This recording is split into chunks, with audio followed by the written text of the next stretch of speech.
All right. Hello, everybody. We're here and started. We're going to start with some external stuff about the box first. Give everyone some time to show up. Let's see. Is my mic working? Yeah, my mic's working. The detection's a little bad on my thing. Yeah, it's a little low. We'll lower that a bit more. All right. It shouldn't be a problem that I'm a little quiet because I'm not running any music or anything in the background. All right. Let me just scooch a little bit closer. All right. So, it came in. It's actually real. It actually exists. I see those hearts in the chat. All right. So, it is here. What came with it, what I got was the system itself, and then I got the case.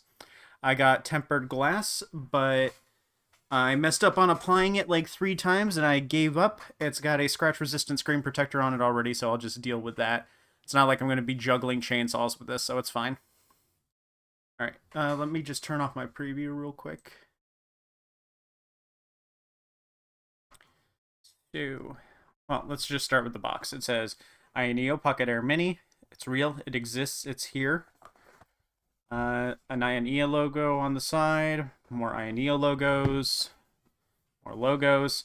On the back, it has very little information. It just says Ioneo Pocket Air Mini MediaTek MT8185V, which is the chipset that it uses, and retro power 3 GB plus 64 GB, and is Android operating system. The MediaTek MT8185V is a source of a little bit of controversy because they told us we were getting a G90T, and this is a G90 regular. From what I've heard, the distinction between the two is that the G90 doesn't have features like SIM cards and 4G and 3G and stuff like that, which we honestly don't need on a handheld.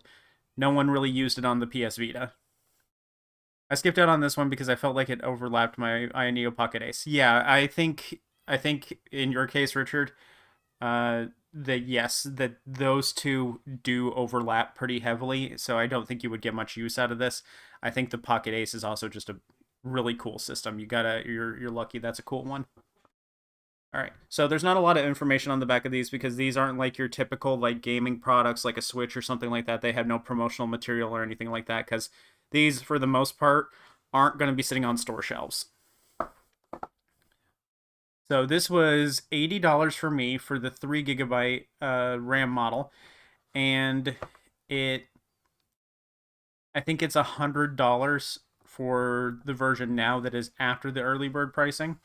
Oh yeah, let me also just show the case that I got real quick.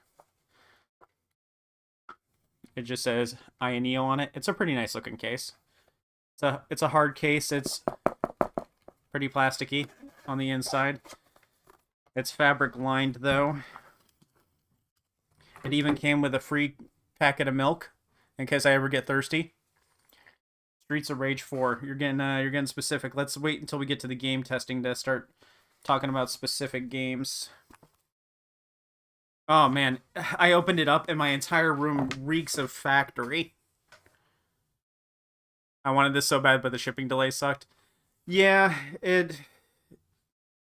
I'm honestly, when it comes to like pre-order campaigns and stuff like that, I've done one before. It was Hyper Light Drifter, and then I did a board game, and then I did this. We backed Black Mold, and then I did this. So with these, what I just try to do is I try to treat it like Christmas presents. I just try to forget that Christmas is coming entirely. But it was harder to do with this because, I'm doing YouTube and stuff like that, so it's my job to stay on top of this stuff. But yeah, I opened this up and immediately my entire room smells like a factory now. It's actually pretty awful. So open... Ugh. Sorry, I'm trying not to die. I got a sensitive nose. Very, very sensitive nose. All right. So, got a little pillow in here. My favorite feature though is that it does come with milk. I don't have to go shopping for it. Maybe my dad will come back. Apparently the case makes you sick. It has chemicals. I've heard a lot of people say that. Really? What the fuck is a factory smell? Chemicals, plastic smells, musty, dusty. It just smells really heavily of chemicals. It kind of smells like yeah, it's just chemicals, and it has like an earthy smell to it too, like freshly tilled soil, but not in the pleasant way. God, that actually reeks.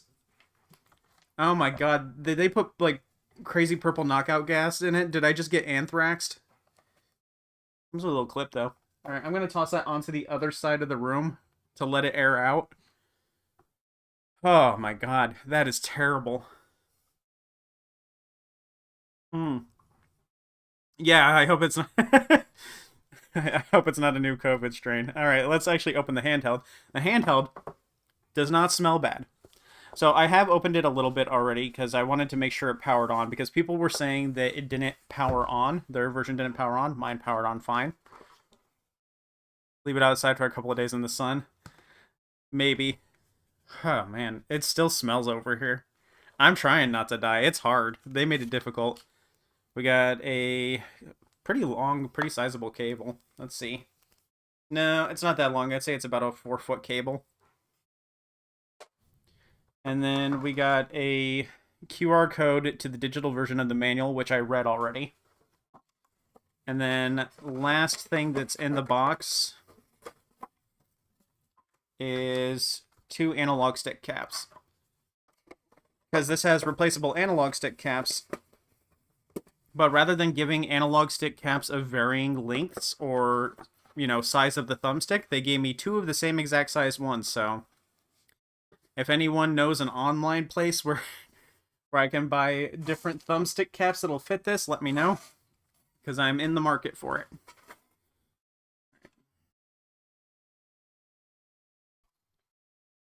There's the system. Ooh, ah. Let me wipe the fingerprints off of it real quick. Oh wait, maybe this is a good time to use the milk. The milk will get it off. That's not milk. That's a piece of cotton that's very dry. I assume it's supposed to... Yep, it has alcohol on it. Okay. If anything, it's not milk, it's alcohol. Ooh, it feels dry, but it is very full of alcohol. Look, it juiced all over it. So I'm going to give it a second to dry before I try... Oh, even that stinks. Ew.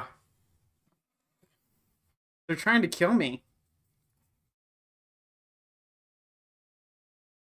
You know what? No, that one smells like an import shop. Like when you walk into like an incense shop and you smell like... Oh my god. Why does all of this smell bad? This is like Tech Dweeb without the annoying voice. I like Tech Dweeb's annoying voice. I will not lick it. I'll smell it. I'll smell it. Okay. I smell nothing, but... Oh man, I really do smell that alcohol pad. That doesn't smell like alcohol at all. Ugh. Oh man, if you get the case, open it outside. And if you get the milk pad, don't use the milk pad. Yeah, it smells like the import shop at the mall. Oh, look, it killed one of my sea slugs. Get back up there, little guy. Alright, so now the screen went from fingerprinted to streaked. But y'all can't see that, so it's fine. Okay. So we do have the removable thumbsticks. Oh man, I clipped my nails just before doing this, and I knew I shouldn't have. I like to keep my thumbnails long so I can get SD cards out. Oh man, it's on there. Okay, you're just gonna have to trust me that they do remove. Okay, there we go. Yeah, they come right off. Well, this one came right off. The other one, not so much. Yeah, I wasn't expecting this to be for all of the senses. I'm definitely not licking it, in case, there is some, like, poisonous factory junk on it. Let's get rid of the poison milk pad. Oh, great, I used it. Now my dad won't come back. All right. We have the 4 buttons on here. These are very quiet. I don't think you'll actually be able to hear them. Yeah, they're very quiet. The D-pad is 100% silent. No sound whatsoever on the D-pad. It's very squishy, not too squishy, but it's quiet. It's a little the D-pad is a little loose, but not extraordinarily loose. It feels kind of like a Retroid pad, but not as hard to press. There's only 2 types of guys that keep a long finger now: crack users and heavy SD micro SD card users. Yeah, that's true. You get introduced to someone into tech. You ask them immediately. All right, which one of them is the long thumbnail? No noises. Yes, the there's no sound on the D-pad itself and the buttons. They're very quiet. There's no sound on the triggers either. The trigger is very smooth. It glides perfectly. There's no rubbing or friction whatsoever. These are smooth. There is no friction between it and the shell or any other part that's on the inside. They are full triggers, though, which I don't think is necessarily very good on a retro device. I don't think retro devices need full triggers. I don't think you're going to be playing very many FPS games on these. You do like some click. A lot of people like perfectly silent devices so they can play it in bed. Yeah, it's got a very good size to it. How does the ergonomics feel? I'd say it's worse than the RG Cube, which y'all are asking the real questions. That's why I got the RG Cube here, so I have a perfect example. You can see the ergonomics are very different. This one has more of a oval shape to it. It's a long, like cylindrical pill shape to it. And this is more of just like a little ball at the bottom. It's better than nothing, but I wouldn't say that it's better than the RG Cube's grips, the ergonomics on it. They're close, but not the same. I would like this to be a little bit higher, but it does feel good still. It's just not RG Cube good. Having the ball there does make a difference because my fingers do curve around it. So it does have good feeling grip. It's just not super big. You could still slip off of it. Not like the Cube where once you grip it, not coming off. It also doesn't have the laser etched texture on the inside like RG Cube does. Controller sized buttons. Well, RG Cube XX uses controller sized buttons. These do not. These are a little bit smaller. These are more like Joy-Con sized buttons. Like Switch 1 Joy-Con sized buttons, not Switch 2. Is the RP4 Pro better? It's a little too early for that. I'm going to say yes because of the power difference. I think the RP4 is going to be better. This is a tier 2 kind of handheld though. Tier 2 is like Dreamcast, N64, PSP, perfect. It's got some GameCube and some PS2 capabilities. It's not going to have a ton. Whereas the Retroid 4, I'm going to say, is probably in the tier 3 area, like much more on the tier 3 area. Oh, you didn't have to delete your message. It's fine. All right, so we got downward firing speakers. Womp womp. I hate those. How does the plastic feel? It's matte, smooth, very light texture. It's not sandy feeling. Uh, it's more textured than the RG Cube, but not much. You won't notice a difference. Yeah. It's got a good weight to it. I'd say it's pretty close in weight to the RG Cube XX. Is the plastic smudgy? Well, I just ate greasy food and there's no smudging on it, so I'd say it's pretty good. I do think it feels good. I passed this to Smith, Connie, and Blythe, and they all felt it and they were like, wow, this actually feels like something that Nintendo would put out, and I'm just going to take that as a compliment. Any rattle? Zero. Zero rattle. Not a single bit of rattle. I'm shaking pretty hard. No rattle at all. That's crazy. That's actually a first, I think. There's at least a little bit of rattle on the cube. There's a ton of rattle on the Shoe 20.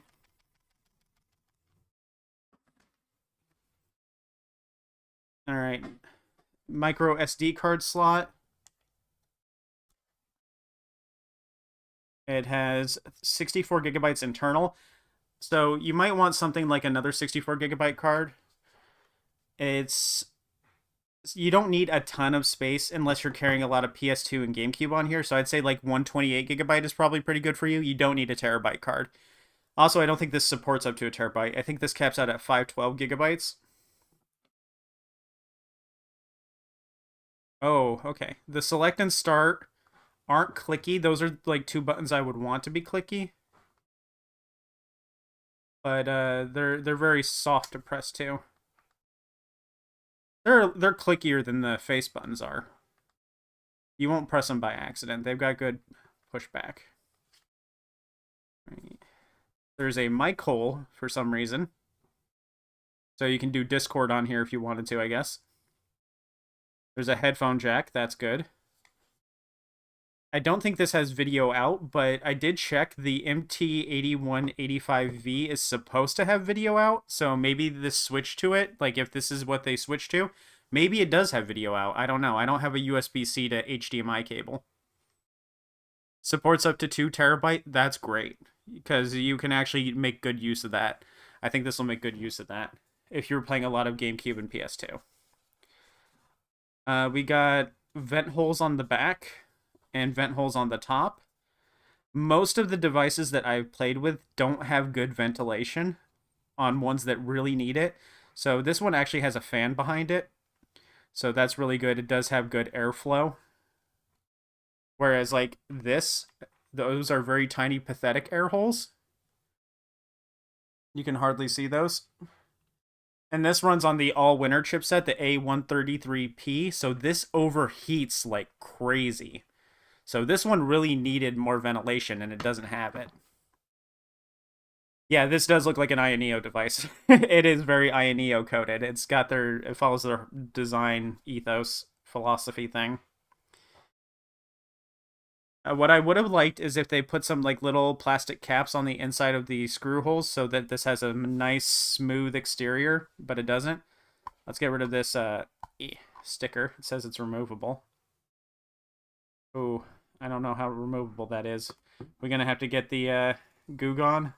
Nope. Ooh, it's a tough sticker, but it came off. No residue left behind. That's good. Good sticker. Strong, but no residue. All right. The LB and RB are a little thin. These are actually pretty clicky.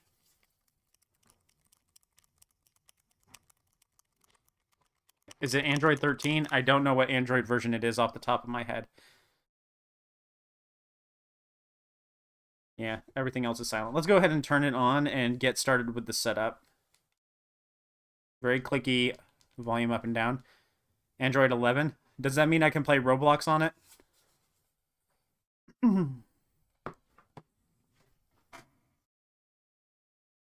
That's very bright. I'm going to have to turn that down. Speaking of which, no dedicated brightness button, probably because it's on Android. They just expect you to swipe it down. We got that retro power startup. Nope, connecting to Wi-Fi. Can't let y'all see that.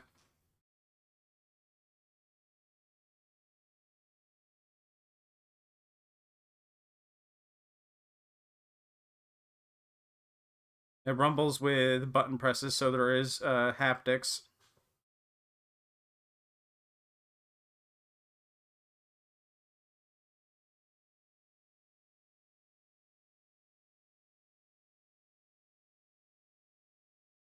I put in the wrong password.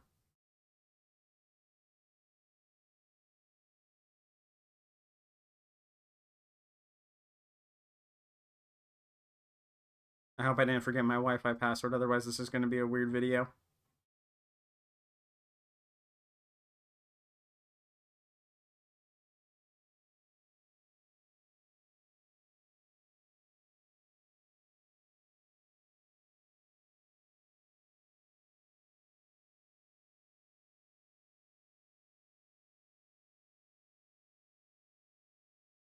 Oh boy, I think I forgot my password.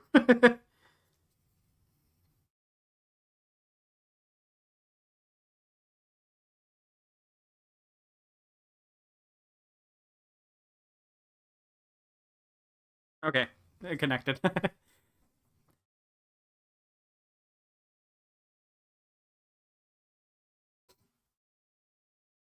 I'd rather have a nice LCD than a bargain bin OLED. Same. Honestly, I'm nearsighted, so I have bad vision anyway, and I'm colorblind, so I don't think my eyes would really benefit from having OLED. Copy apps and data. Don't copy. Holy shit! Holy shit! IDO shipped a device. True. That's so real.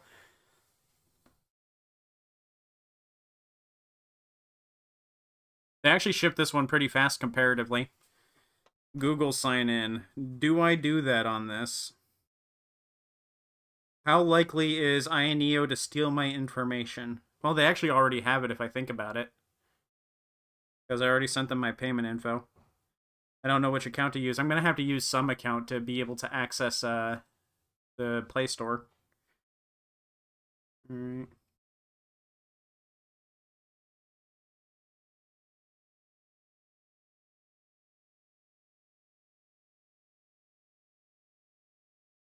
Bite Me, that's a pretty good name. Let's use an email account. I don't mind if they steal. Don't want this hooked up to any of my YouTube payment information.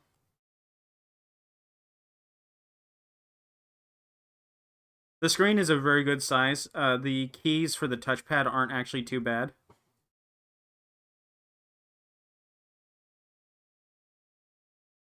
I'm not misclicking any. I am getting my password wrong, though. As we saw, though, that's par for the course.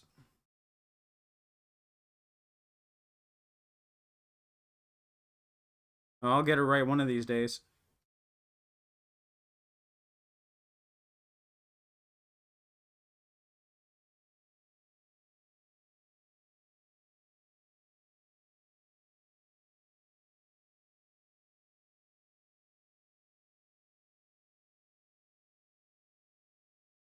There you go. You know what they say, fourth time's the charm.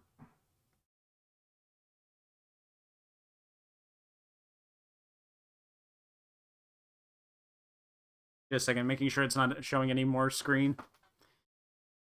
Any more sensitive info. If you have an iPhone, you can go into the Wi-Fi settings and reveal the password. Huh. I don't use Apple products. This channel's about budget stuff. I can't afford iPhone. Set a pin. Okay.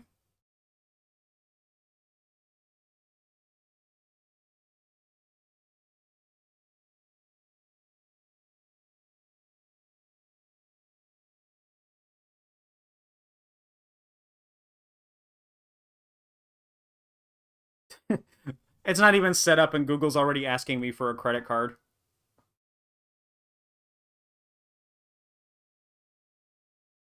No, the font size is fine.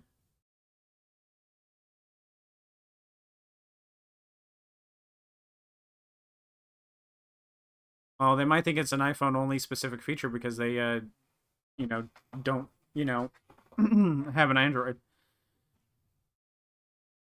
As for me, I just don't use I have never heard of the feature at all. I write my passwords down on paper.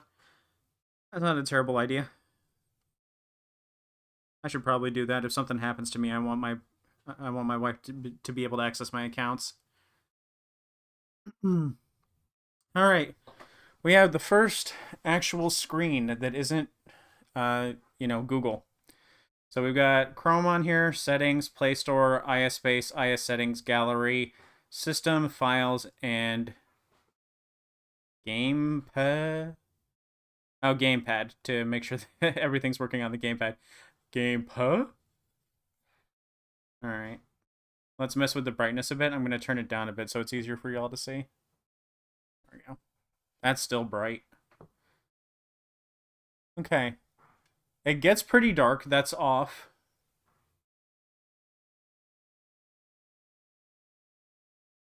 It gets decently bright. I would say that's pretty bright. We'll do like here because I still need to be able to see. It's got Bluetooth. Auto rotate, force landscape. Oh, if it's got auto rotate, that means it has an accelerometer in it, which means I can play WarioWare Twisted.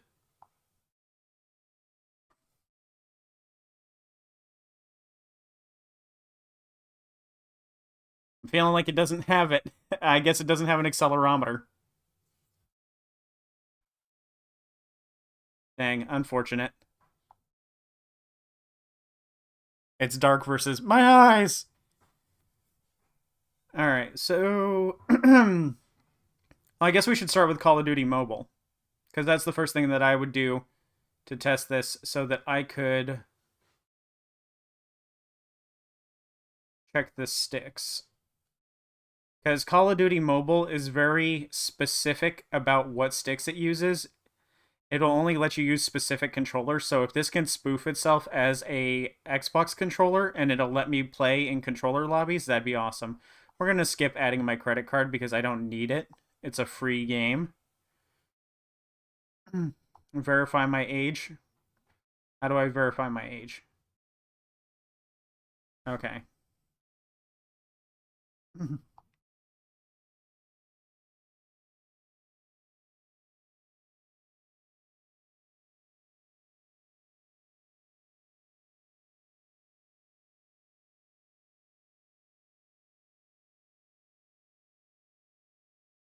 Did it work?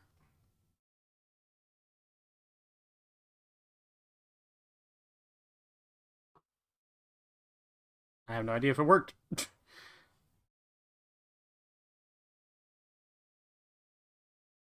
Uh, it does not come preloaded with games. INEO doesn't do that because all their stuff runs on Android, so it just has its own setup that you have to run through the setup the slow way. This came with some games on it. If you bought the one with the SD card, I didn't. Will COD Mobile even run? We'll find out. I've had it run on phones, on some of these Android devices. I had it run on Retroid Pocket, 3 Plus, I believe.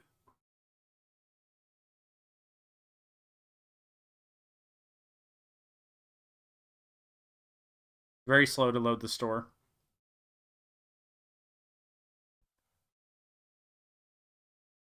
Okay.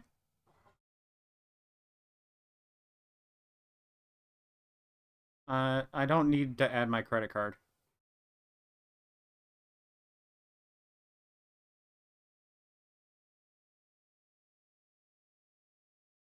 It's a free game. It's a free game. Why are you making me add my credit card? God, I hate Google.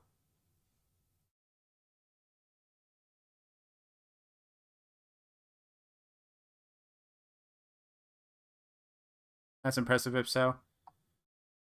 Well, before I waste much more time on this, I guess I should just like I'm not adding a payment method. Okay. If you wanted me to test anything on on the Play Store, it's not happening. Let's check real quick what the specs are, the minimum requirements. Minimum requirements on mobile. Uh, at least 2 GB of RAM and running Android 5.1 and up. So in theory, it should be able to run COD Mobile. I don't know, play Fortnite. Well, either way, if it's coming from the Play Store, it's giving me crap because it wants me to add my credit card, and I don't have the time for that. I'll test it on my own later. You can change to free downloads in the Play Store settings. You can tell how little I play on mobile. All right, in the Play Store settings.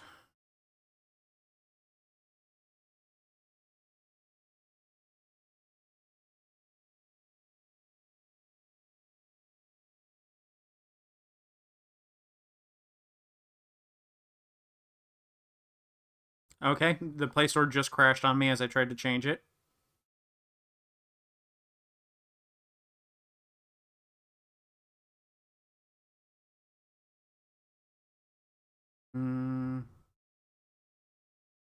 Where would that setting be?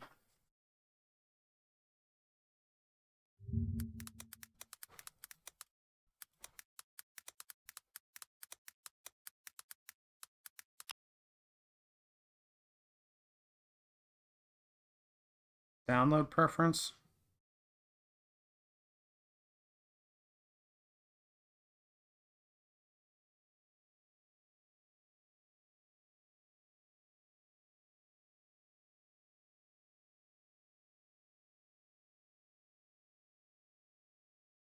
Yeah, I'm not a big mobile gamer.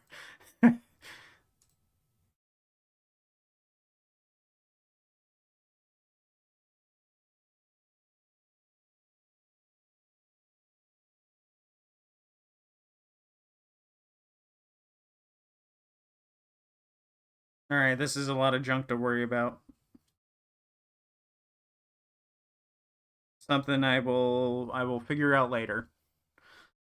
All right, let's go ahead and go back. All right. Oh crap! I need the Play Store in order to download Daiji Show. Will it make me add a credit card for Daiji Show? Oops. I was just talking about how spacious the keyboard is.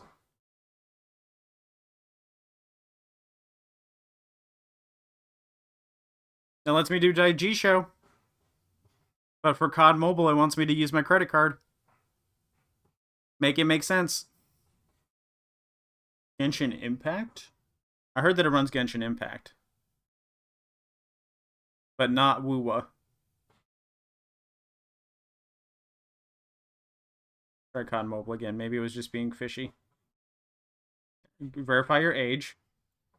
I did verify my age. I thought.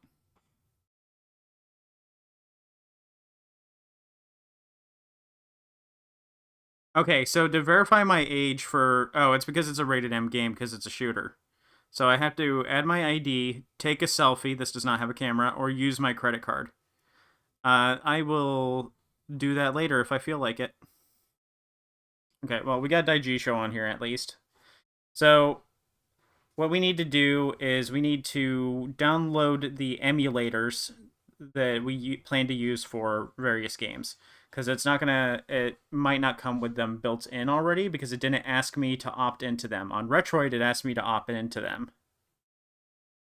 COD Mobile and that would go crazy. I agree, which is why I want this like right stick thing. Also, thank you for becoming a member. Did it not pop off the notification? There is no chipset bait and switching. The guy that started the stupid rumor doesn't under chipset naming. It's a non-issue. That's what I heard as well. There is a benchmark tester, so we can. That's something I wanted to do too. Is I wanted to do a benchmark test to see how comparable it was to the G90T. It's 3D Mark, isn't it? That's the one. Let me see.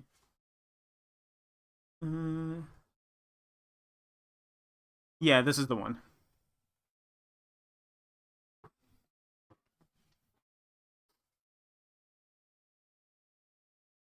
Yeah, so they announced the system to be the G90T, and then this came in, and people started getting it, and they went to CPU Z to check the stuff, and it says that it is a G90, and also sometimes shows up as MT8185V. So people think it's a bait and switch where they got it and they said, oh, they said G90T. This is not the G90T. This is the MT8185V.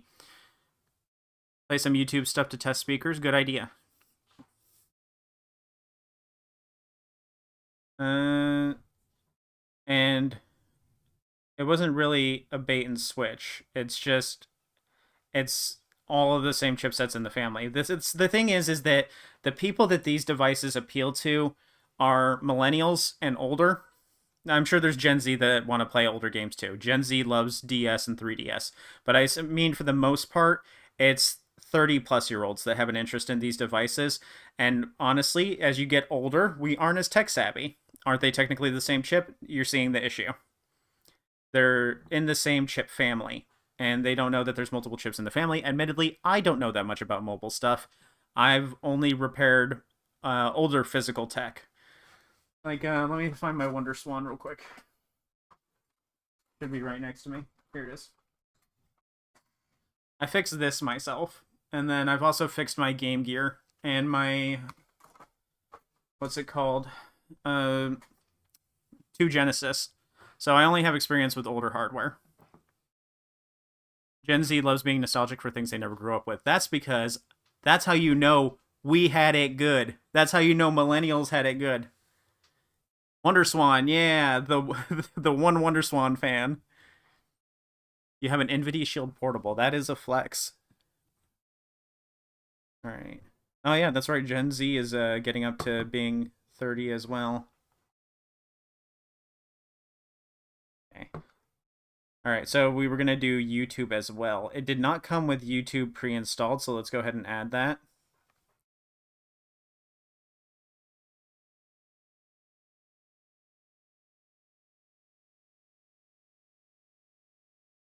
Close enough.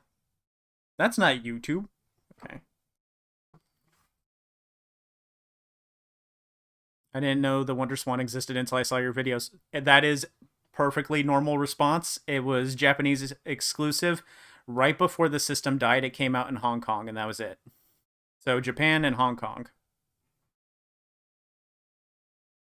It does come with emulators pre-installed, but you have to add your own ROMs. That's pretty normal, especially for the Android devices. Linux ones usually have the ROMs built into it already.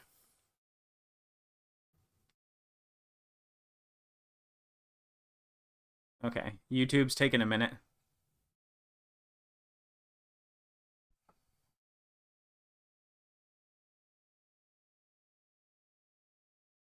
I wonder how well it's going to run YouTube because it's only 3 gigabytes of RAM.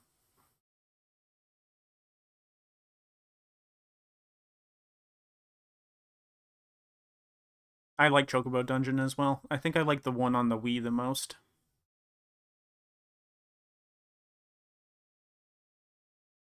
Okay. YouTube's ready.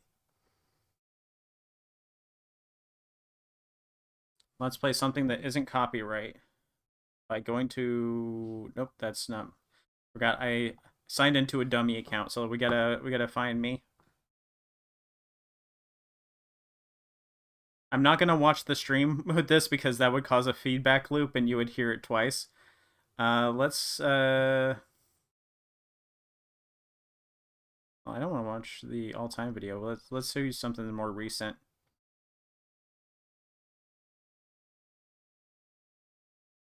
Why are all my videos so long? I say that as if I just shouldn't know that already. Let's do... Oh, those are streams. I don't want to watch the stream. That's too long.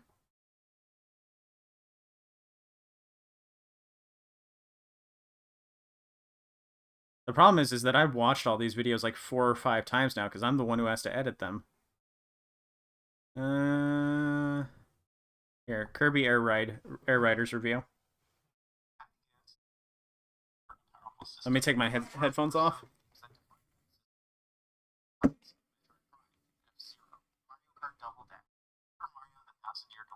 Much more. For me, the game that defined that system, it was a bit of an odd choice for me. I've never been into racing games, but my favorite game ever was a little racing game starring a pink ball called Kirby Air Ride. I don't think it sounds too good. It was so mandatory for my ownership of the system that I bought it physical at least 4 times. I've stopped counting. But it was a rare game, so for a while, the multiple times that I bought it for more than the original retail price. Not even once did I have an issue with paying it, because it was a game that I thought was genuinely worth it. This is my ultimate game.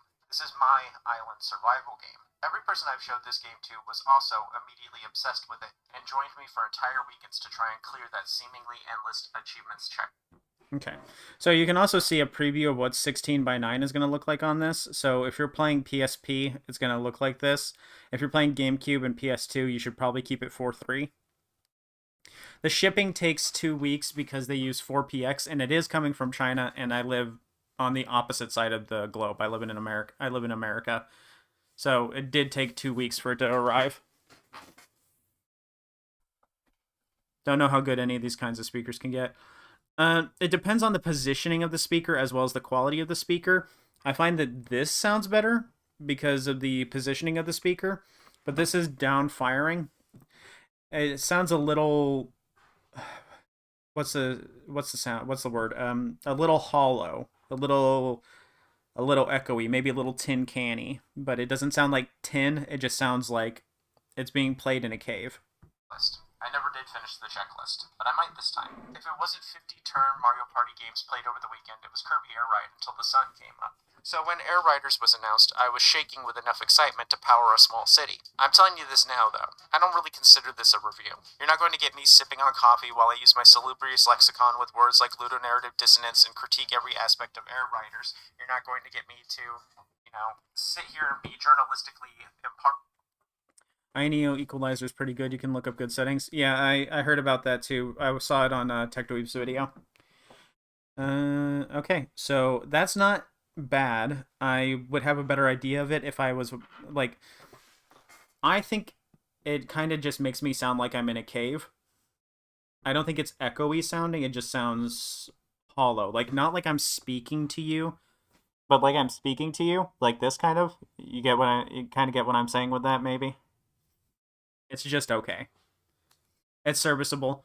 The plus side is that it has a headphone jack and it has Bluetooth. So totally things you can work around. You can replace your speakers with good quality headphones, and since a headphone jack is analog audio, it's going to sound better through wired cords than it's going to through its speakers, as long as the wired source is, since the wired accessory is if it's good, it'll sound better because analog smooths out the sound. Yeah, I would play it with headphones, is what I'm saying. Yeah, Puppy summed it up. I'd play it with headphones. All right, so let's close that. Which one's the home button? That's the IS settings menu. Let's check out the blade menu, I guess. So we've got an FPS limiter. We've got CPU percentage and temperature, GPU percentage and temperature. Let me see if I can bring those up a bit. Yeah. CPU temperature and percentage, GPU temperature and percentage, the fan speed. Currently the fan is quiet. We're supposed to be able to cycle through the fan settings. Now try the speakers in an actual cave. Okay, we can turn it on to high. There we go.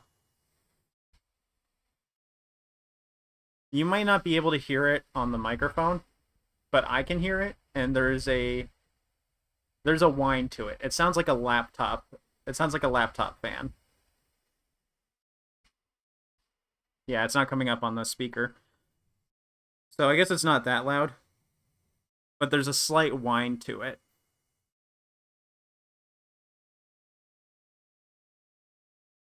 It's not vacuum loud. But if you did this, if you played this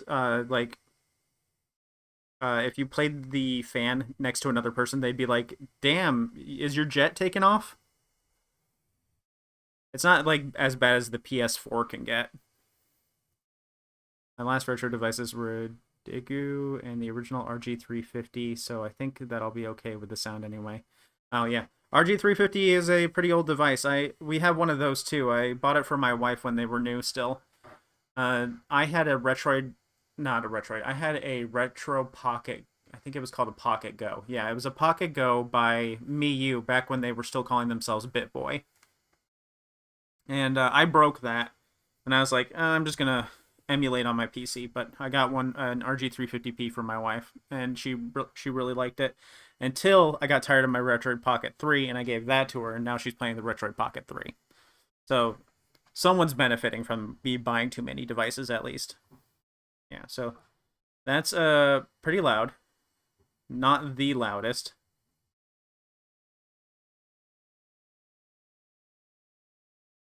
On low, it's still audible, but you wouldn't hear it over your game. On high, I would say your game is still probably louder than the fan. I'm going to just put it back on low because I'm not doing anything. We have a performance mode for eco for battery saving, balanced, and gaming. And then max. That's a little rocket ship. Okay. So if you're playing something that's pixel based, you can probably get away with eco. If you're playing like SNES or something like that, you can do the eco setting. Balanced is going to be more for like GBA and you know, other stuff. I think you're still going to want to put it into gaming mode if you play Dreamcast and N64. Now do a speed rep of setting up a couple emulators and a big card of legally sourced ROMs and get to some gaming. Okay. Let's see. Y'all got tired of me yapping about the extra features, I see. All right. So there is supposed to be an IA launcher. Okay, you hold, and there's the IA launcher. Let's see. No retro games. Import some now and relive the classics. We support the following front-end package formats: Pegasus, Emulation Station, ESDE, RetroBat, RetroPie, and Batocera.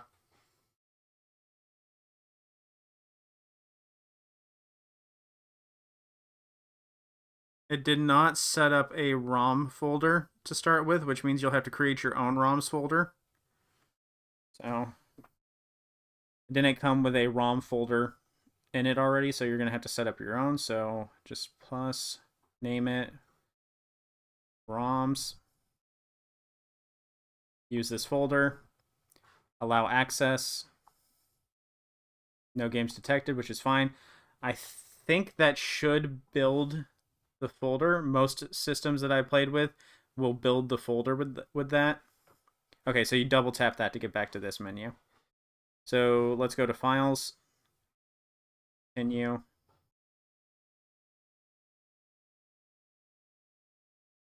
Internal storage. Oh, let's go back.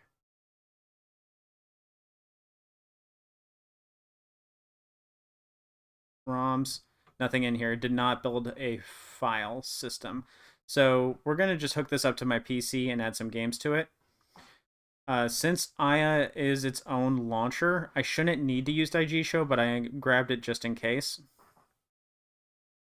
Let's do... I said I was going to do a 3D benchmark. I got to look up what a G90T's benchmark is.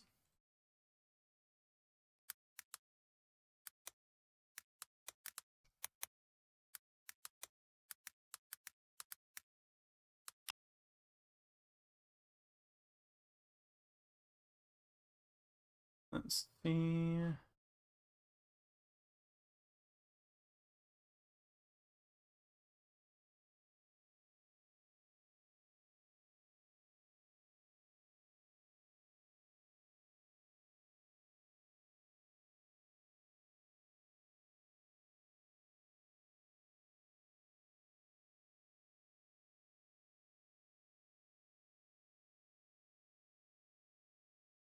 Yeah, most default launchers are pretty bad. The companies are too focused on releasing devices and not focused enough on improving their software experience. That's my big issue with Ambernick. They've made progress, but as you've seen with the custom firmware stuff, people have done a lot more. Okay, so let's see. 13, 18. On which test, though?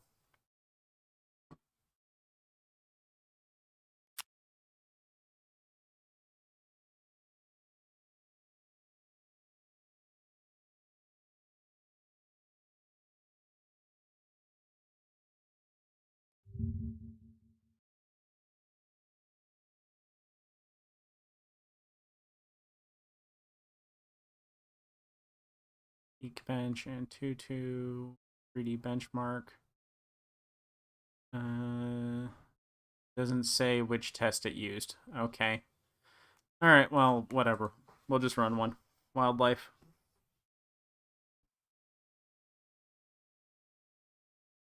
Emulation Station is good because it's familiar. If you've used like Batocera and RetroBat and stuff like that, it's all familiar. I don't. I like Show.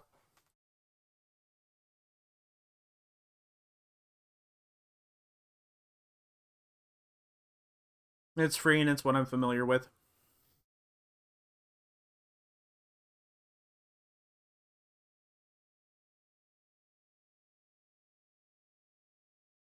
I'd like to play PS2 Dynasty Warrior games, but I don't think they'd really run on this. I don't know. Dynasty Warriors games run a little. Dynasty Warrior games can sometimes surprise you. Like, it's kind of a coin flip. There's a lot that I played on the system that run really slowly on their original systems, and then there's others that I've played that run really well on emulation. Um, I think what was it? There's a Koei Tecmo game that plays like Mystic Heroes. Mystic Heroes runs pretty well on the RP3 Plus. Once you do sub, I think I did it at native resolution and it ran fine. No, wait, I did it at native resolution and it didn't run great. But then I played it on my phone and I put it at native resolution and it ran perfectly fine. Time Splitters too. Hey, if you like Time Splitters, someone there's a group of people that remade it for PC, and it's got all the maps and stuff, and online play.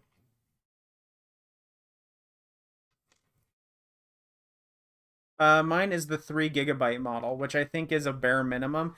2 GB is too little. Like I played with this, and 2 GB was not enough for this. I couldn't use the browser very well, so I was like, if that's what 2 GB does, I need to do 3 GB.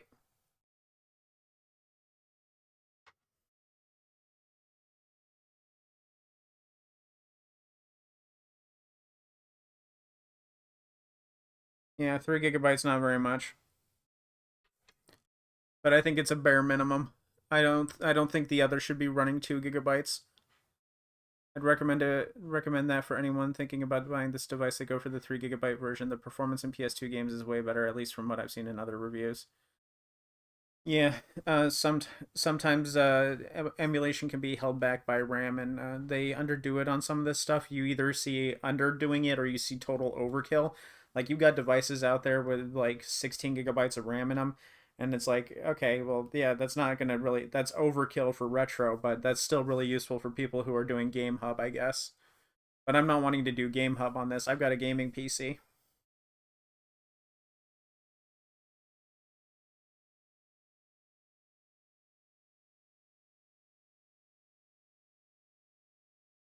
It is almost done.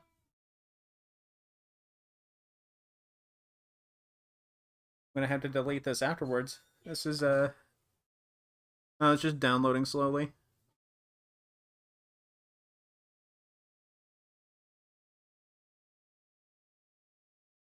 Some light secret console emulation. I don't know about that.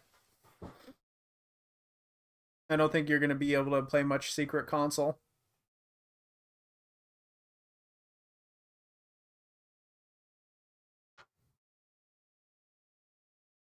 How much RAM is in the secret console?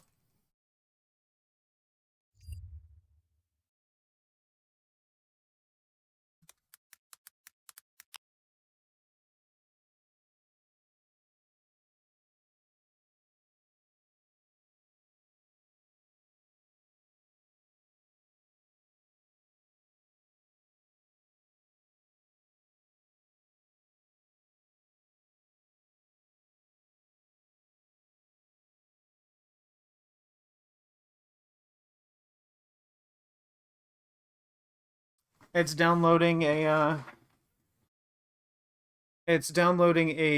benchmark test. What's a secret console? It's that console that Nintendo really doesn't want you being able to emulate. It's a super recent one.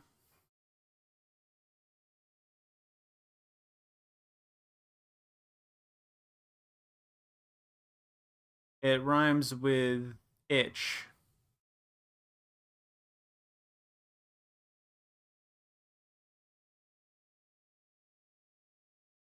All right. Looks like it's been.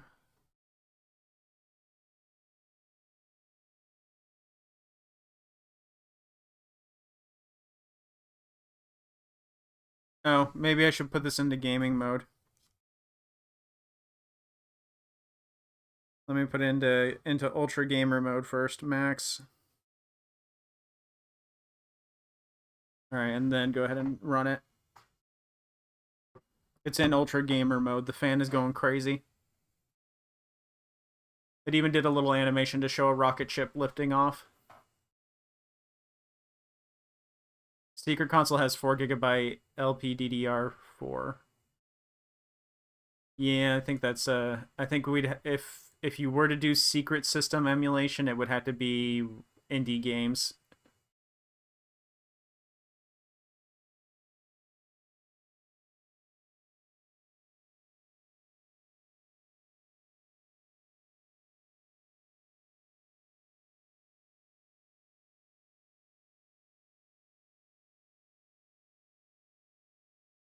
Okay, I found the scores for wildlife performance.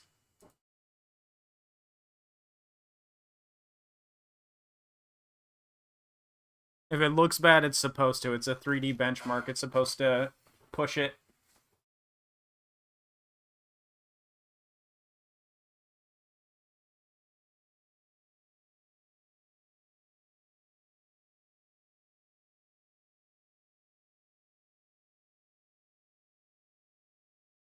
It's a nice looking system. I'm not a fan of the grayish. 1347. That is, yeah, that's the G90T. The G90T is 1302 on the performance. This is 1347. So this has the same performance as the G90T.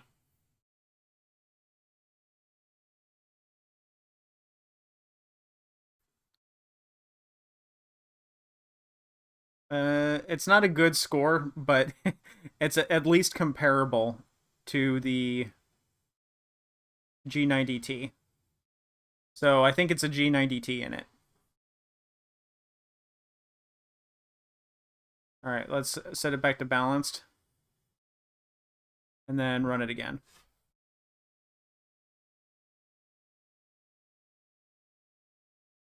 Yeah, I heard about some arriving dead. That sucks. Hopefully they hook you up with a new one or a way to fix it yourself. I was really sure it was going to happen to me too because I live in the middle of the US, so it's a long trip to get here. I kind of just assumed the worst and was thinking it was going to have issues.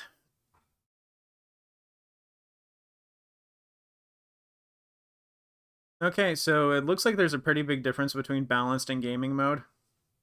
It's about a 2 to 5 frame difference out of 10. Yeah, if you haven't yet, make sure you email INEO customer support.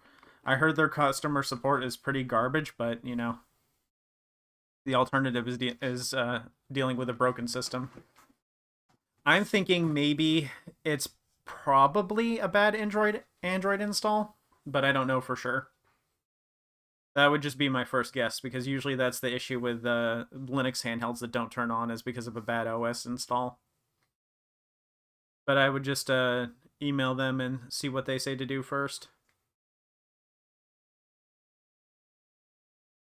All right, what is the score on that one? Not any different. Not a noticeable amount of difference. So on balanced mode, it still runs pretty well. Okay. So that's done. Let's go ahead and the next thing is to put games on it. So this has got internal memory on it. It doesn't have an SD card plugged in because I think 64 gigabytes is going to be enough for me. I'll get a 128 card if I need to. Let's plug this into the computer using the original cord. Light bleed and vignetting, joystick calibration, and PS2 gameplay. I am going to do game testing. I've got a few PS2 games I want to test.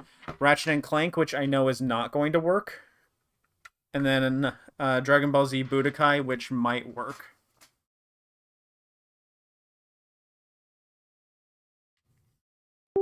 So I also forgot to mention this, but it also has additional buttons here. There's an extra bumper button, and it's built into this ellipses button here. That can be clicked. Same on this other side too. So you got extra buttons for hotkeys.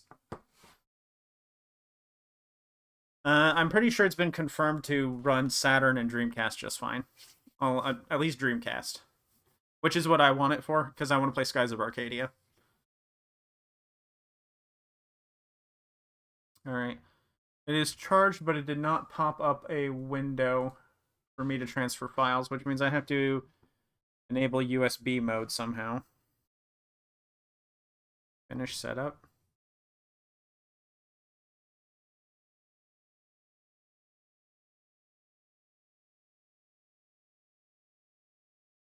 Don't copy.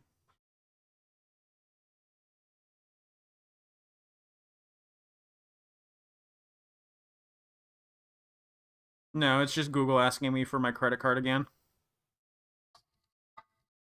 Ooh, INEO sounds. Charging device via USB. Let's allow file transfer. Okay.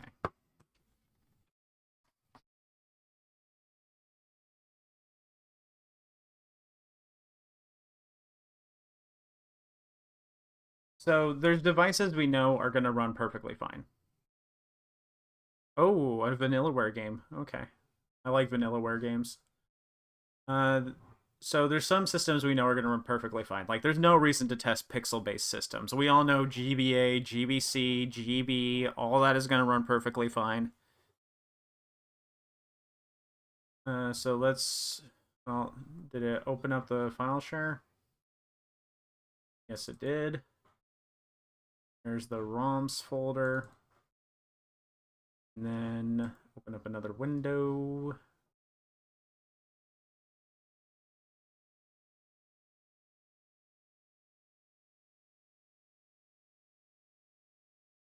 Where is the folder?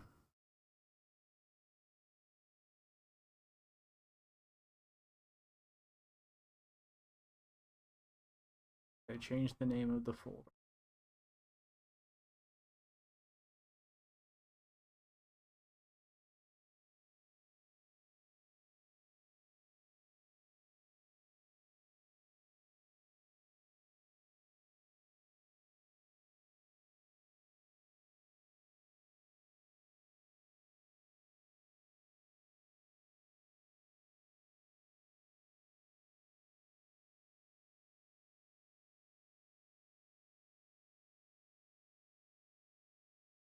A second, I'm just trying to find where I put my ROMs.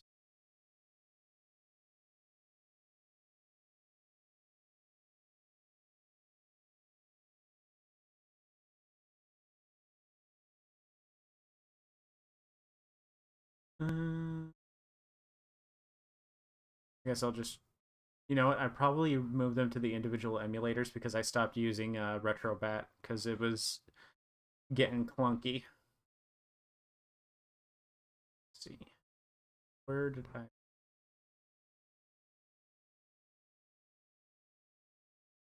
CSX. Maybe I should have prepared a little more in advance for this.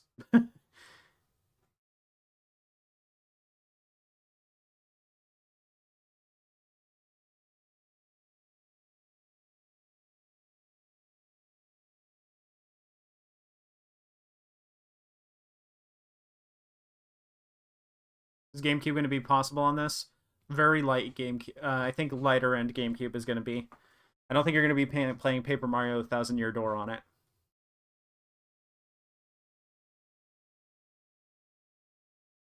The easiest way to do this would just be to open PCSX2 and then just get it to open up the ROM source file folder.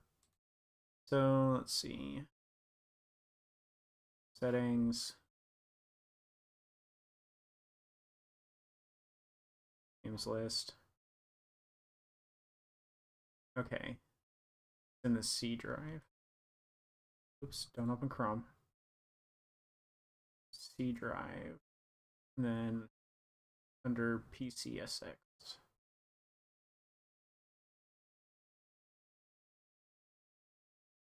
That's odd. I'm in C drive and I don't see PCSX.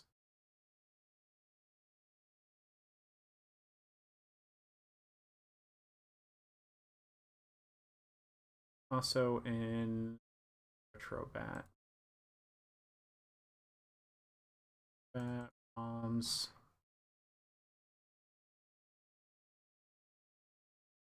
PS2. There they are. Found them. Okay.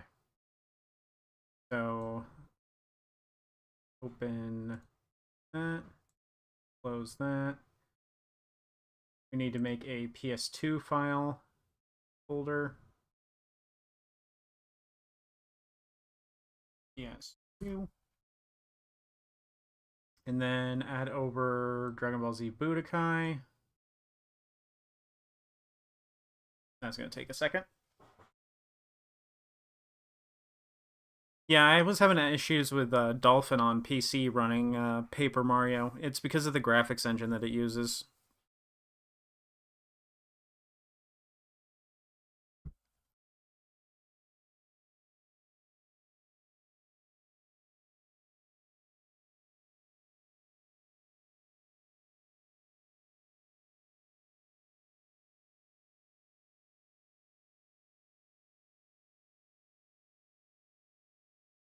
I don't think the controls were that bad in Parasite Eve because you didn't really have to aim, at least. You just press X. A friend played Thousand Year Door on GameCube and that secret console at the same time, and both worked fine. It just doesn't run well on emulators. It's because of that. It's because of how its graphics work. You have to do a special setting for Dolphin. What happens is that it'll run at 60 FPS, but you'll see things disappearing and being invisible.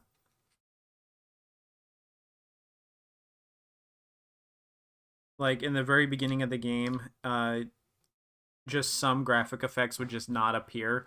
So we were wandering around trying to talk to people that just were invisible, and we're like, okay, we can't do anything.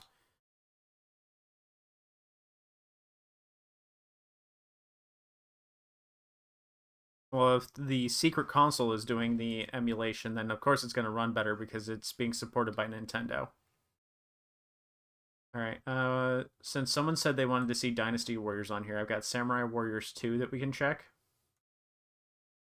It's just taking a while to transfer their big files. Oh, it was okay. It was a hacked. It was a hacked, unnamed system. Okay. Well, I don't know anything about that. I haven't hacked mine. I don't hack systems that are supported because I don't want to risk bricking. Can we get a hentai slideshow going on the air, Mini? No.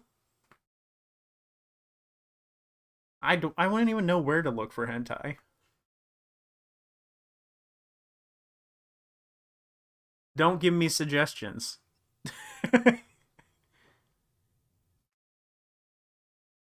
What's something we can do?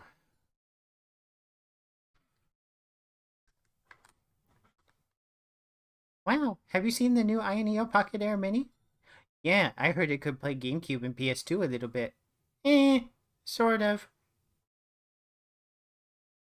You're supposed to be an Ioneo shill.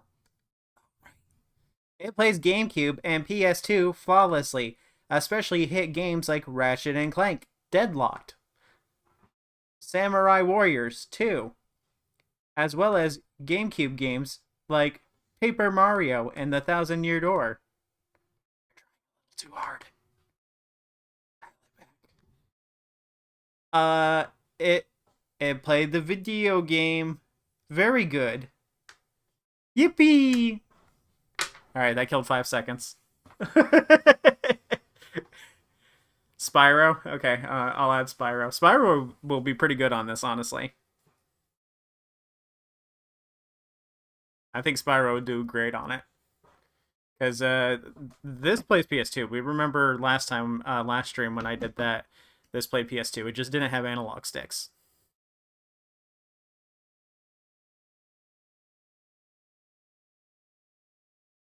I'm out of fun little games for the sea slugs to do. Would PS2's GTA be too demanding? I honestly have no idea. GTA games look like they have simple graphics. but then there's a lot running at once because they are kind of like simulation games. Here, I'll bring over some more friends. Here, a little jellyfish. Isn't God of War the de facto game testing game? For PSP, I know Chains of Olympus is really common, but I don't know on PS2. But for me, Ratchet and Clank is something that I'm very, very familiar with. So I'm using Ratchet and Clank to test it because it's something I have the most experience with. If there's something wrong with Ratchet and Clank, I'll notice it.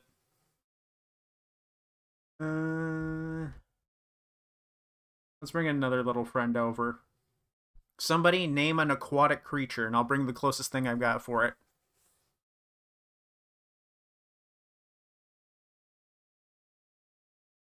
How is it actually playing newer systems on those handhelds without or only one joystick? So this has an analog button on it. You press this and it converts this input into analog input. It pretends that it's an analog stick. The problem is that it isn't 32 directions like an actual normal joystick. It would only be 8-point directions, which means it would be bad for something like Sonic Adventure. A squid. Okay, I got a squid. Bam, squid. Nemo. I got one of those too. Nemo.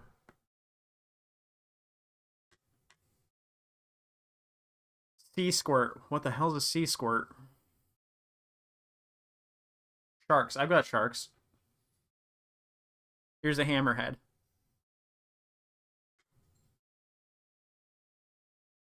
The kraken. I already did an octopus. Would you settle for a cuttlefish? Oh, don't drop too hard. I don't have the tempered glass on there.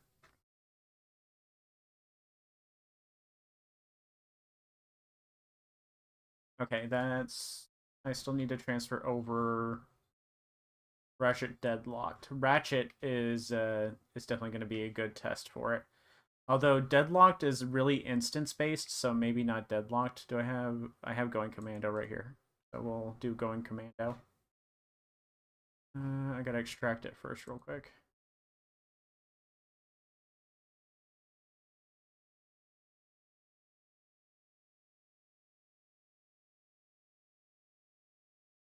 I have other sharks too here. I don't know what kind of shark. I'm guessing great white. Call me a starfish? Alright. I raise you a starfish.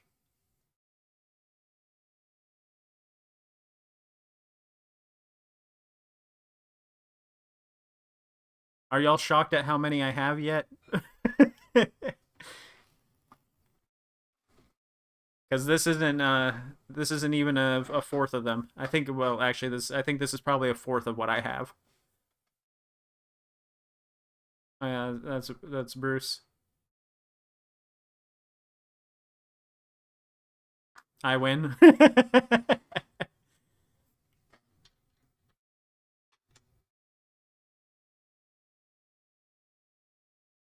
Nudibranch? Yeah, I got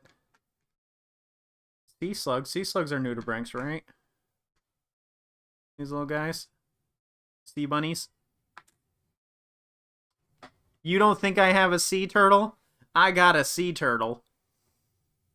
That's a sea turtle right there. Shame on you for thinking I don't have a sea turtle. Alright. It's taking too long to extract going commando. We're not doing that. We're just going to put deadlock on there.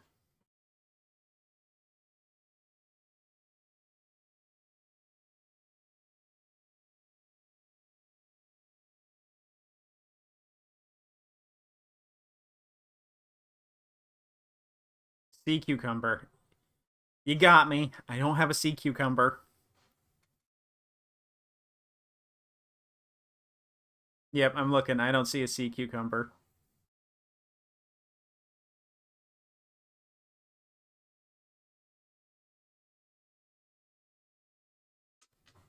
Yeah, no sea cucumber. I got an octopus that's missing an eye.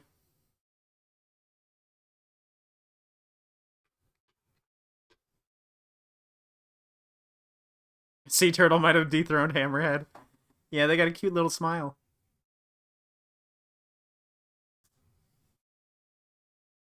Hey, honey, why is your screen all scratched up? Good point. Get off of there, you bums. How about you get some jobs? Oh no, that was really tech dweeb because I did the hand motions and everything.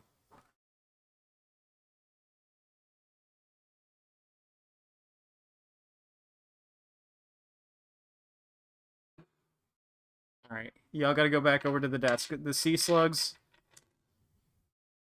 turtle, and hammerhead can stay. Also the octopus, the jellyfish. I like that jellyfish. The rest of you got to go back.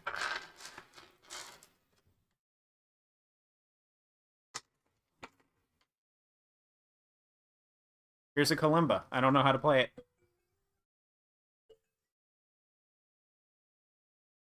Can I do the tech dweeb voice?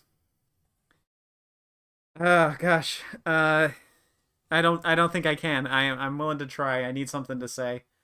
Uh oh, I feel like Devil May Cry 3 would also be a good test, but I got so many already. Next would be what do I got for PSP? Rock Band Unplugged would be good for checking latency. Oops, cancel. Not PS2. That is a PSP game. Oh, but I can't do Rock Band Unplugged because, well, I'm not monetized anyway. What do I care? New folder. PSP.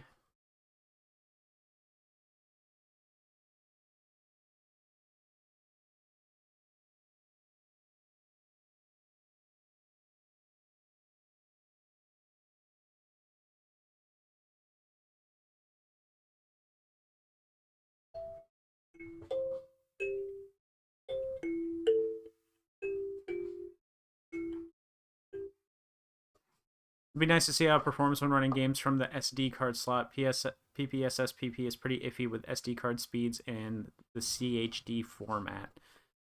I don't have an SD card on me. That's something I'm gonna have to save for later. I didn't buy an SD card in advance because I don't know, forgot to.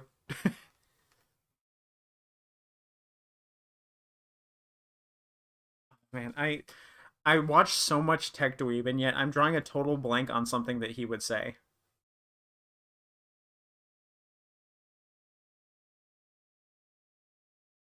I couldn't do the Tech Dweeb voice though. The nerdiest voice I can do is talking like I have a little bit of a lisp, like I'm having a little bit of trouble talking, like I just got my braces tightened. But I don't think anyone would want to watch a video like this.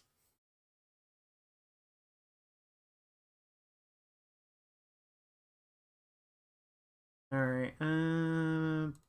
SX. What do I got in here? We got Klonoa. I'm familiar with Klonoa. Also, I forgot to check if this thing can read from folders. So I might have to remove these from folders as well.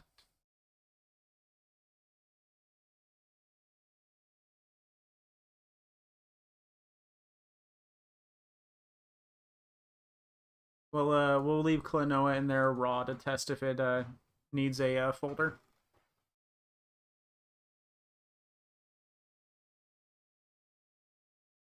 Yeah, storage prices have gotten bad. The SD cards I get are really cheap. Usually, I get 32 gigabyte cards, two of them.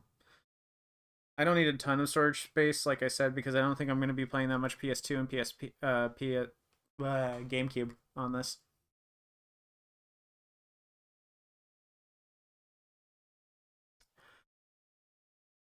Jeez, y'all like Sonic the Hedgehog? I got some weird merch I can show you.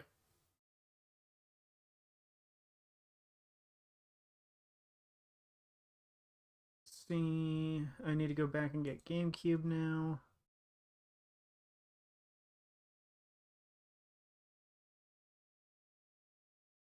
Nope, that's Game and Watch.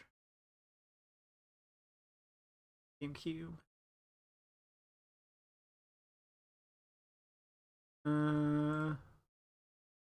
Well, it'll probably run WarioWare, no problem.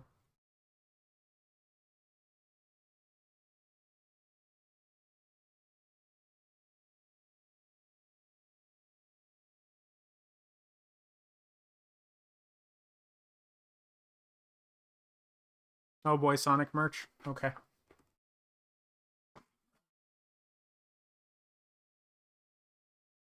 If y'all watch my other channel, you've seen this already. They made a Sonic the Hedgehog tarot deck.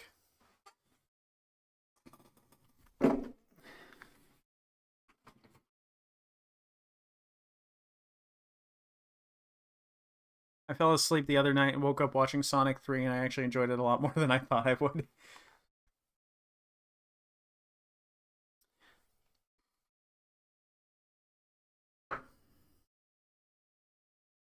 The cards are actually really cool.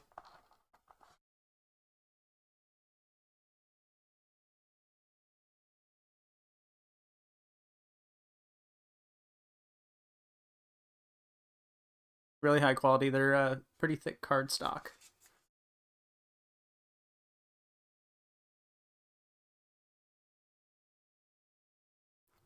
Fail. Everyone's favorite Latina lover.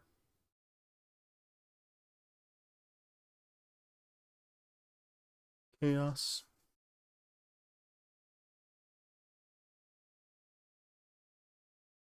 Yeah, Amy's hobby that she never talks about.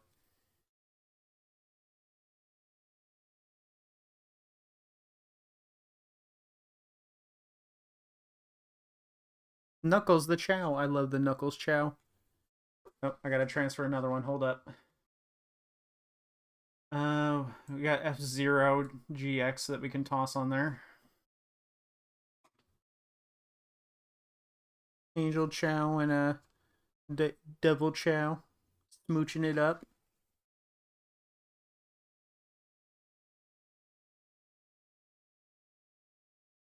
Chow arguing. They broke up, and this one is just so over it. Amy Chow.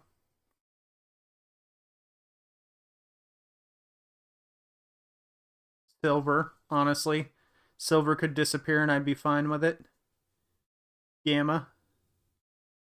Oh wait, no, Omega. I can read Roman Greek letters.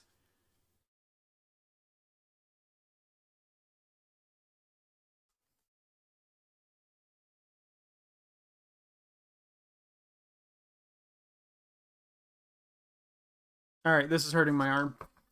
Okay. That's enough. Oh, Tails. No, we didn't give up on it. I'm just transferring game files over. It takes a while.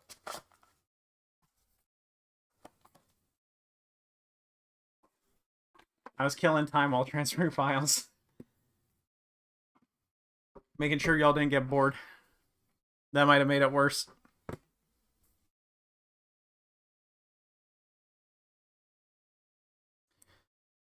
Alright, let's see what else. Do I have Dreamcast? Sonic Adventure 2, of course. That's like mandatory.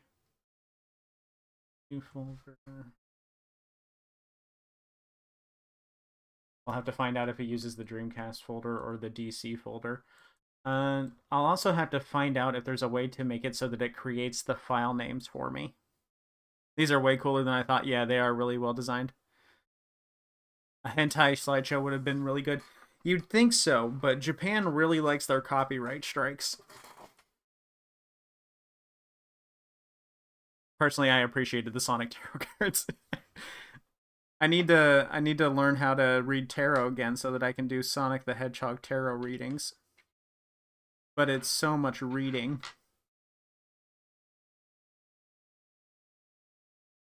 Also, they all have like different meanings and stuff from an original Rider White tarot deck, so I would really have to relearn. I picked up reading tarot as a kid back when I used to live in North Carolina. It was on Myrtle Beach, and North Carolina extends between North and like Myrtle Beach extends between North and South Carolina. I lived around Myrtle Beach, and that's where I first learned how to read tarot. Myrtle Beach has got some weird junk going on that strip. I don't have a lot of N64.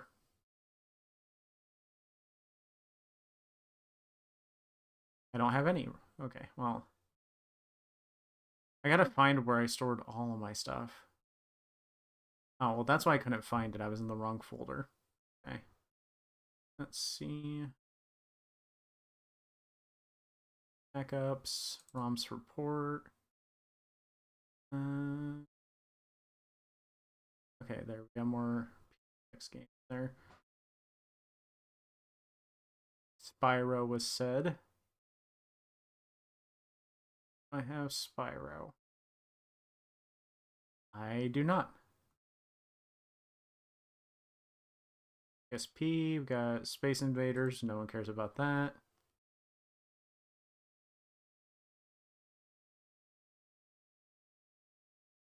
We'll include a singular Game Boy Advance game.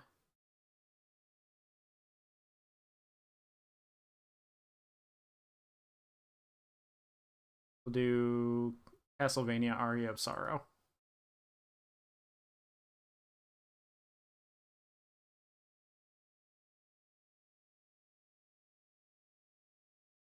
Or maybe Circle of the Moon, since I haven't finished that one yet.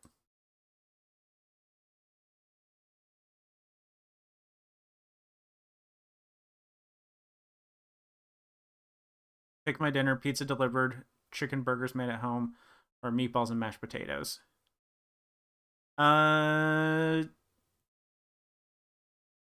Chicken burgers. Boktai, I can tell you right now, Boktai won't work. There's no solar pack. I would have to do hotkeys for messing with the sun levels.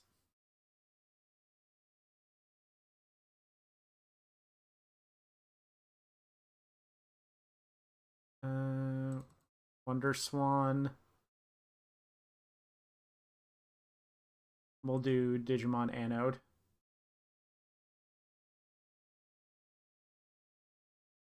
Let's see. Then we have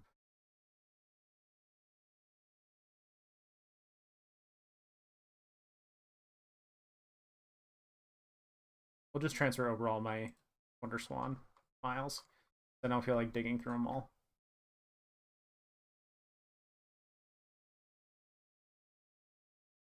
Oh, actually, no, they're a small enough file. It'll be fine. Aria of Sorrow is great. It's a great first one, too. Imagine all the versions of Rayman 2 you could run on this thing. Too many. I don't even want to run the first version of Rayman 2. I'm not big on Rayman.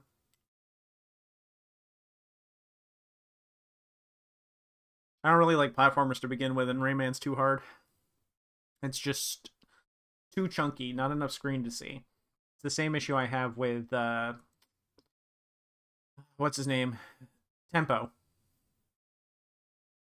Along with it being a 32x game. And thus annoying. Let's see. Where did I put? There's PCSX2. That's not what I was for. Backups. Saves. I don't have any. Do I have games? Sword and Dolphin? I do. Okay. So we're going to add Amazing Island because Amazing Island is really important to test because Amazing Island lets us know if it has the A mashing problem. There's a problem with the Dolphin emulator where it doesn't accept every input from an A press, so it makes mini games where you have to mash buttons particularly difficult. So if this doesn't have that problem, then this might actually be a suitable system to play Amazing Island on because, you know, it can actually finish it. Because so far I found that it's only viable to play Amazing Island as intended through playing it on a GameCube or a Wii. So if you wanted to speedrun that game for some reason, you had to play it on original hardware.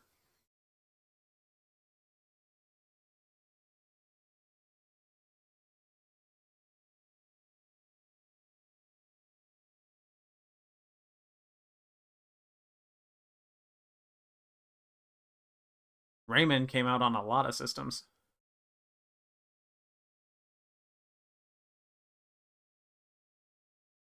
We got some DS here.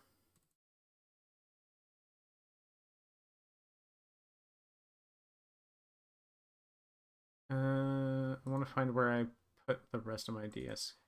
That's my NAND. Games. That's Wii games. That's SNES. I think Star Fox would be good because Star Fox doesn't run well.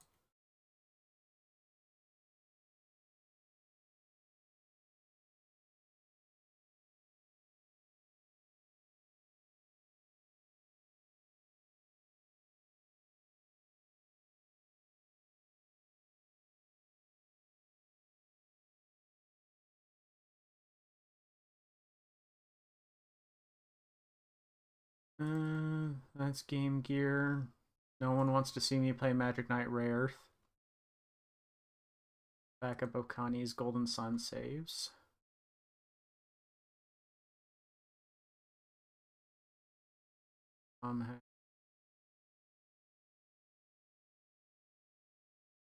More ROM hacks.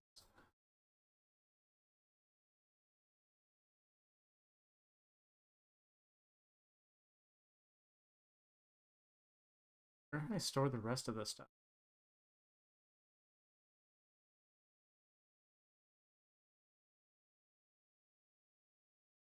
Alright, well, I think that's fine for now. We've got Dreamcast, GameCube, PS1, PS2, PSP, GBA, WonderSwan, and SNES. That's plenty of stuff for now. So, do I have to manually eject it now? I do not. Okay.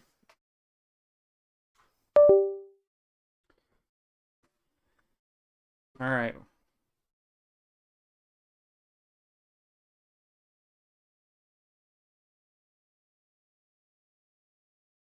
So let's start with the IA launcher. Import game package.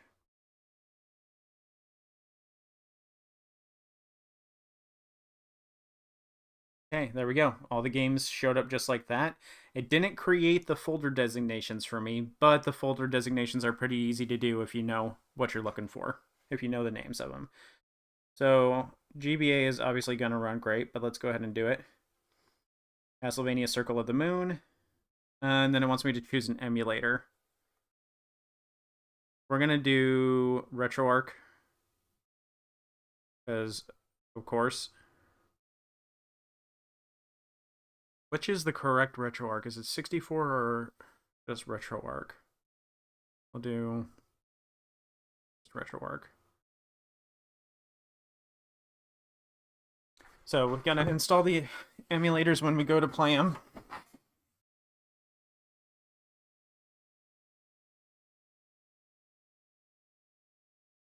Everything corrupted, yeah, because I unplugged it. I was ready for that.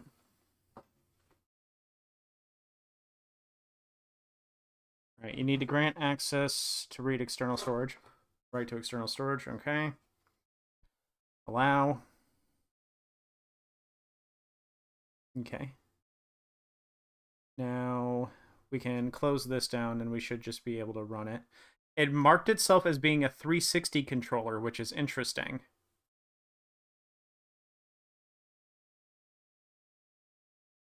Okay, and then we got, it's asking us to download a core. We're going to do MGBA. Which means we have to now do the fun setup of RetroArch setup, which means we have to download all the cores. Let's see. Core downloader. What stuff we're testing today? We got WonderSwan.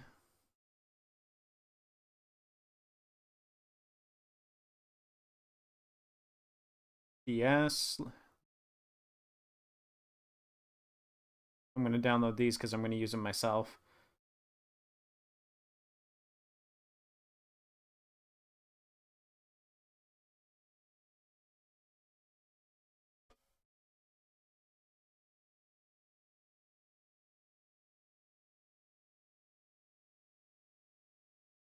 Don't think I'm going to use RetroArch for, well, if I play N64, I kind of need to use RetroArch because I want retro achievements. Pokemon Mini, of course, banger system. SNES's, Virtual Boy, Dreamcast, the Pixel systems, Saturn, PS1, PSP. Although we're not going to use RetroArch for PSP. We're going to use PPSSPP. All right, and then we need to do controller profiles. Let's update the shaders and overlays. And then when those are done, that should be fine.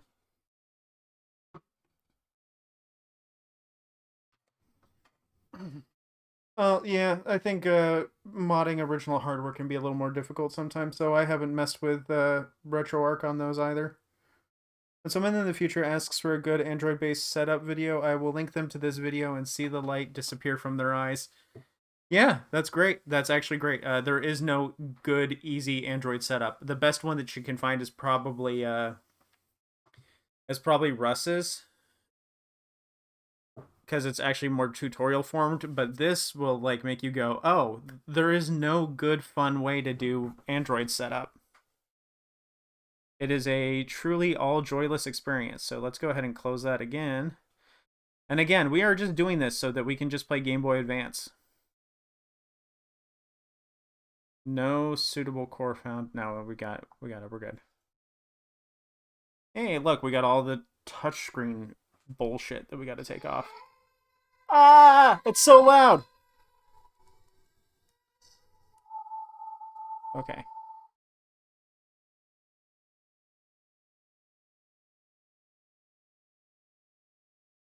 All right, now we need to get rid of this junk, the on-screen junk.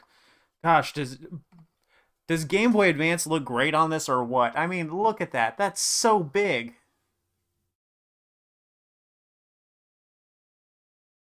Circle of the Moon, like, Circle of the Moon has never looked this good because it was always played on that tiny screen. All right, let's take the touchscreen pads off because come on, there's no way we're playing like this. But we could. But we won't. Now we got to figure out what the shortcut button is. Usually it's select and B. No, that's not it. Start and B? No. Is it both sticks? No.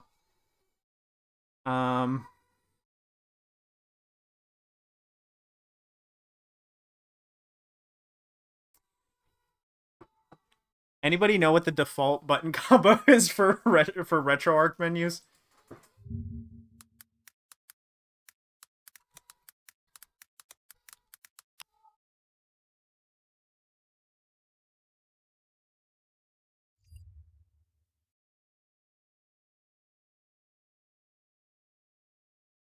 The cave like sound effect from the mic from the speakers actually works pretty well for this song.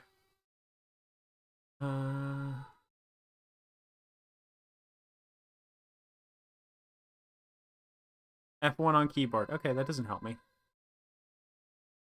Oh, you know what? Is there just a touch screen button that I can do to do that? Yeah, here it is. That didn't do anything. That hit it. Well, that hit it. But now we got that little chevron in the corner. Okay, that just turned it into a analog stick. Is that the RetroArch menu? No. There it is. Found it. Okay. So now we got to go in and we got to configure hotkey settings for RetroArch. Yay! I love doing this. I love doing this. Select X. Oh yeah, that's a good one. For me, it was select B on this thing. It started at select B. Okay. Yippee. Layout.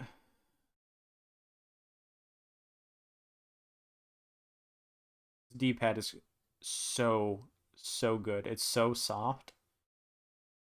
Oh, oh man, that D-pad feels good to use. Um, hotkeys. There we go. Menu controller toggle. There wasn't one set.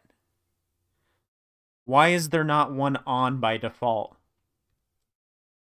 Okay, menu controller toggle. Toggle combo. Let's see. What would we got these extra buttons up here? We could use these for that.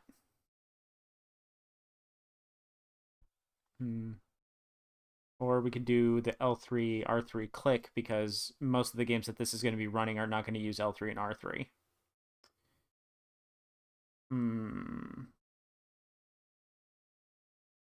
We could also do select B like it is on this, which is what I'm used to.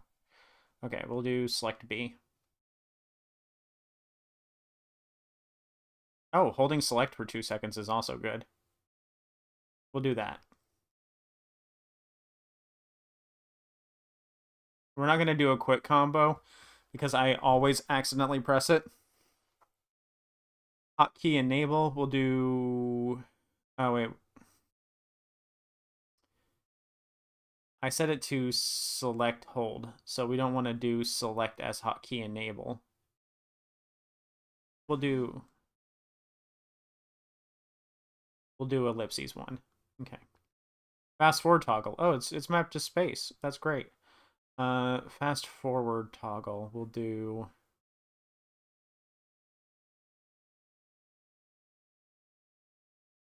Nope, that's not right. Okay, so... Is that right? Okay. Yeah, 105 is it, I guess. And then we'll make that hold right trigger. Okay, and then... I don't need save states enabled because I play on hardcore for retro achievements. Don't need save state stuff. I don't need to rewind. I need pause. Yeah.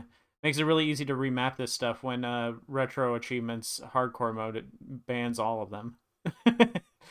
Volume up. We have that on the system itself. Next disc, we will worry about that if I have to do it. I'm gonna run from Duck Station if I can for PS1. Okay, let's go back to playing. That's right, we gotta turn that off. Oh wait, let's just check out the hotkey.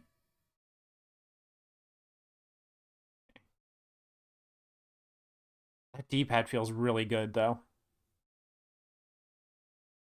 Sometimes RetroArch doesn't let you remapping the RC button. You need to do this one, right? Yeah, I need to do all of this stuff. Well, I need to do all this mapping stuff. But it will cover all of the system. Let's also make sure that the controllers work correctly. It is recognized as a 360 controller, which is not accurate. It is an SNES controller. I think I'll have to change that in the IA settings.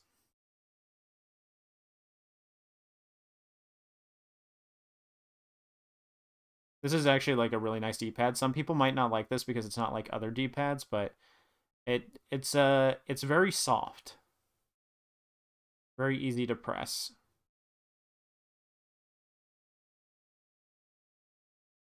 Okay, we're gonna map all the buttons real quick.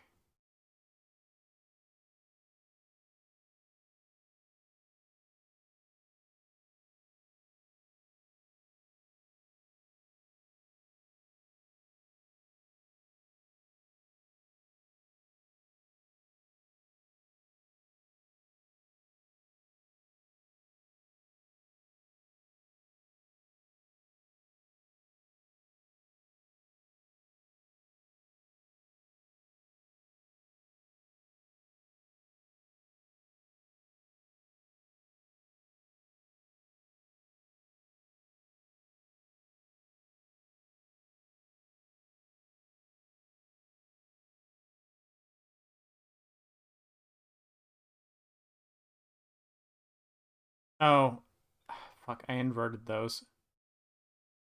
Maybe. No, I didn't.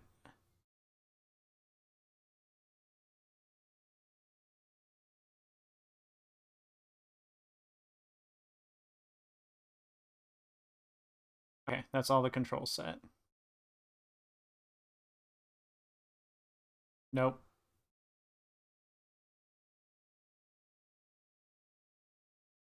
Let me leave. It's holding me hostage.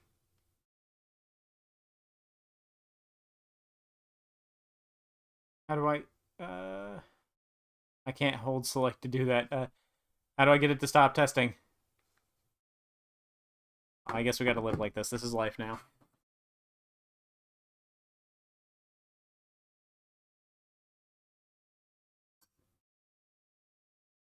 Y'all actually thought we were gonna get to play games.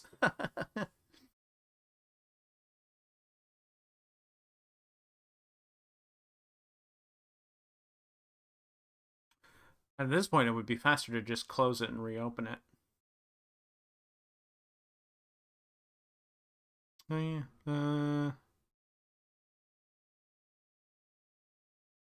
Yeah, that was much faster. Okay, so we still got to change it so that we can get this touchscreen off, which means I got to remember where this crap is.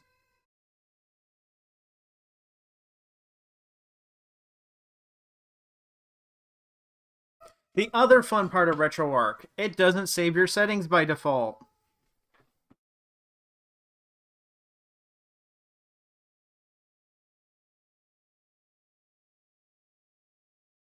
That's the best part of RetroArch, is that it doesn't save anything by default. You got to enable save.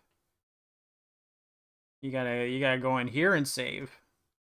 Or you gotta enable save on quit, which just wasn't on by default for some reason. Alright, we gotta go back to input. We gotta go back to menu controls. No, it's hotkeys. What? Hold select. Oh, I accidentally touched play, I guess.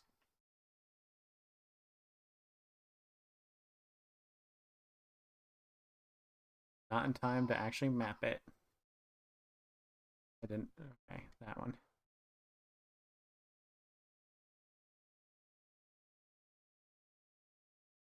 Yes, it's very convenient. RetroArch is convenient, but the initial setup is terrible. Oh wait, I don't want to map quit because I'll just press it by accident. Hotkey enable. Fast forward.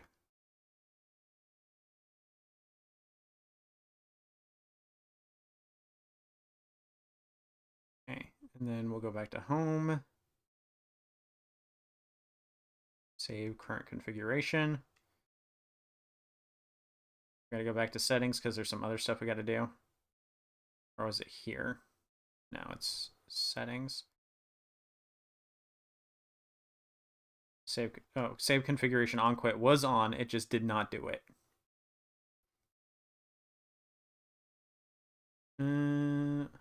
On-screen display. That's overlays. That's not what I'm looking for.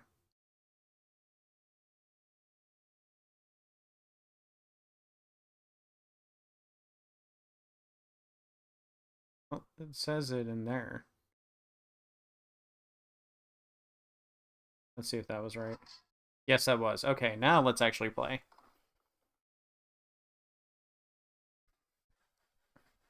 Hand is itchy.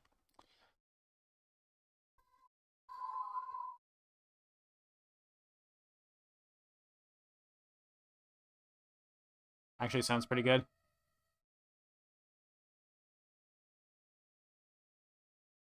Oh.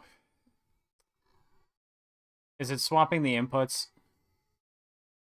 Yes, it is. Now we got the other problem.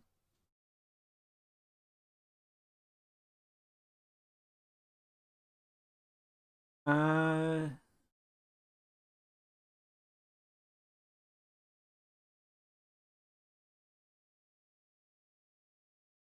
It says the Japanese layout right there. It's on that by default. So why is RetroArch not doing that?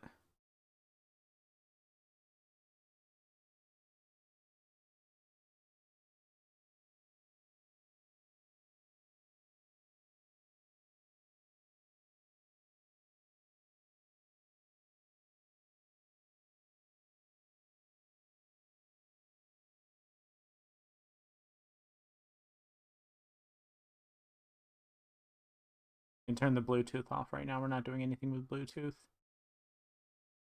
Oh, RGB effects. There we go. Keep that crap off.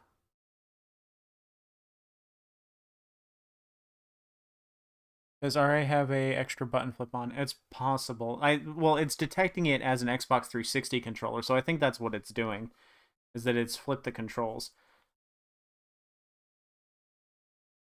Trying to figure out how I open up my thing where it shows all the currently open programs. There it is. No, that wasn't it, actually. Oh, actually it was. Okay. So now we gotta open back up RetroArch. And we gotta fix the button swap, which means going back to input, I assume.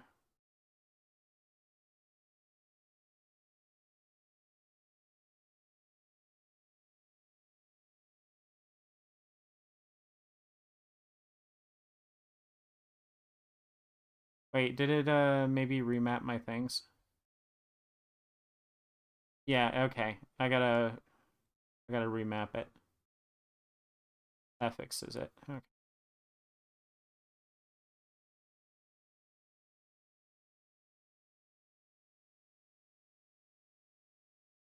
Oops. Wait, why'd it go back then?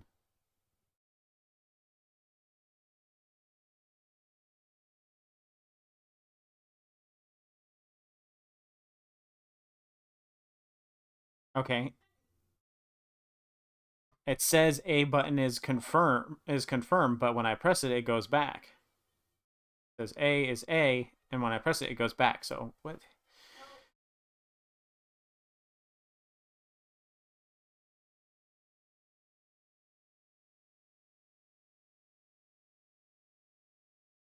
That's default controls. Oh no, whoops, that was pressing B.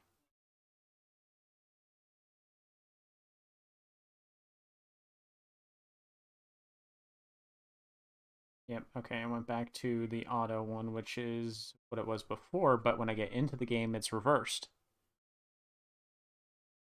What's to save? I I haven't picked anything yet. Okay, so I guess we'll just remap the whole thing like I did before. Up, down. These are fine, actually. It's these ones that need to be remapped. So that's A.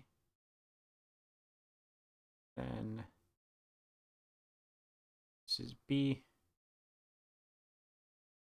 Then I got to press A with that.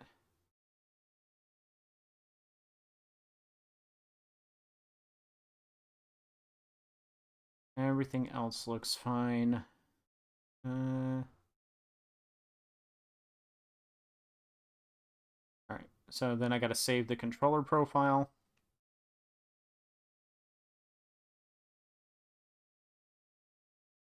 Keep wanting to press that as start button.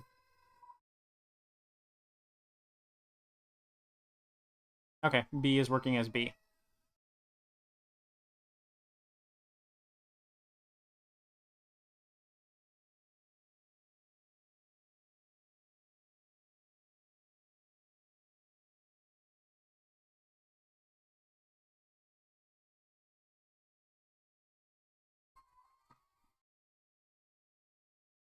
It is 1830 at an old Austrian castle. It's always the Austrian castles.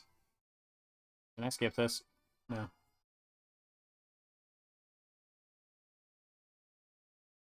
What? Why? Why did it?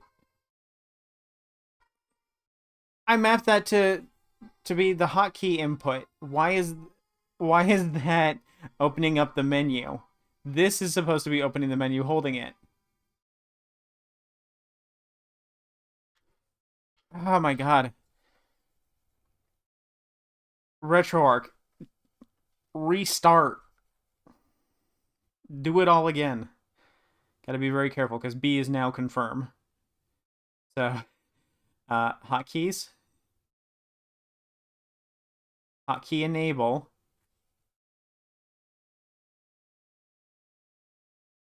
Yeah. Okay. We'll make hotkey enable select. And then we'll do none here and just see if that fixes it.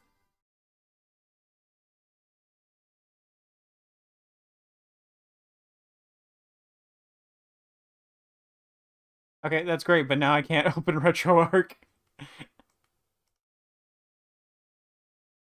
Yeah, I can't open RetroArch now. Oh man. Great. Okay, well, I didn't save my settings anyway, so let's just restart it. This is going so great. So far, nothing wrong with the system. Everything wrong with RetroArch.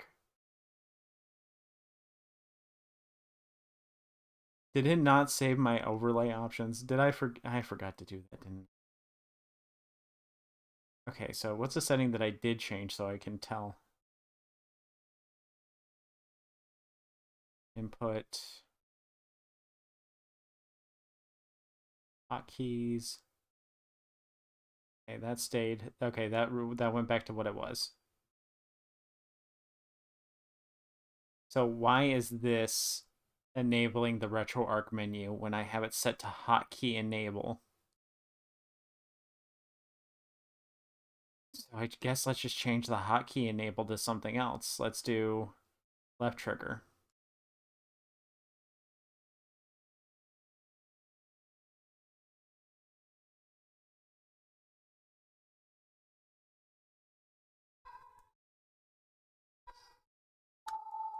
Not doing it now.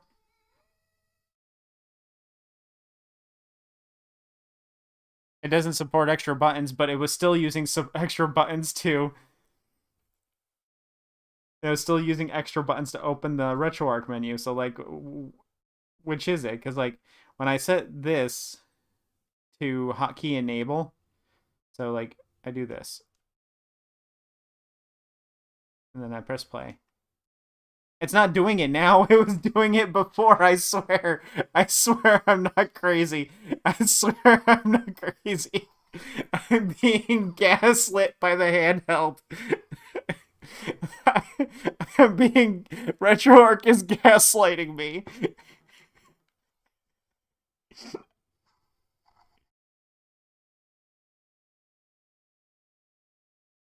Now RetroArch isn't opening when I press it. It's not opening when I press select.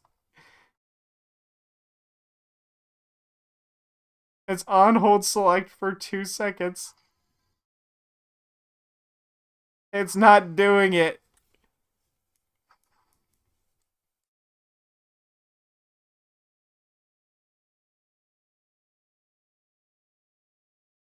Okay. Let's try hold start for 2 seconds. That's close enough. It's not doing it. It doesn't want to do RetroArch menu open. Okay, let's just try. We'll do a classic one. We'll do. Uh, we're selecting B. No, that's not an option. We can't do start and select with these ones. Selecting down, I'd have to grow an extra thumb.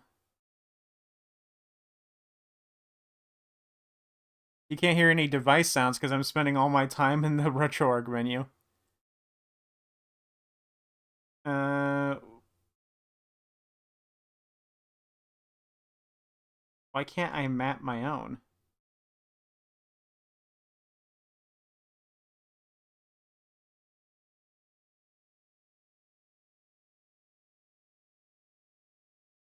Okay, just do L3 and R3. It's not doing anything.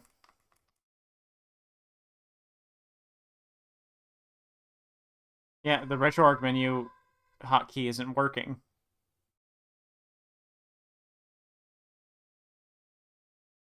Menu toggle controller combo. I should just be able to press that and it opens RetroArch, but it's not doing it.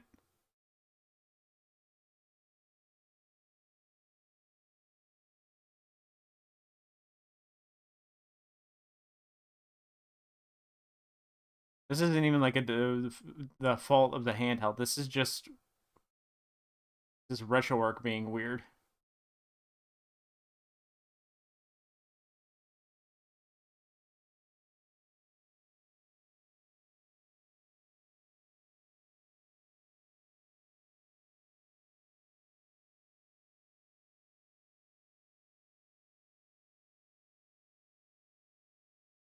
Is it because I didn't save it?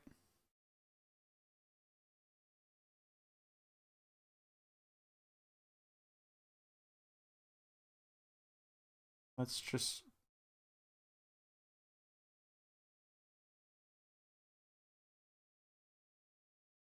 Well, where's the configurations menu now?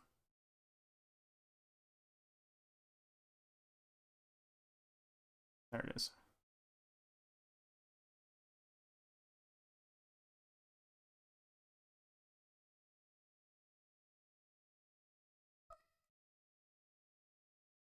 Okay, that's a problem for later. Let's just settle with being able to play.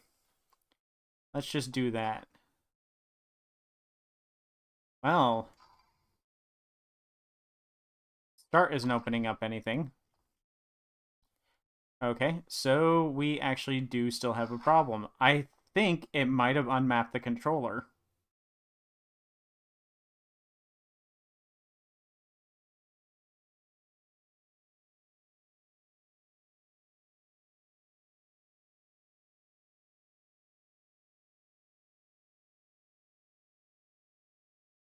What the hell? Yeah, it remapped it all to auto. And now it says Microsoft Xbox 360 pad. It doesn't...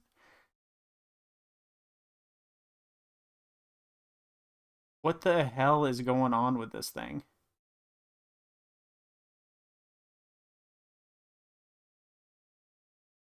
Okay, well that's working now.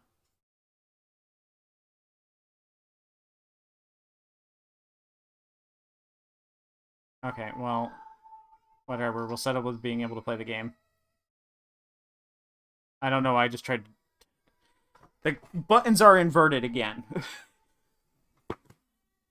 Oh my god, I hate RetroArch. I didn't have these issues on this handheld because it comes pre-configured. I didn't have issues on it because it comes pre-configured. This I have to configure it myself, so of course I'm going to have issues. It's really trying to make me look stupid, and it is succeeding. Now it says it's a 360 pad again.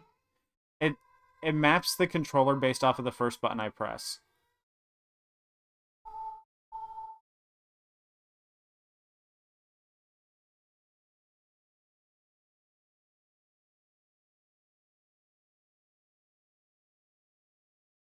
No? Okay, I thought it was going to change it.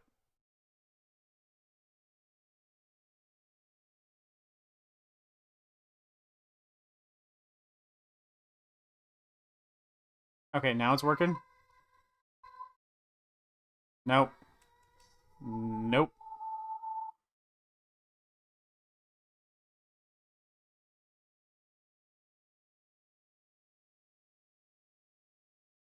This is where you hire a 10-year-old to set it up for you?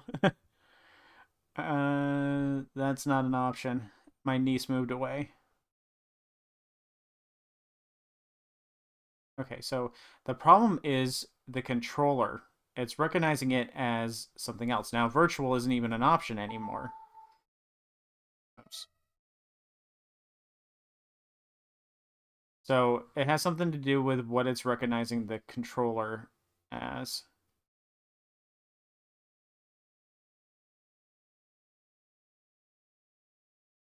Disable the device index. And then That doesn't work any. Oh, wait. No, that doesn't work. Okay, so disable the device index. Oh, wait. I saved a controller profile. Can I open up a... No, it doesn't have a load controller profile option. Just save it.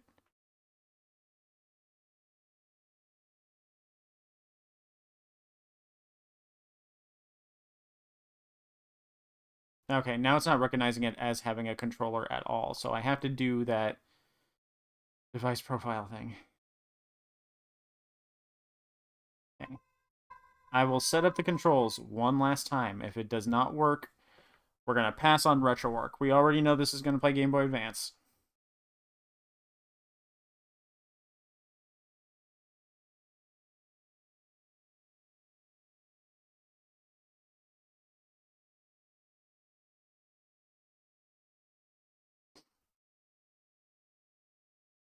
Then...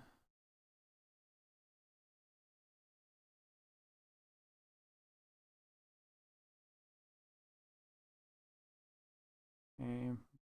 As a Microsoft 360 pad. Is it maybe something to do with INEO and how the controller is set up?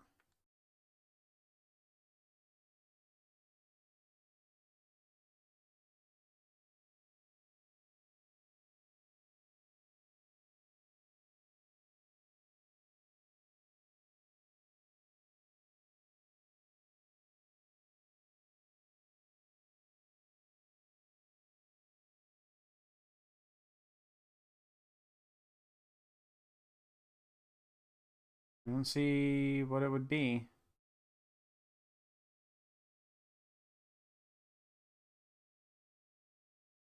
Controller mode, there it is. INEO. Okay, let's see if that fixes it.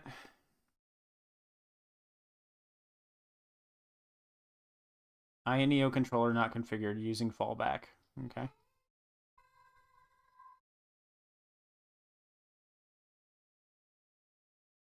Okay.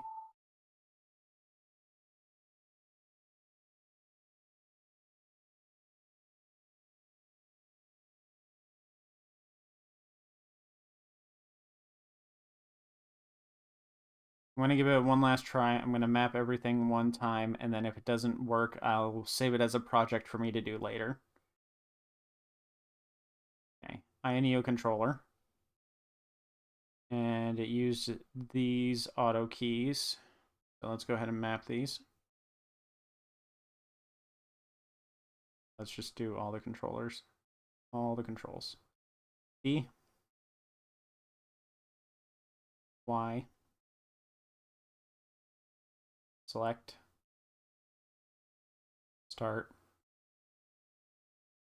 Up. Down. Left. Right. A. X. L. R. L2. R2. L3. R3. Right. Left. Down. Up. Right. Left. Down. Up.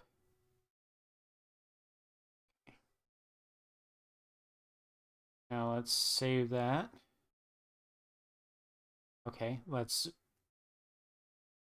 still back out with B.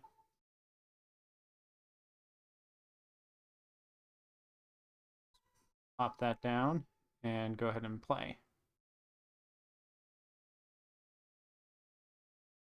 There we go. Start is working. A is working. Okay.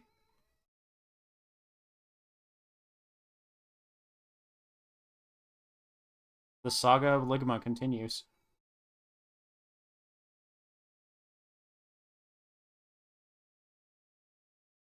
Alright, let's let the audio run up.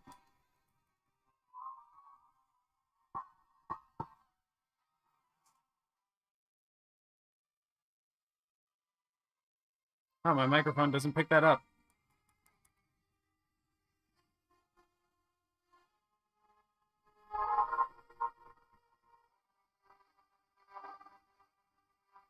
Weird. I have the volume maxed. It's just not picking it up as audio because of my sound filters. Let's see, filters. If I turn the noise gate off. Oh, that's gonna be annoying for y'all. Noise suppression. Let's try that one.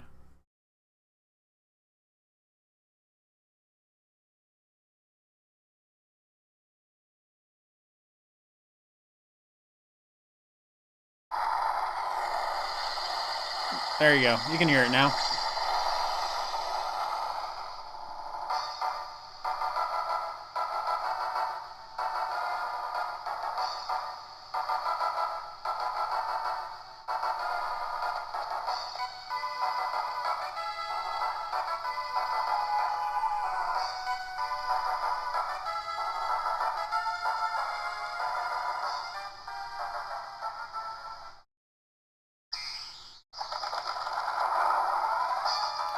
This is loud as shit. This is way louder than I would ever play it.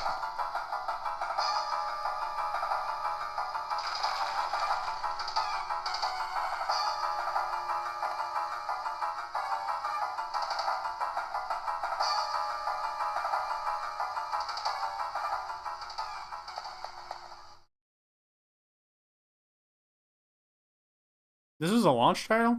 Oh, yeah, this is pretty good then. I can see why the I can see it having that explains why it looks the way it does, because the others don't look like this.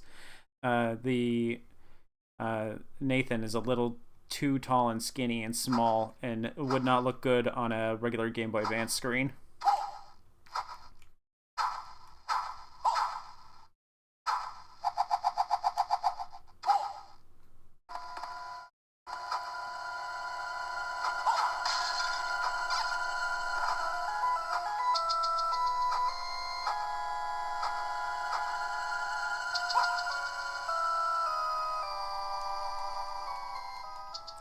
Alright, let's do our D-pad test. Russ has his Contra test, mine is Castlevania, I guess. I can turn, but I'm not moving, but I don't think I can move. Oh, yeah, I can. Okay. So I actually have to press pretty hard before it gets registered as a right input, but I think Castlevania doesn't have much room for diagonals anyway.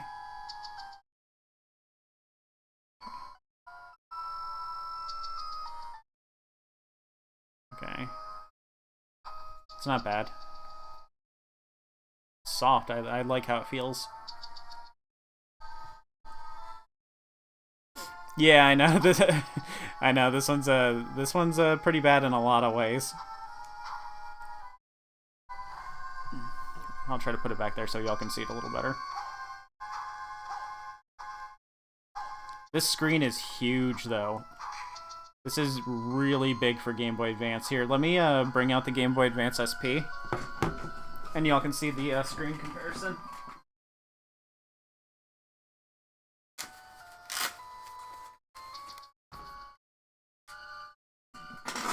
Look at that screen difference. That's huge. Also, it looks way better too. Like, you got full rich colors on the INEO screen, and then on the Game Boy Advance SP you've got really heavily washed out colors because of the AGS001 screen, which is a front light, not a backlight. Look, those blacks aren't even very black. But like, if you look at the blacks and dark colors on the INEO, it's way darker, even though it has a backlight. Whereas this just washes out all the colors.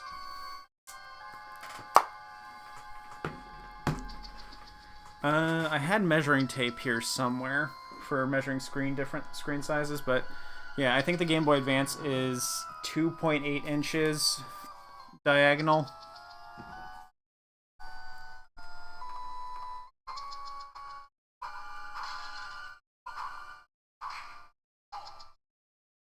Yeah, these buttons, they feel good. They're a little small. The A, B buttons are a little smaller than I'd like on something like a Game Boy Advance screen. I hate Nathan's jump. It's too vertical.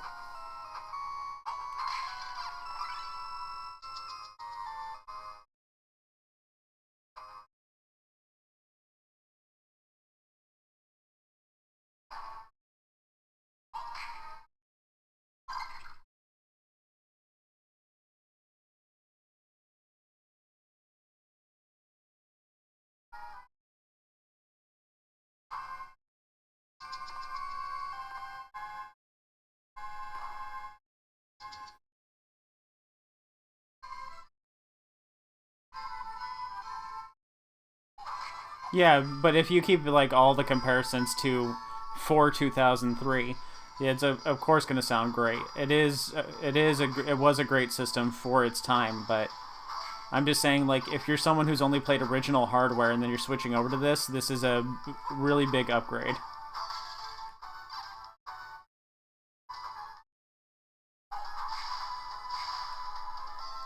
If I play badly, it's because of the weird angle that I'm playing at. I don't play like this, I play like this.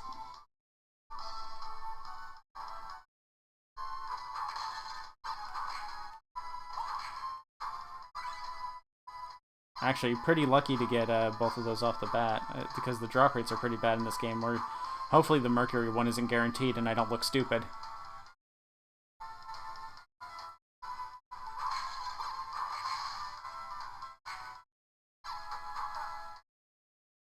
Oh!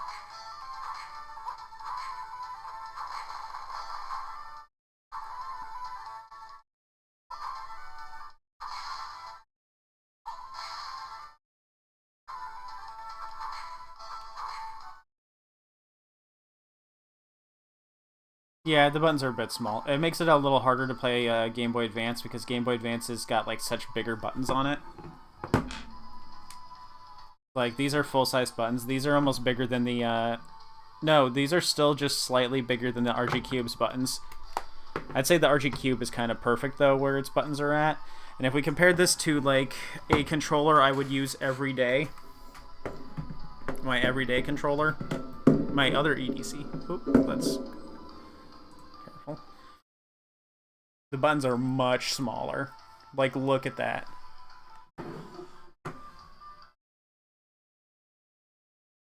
Oh, this would make a good screenshot actually. But yeah. It's like a Switch 1 Joy-Con. Let me go grab a Joy-Con real quick.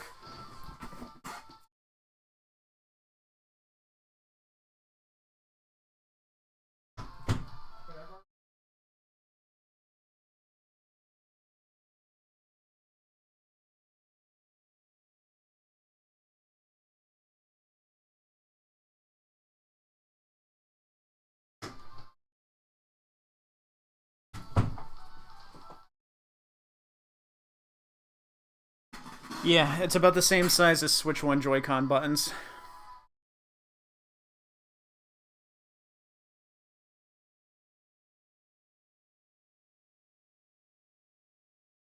Oh no, actually, Switch 1 Joy-Con buttons are still smaller. They're still smaller, thankfully. But it's not much of a difference. Let me hold them next to each other. Yeah, Switch 1 Joy-Con buttons are a little bit smaller than it.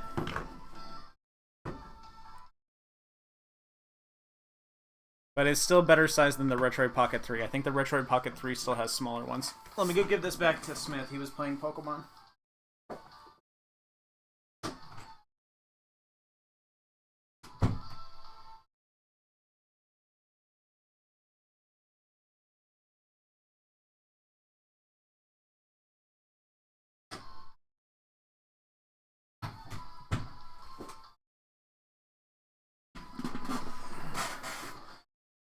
They're small, but not impossibly small.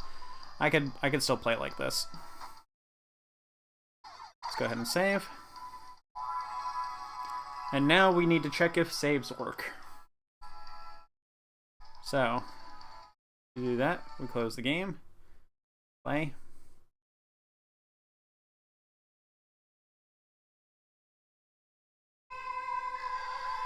Look at that, it remembered my controls. Yeah, they're closer together on the Switch. And that's a good point. I didn't think about that. Spacing is going to matter. I kept my save. We are all good. Yeah, that D-pad. I think the D-pad is really, really good. Like, these are probably my two favorite D-pads. If I have to have a plus-shaped D-pad, I like this one. If I have to have a disc D-pad, I like this one.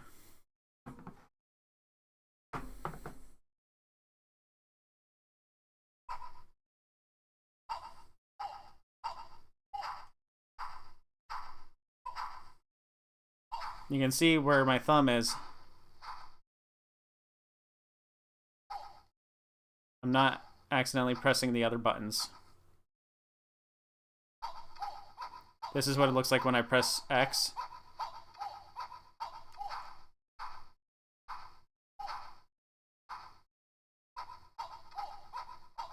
Oops. Okay, that's the turbo is toggle. So if I was accidentally pressing X, you would see that it would toggle on the turbo and I would jump endlessly. So I'm not accidentally pressing buttons at all. The D-pad on the Tegenaria Lite is very stiff. Here, just a second. You're going to see the top of my head. Okay. The D-pad on the Tegenaria Lite is pretty stiff for me, and the whole unit moves inwards when you press down, and it moves in pretty far. It's got a lot of travel on it. This does not have that level of travel. Well, maybe it does. I just don't notice it because it feels softer. This is like a softer, squishier pad. So, like, I guess I just didn't notice that it does travel as much, but this, it feels... You can probably hear that, too.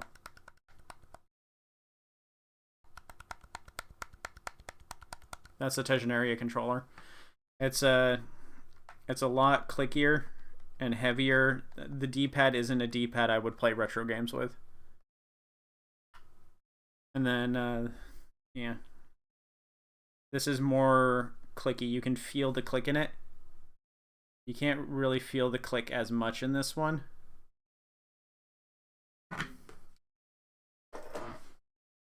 So it's got the same amount of travel.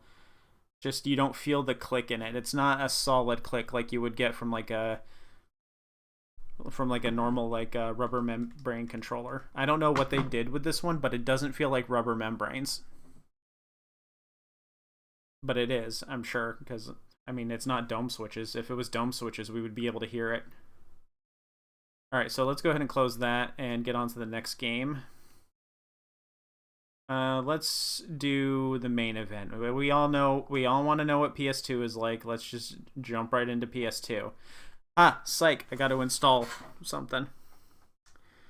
We want Aetherx SX2.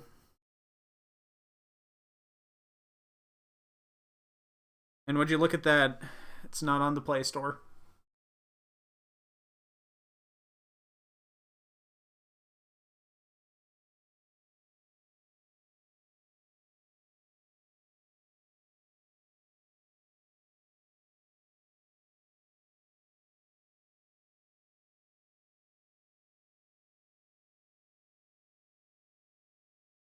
Alright, well, let's try going through Google Play itself.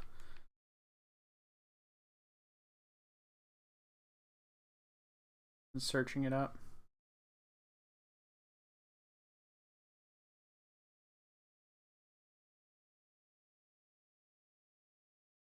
Huh. Maybe it's something we have to download from a browser.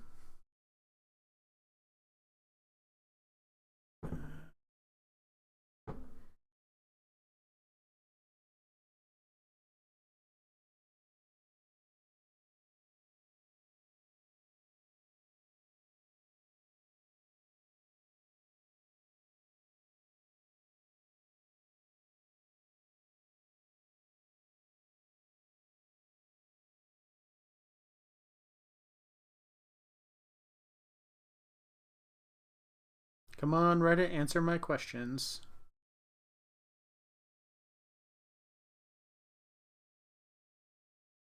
No, not refresh.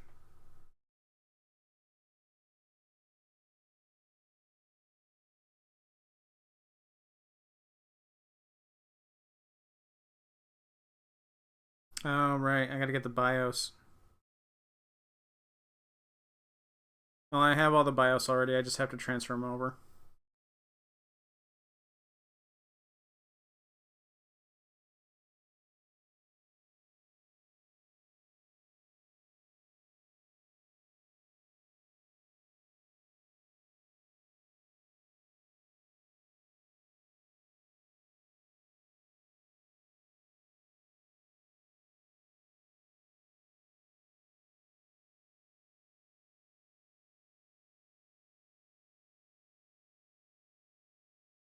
I love shady download links. They're my favorite. Everything should have a shady download link. Alright, well, that's how you know you got a real APK. Google tells you it's not safe.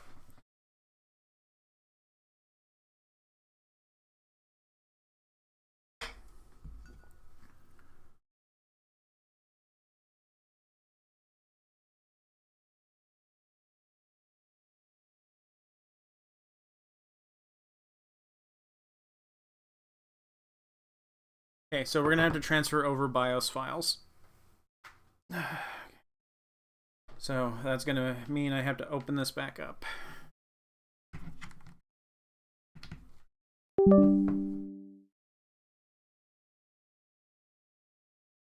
Is it transferring date?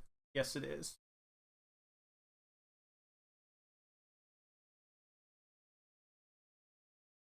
It says it's empty. I love it when it does this. It usually means you have to connect it twice. Nope. Okay.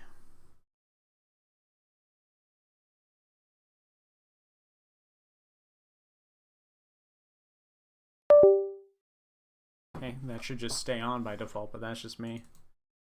Oh, we already used up like 20 of the 50 gigs available. So now I need to make a BIOS folder, so I have to new folder, BIOS, and then I got to get my copy of my legally sourced BIOS.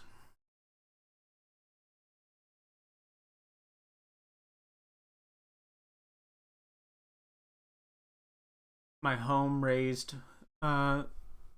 free range BIOS. Go into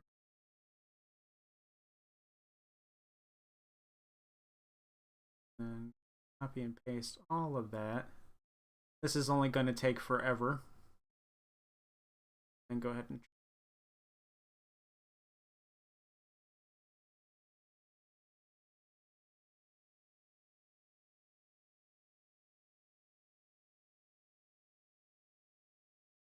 it says it'll only take 25 minutes.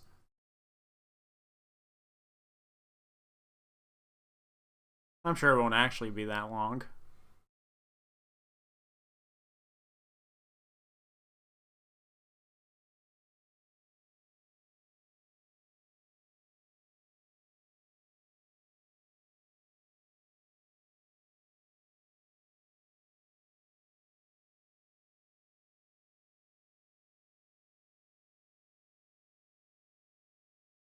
Uh,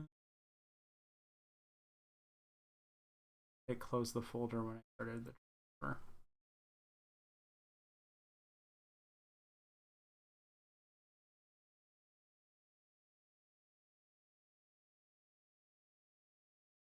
Alright, let's just cancel it. It's PS2 that we're trying to do. We can just transfer over just the PS2 ones. I don't need to transfer over every single BIOS. We'll just transfer over the PS2 ones. We know what those ones look like.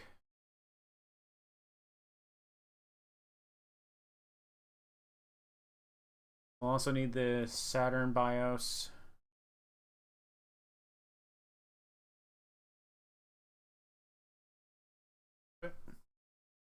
The Game Boy Advance played just fine without its BIOS. That's good. And then we'll copy. I almost said crappy. We'll copy over the PSX BIOS.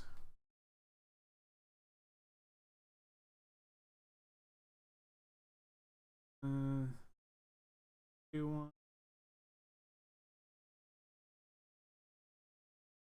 Yeah, I don't think I need the. I don't think we're going to be paying any Panasonic disk system today. Might need Naomi. Need Mupin. We might need the Nintendo DS ones. Also, since this is internet enabled, you can acquire your ROMs from online sources, like, I don't know, your own Google Drive or something.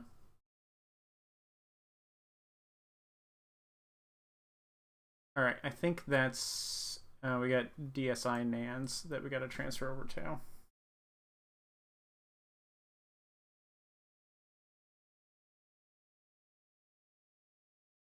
Oh yeah, those NAND files are actually big. Okay. Well, it won't take as long as the other thing. Go ahead and refill your water, get yourself a drink, and maybe get a snack. The viewership dropped off like crazy. Gotta love it. This is what Android setup is like, folks. It ain't easy being cheesy.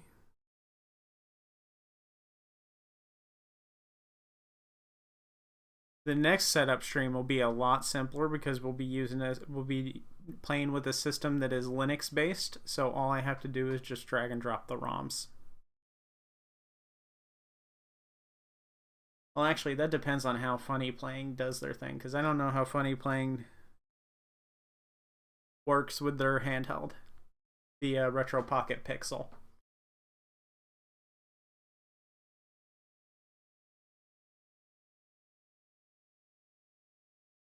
There we go. All right, that should be fine for now. And it said I didn't have to eject it, so yoink. All right, let's try some PS2 if I got the right BIOS. Setup, read the FAQ. Optimal. Import the BIOS. We go to folder, we go to Pocket Air Mini, we go to our BIOS, and then, oh, is it not going to just let me designate a folder? Is it going to make me click a BIOS?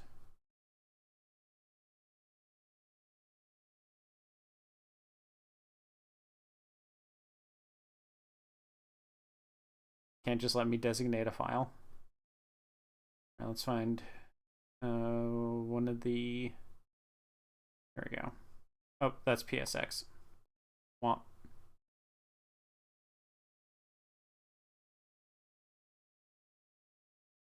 Where is it?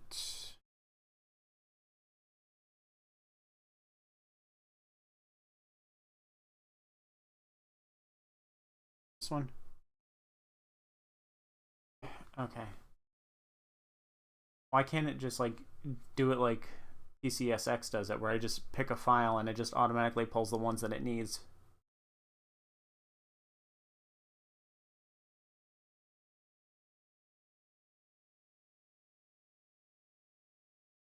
Did I accidentally not grab the PS2 ones? I thought I did.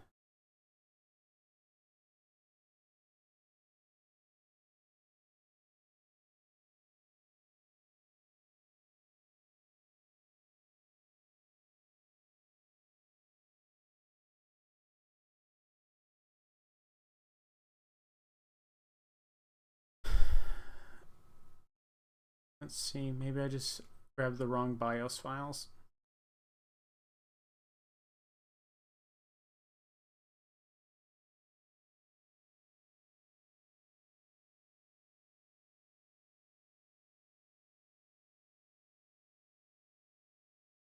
Okay, there's a lot of these that I did not grab. I was pretty sure that all the PS2 ones were SCPH, or maybe I was confusing it with, maybe I was just confusing it with PS1.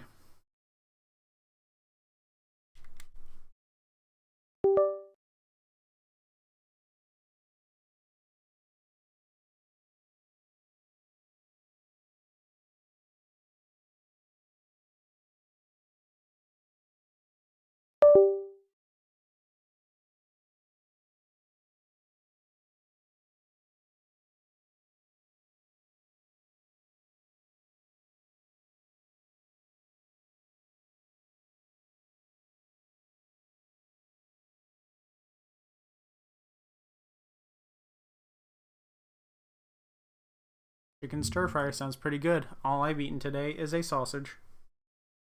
It's a big sausage, though. It was a linguiça. Let's see. What?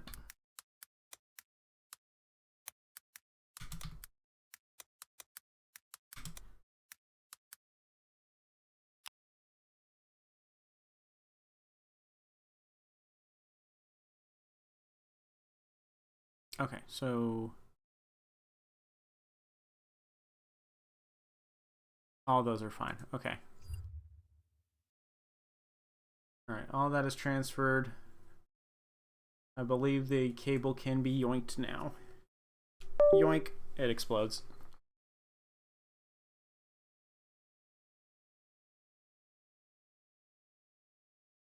Go back to the thing here. I think we have to refresh that. Oh, now it's just a matter of picking the newest one. 96, 96. Oh wow, they are all from the same date. Well, let's just pick one. That's Asia. That is not where I am. Japan. There's USA. Oh no, that's NAND. That was a DSI NAND. Oh, does it? The letter next to it indicate the region? Nope.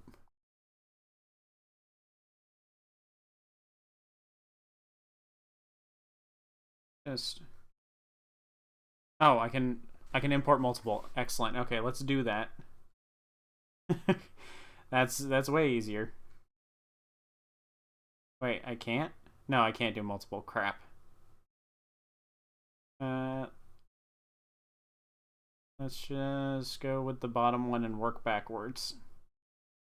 Those are DVD ones.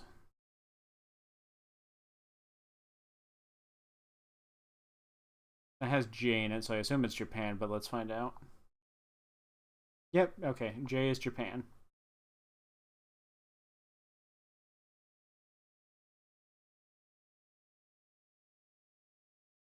Let's try this one.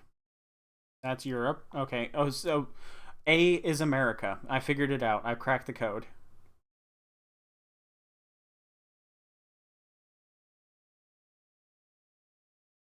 Back down to bottom ones. E. That's T. A. So A has to be America, right?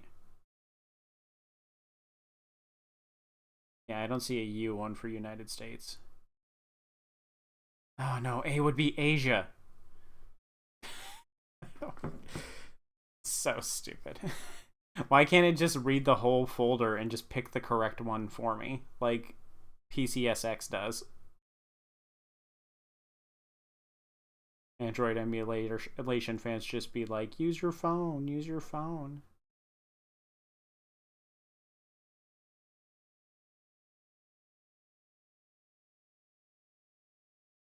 A H H E A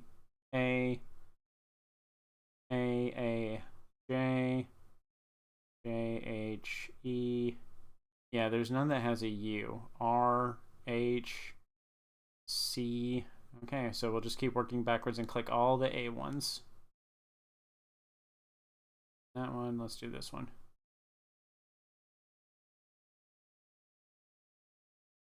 That was Asia again. I want to say let's just do this later, but I can't because I need to do it now.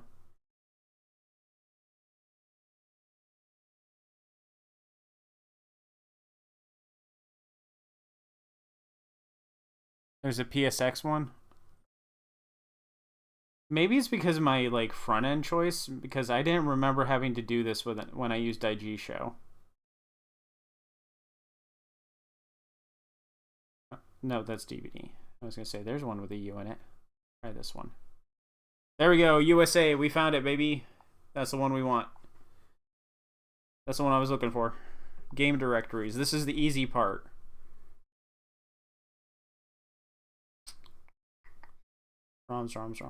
ROMs. There it is. PS2. Ratchet Deadlock is right there. We will use this folder. Allow. Next. Finish. There they are, and it was able to read through the folders. Okay. So, we're going to start with Deadlocked, because I am the most sure that one will not run well. Excellent. We got the on-screen touch commands.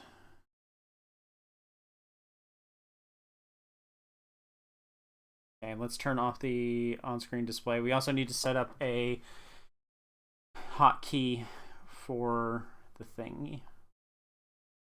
Okay, we got the controls here. Let's see. Touch screen. We're going to leave it on for now. Once I make sure the controller's working, then we'll turn it off. Okay, we don't have a controller bound, so let's do that.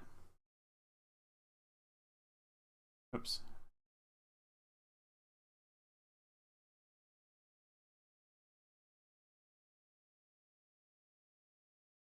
Oops. Open that back up. I ain't done with you yet.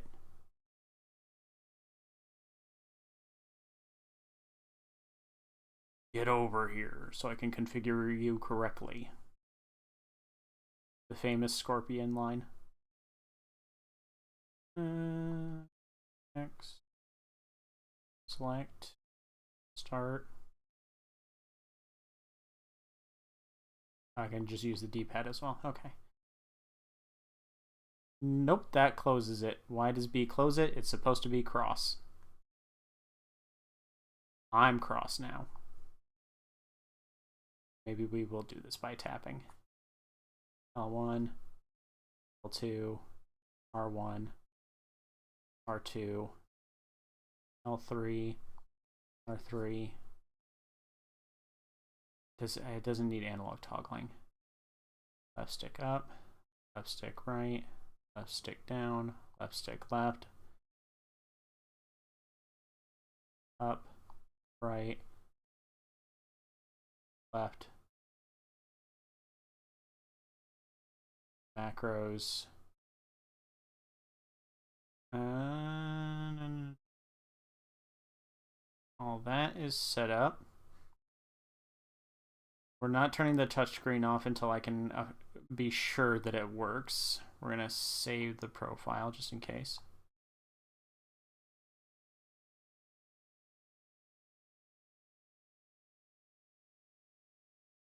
We need to set a hotkey for opening the thing.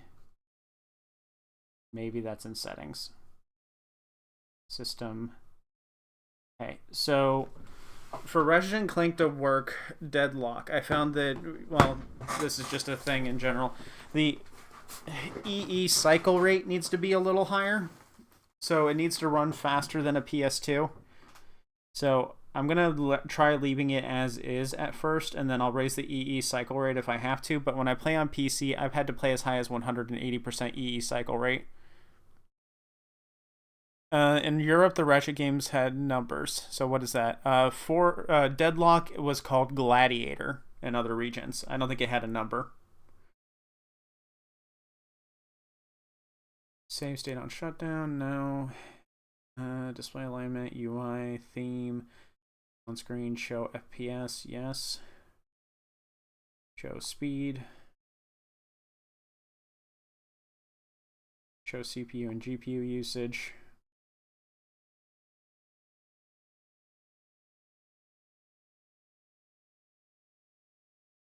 System.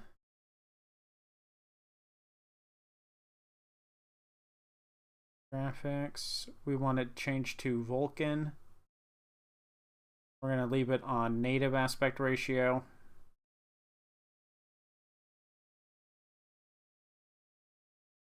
We're going to leave it on its default 4.3 since this is a 4.3 device. We don't need widescreen patches.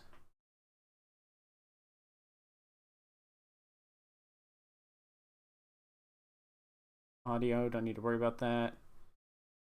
We got memory cards enabled already. List BIOS achievements. We're not going to do retro achievements right now. I will map that on my own because y'all probably don't care about that. Everyone knows how to log into retro achievements. All right, so I don't see a place for me to set the hotkey for getting in and out of the menus.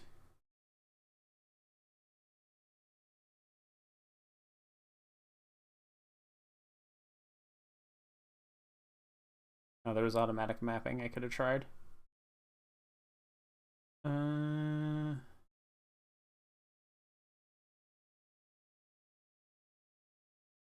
Auto hide display. That's good. We'll do auto hide display. Because then I can just tap and bring it back up if I need it. Okay. Oh, good start.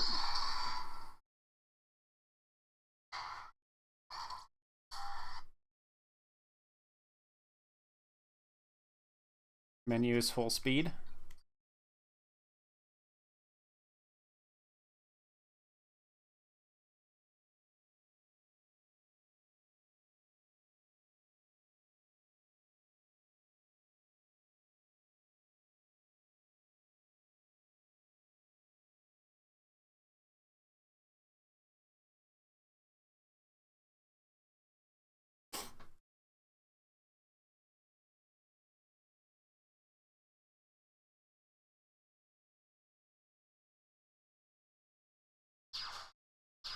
It's a little blurry, but I mean, that's to be expected.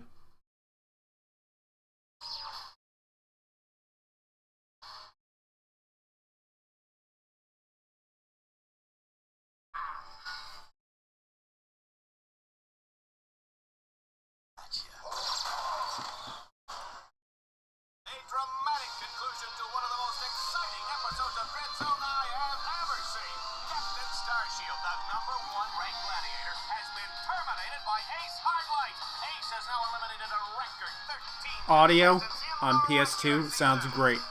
This is really good. I think maybe YouTube just, I don't know, maybe it just doesn't like YouTube sound because that sounds just like it does on my headset. Oh, we got a video playing. Let's set up the stand. So I don't have to hold it.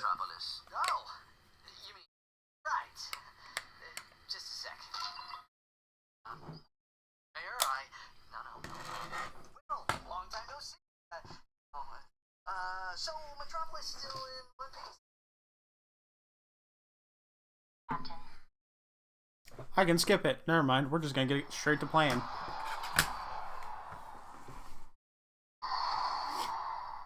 That's full speed. That is something that can actually lag.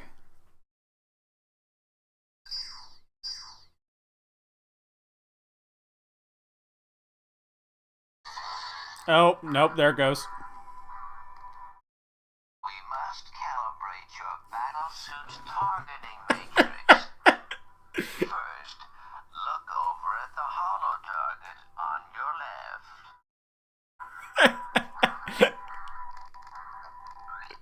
Turn to the holo target on the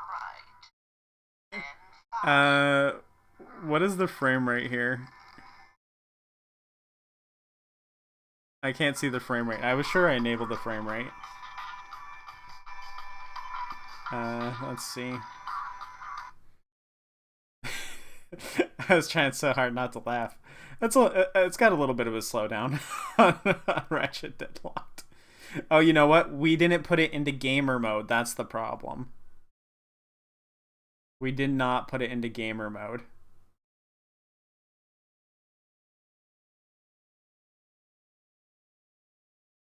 Alright.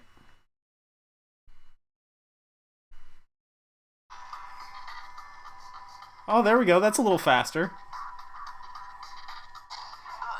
Now shoot the holo target above you. There we go. That sounds a little closer to full speed. Ratchet, your movement circuit should be in working order now. Try getting to the top of that ledge.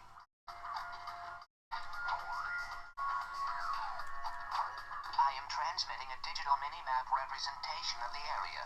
Can you see it? The minimap will show you the positions of nearby enemies. I am reading 3 more holo targets in your vicinity.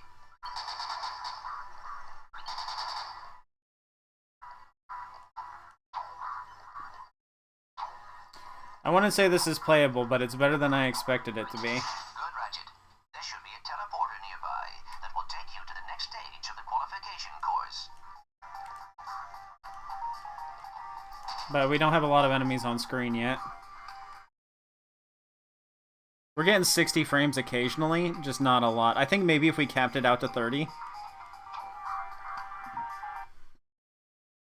We also still have the EE cycle rate that we can try, but if we can't get it to run 60 FPS in this little room, EE cycle rate is not going to make it any better. Let's see. Well, we can see what the bottleneck is, at least.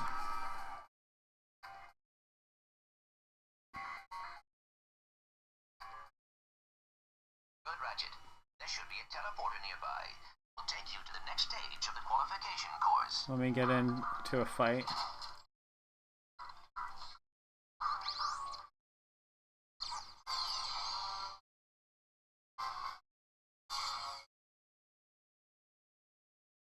Greetings, hero, and welcome to Dread Zone. Rest assured you're now far. Everything's being pushed, essentially. Ratchet, I have figured out a way to get information to you without Vox knowing. Pay attention to secret messages at the bottom of your screen. At the top of your screen is the experience bar. As you destroy enemies, you gain experience. When the bar is full, you will gain a level, and your nanotech will increase.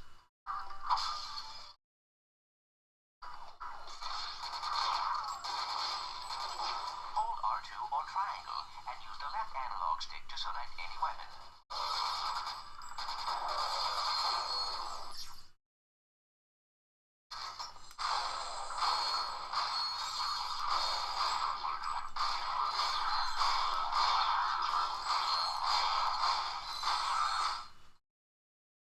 Honestly, not bad. The FPS is dipping between like 55 and 60.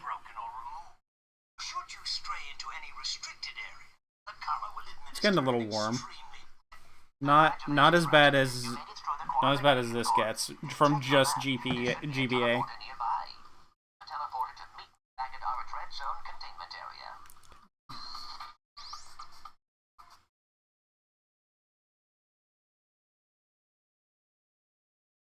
Can you hear the fan? No, it looks like you can't. Even with noise suppression off. Yeah, it's dipping. Well, this is an in-game cutscene, so this will also have frame rate issues if there are any. It does look better than I expected to. I was expecting it to just not function. Oh, there we go. 40 frames right now. No enemies on screen. As a contestant on Dread Zone, please make yourself comfortable. You'll most likely be spending the rest of your life here. Can we do sub-native resolutions on Aether SX? Is that a thing we can do?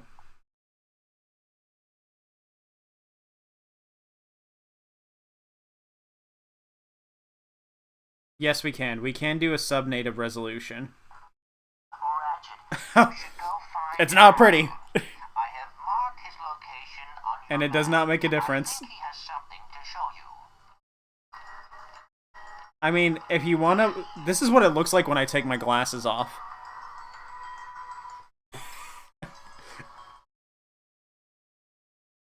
That's what it looks like when I take my glasses off. A little blurrier than that, though. Let's, okay. Alright. Sub-native is not working for that. It's not going to do it. I don't really see anything I can do to make it run better.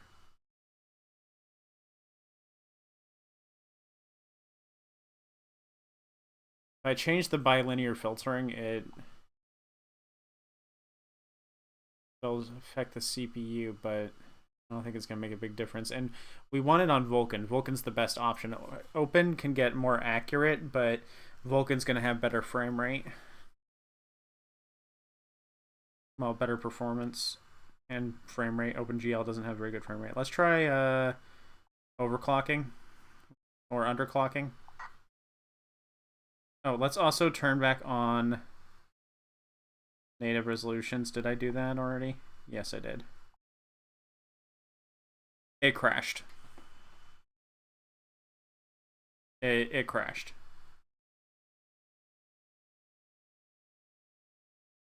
So messing with the cycle rate is not going to help. So if you have to mess with the cycle rate to get a game to run, it probably won't run on this. It'll probably just straight up crash. All right, so that gives us it did way better than I thought. It did way better than I thought. I really thought it wasn't going to even launch. So that's great. We're going to exit the game, though. We're going to try Budokai. Let's close that.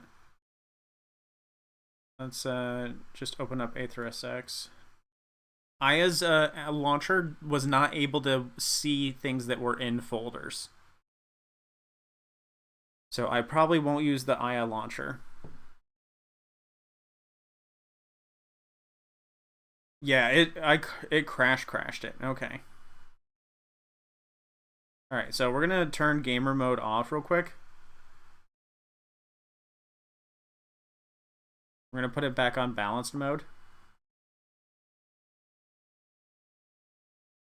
And we're gonna play Budokai. This is the first Dragon Ball Z Budokai game. This is something that I'm somewhat optimistic for. I'm pretty sure this will be fine. Because Dragon Ball Z isn't super intense on the graphics.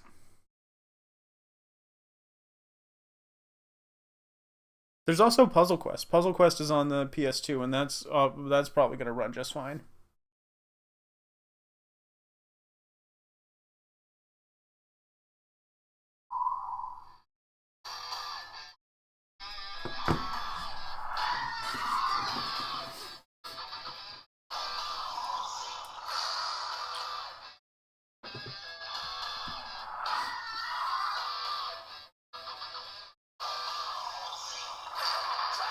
Dragon, unlock the dragon, Dragon Ball Z.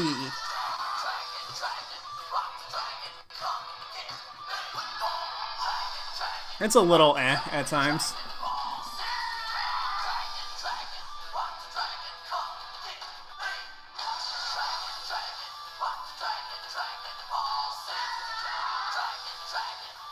I love that they recreated the opener using 3D graphics. They didn't have to go that hard, but they did.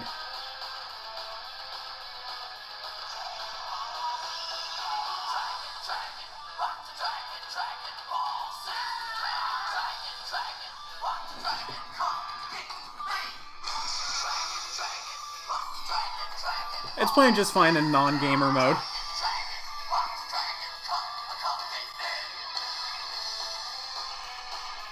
Do we have the... Is the E cycle rate still up? No. And the graphics are set to native. Okay. Hey, if balanced can do this, that's pretty good. I have high hopes for the eco mode if you're playing pixel games then.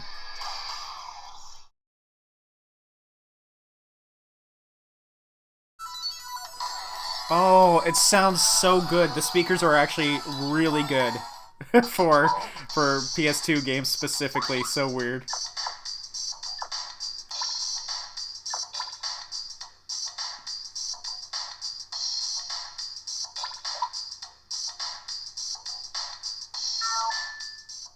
I'm gonna say I'm pretty terrible at this game. Budokai 1 is very clunky. I should have just went straight to Budokai 3. Plays the opener again in case you skipped it the first time. That must have just been an accident. There's no way you would skip the cutscene multiple times.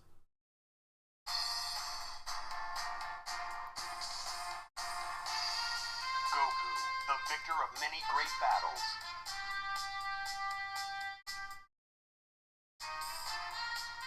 What out with his son, Gohan. All right, we're still getting some. Comrades again. We're getting some dips in the cutscenes, but then again, this is on balanced mode. Mysterious alien attack. Mysterious alien attack. Oh, this is so nostalgic for me. It makes me so happy. Playing this on the go is crazy. Well, what an unexpected surprise. I just stopped by to enjoy the view. Shut up, Brad. It's...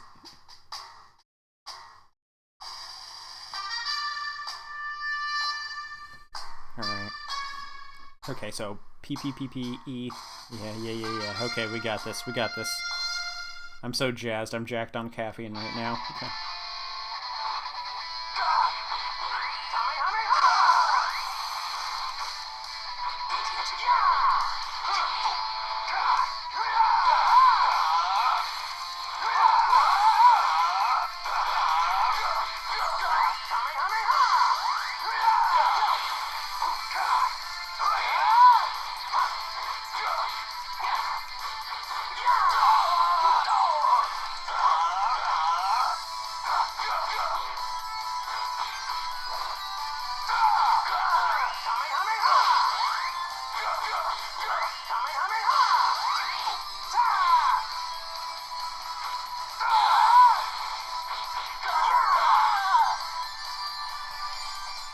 It's a little loud. It hurts my ears. Yeah, almost full speed on balance mode. There's a couple dips, but it wasn't noticeable. We're gonna... the angle on that does not look good. Goku looked like he about to go in raw. The frame rate feels fine. It feels very playable. Let's bump it up to max mode.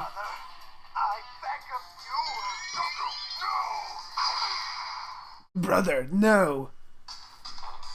Please spare me, Kakarot.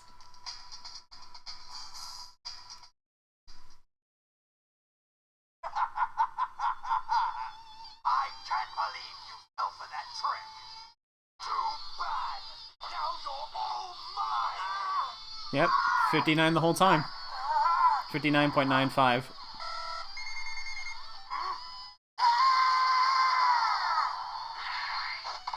It's Gohan.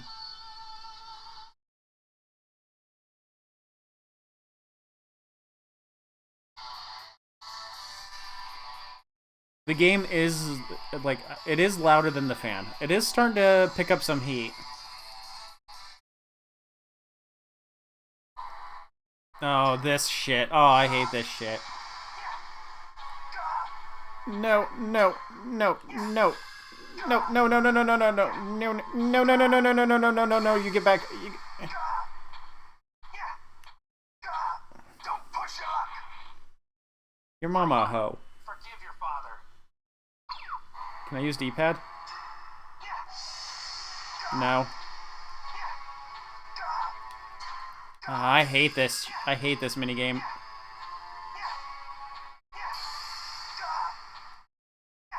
Fire the damn cannon already, you green bastard. I'll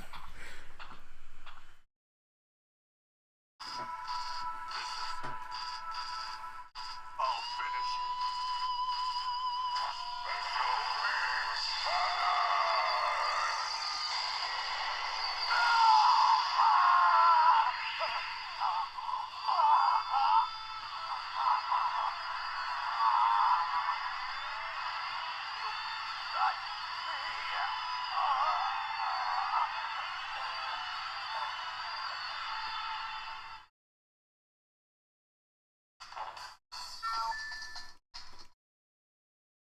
Alright, let's do a real fight. Come on. This is a little bit warm. Still not as bad as the Shoe 20. Quiet Fury.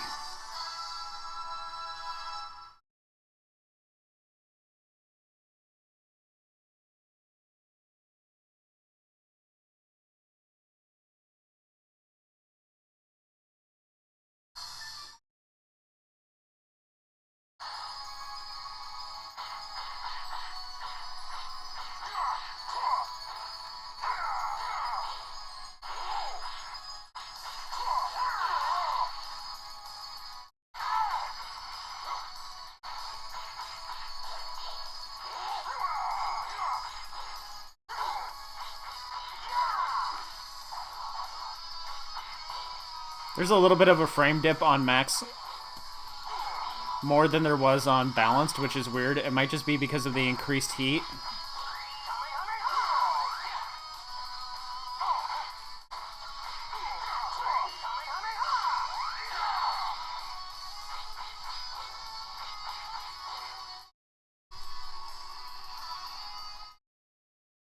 Surprisingly, I think it plays better on balanced.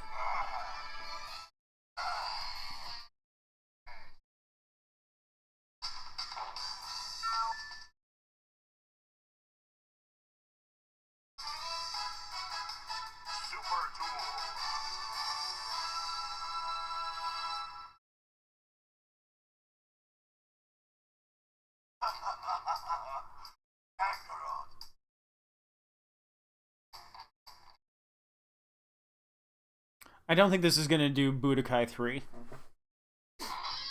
which is a little disappointing, because that's what I was working on, but I was expecting it to do this one well, at least. Yeah, I did see frame drops there. It was pretty significant. When we get some distance between each other. There we go. There's the slowdown. Okay, let's put it back on max. Give it a second.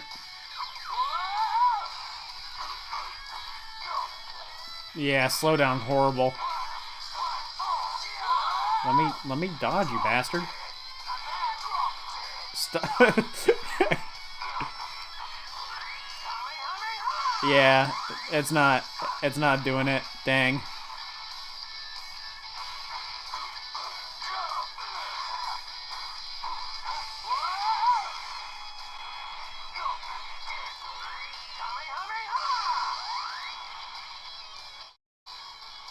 I mean, it works. You're gonna have some slow fights, I guess.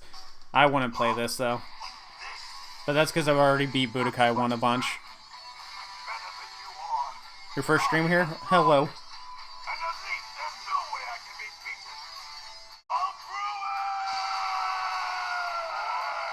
I mean, it's doable.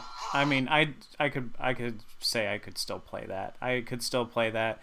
I think maybe if you played with like a European ROM, so that you had the PAL version and the frame rate was 50, I think that'd be fine. I think it'd run just fine. Maybe if we had a... I turned toggle frame limiter. What does that mean? Okay, well, I don't think it's on. So let's see. If you could cap the frame rate to 30 FPS, I think it's playable.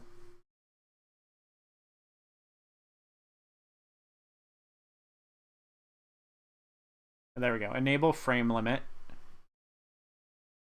If disabled, the system will run as fast as possible. Let's try that.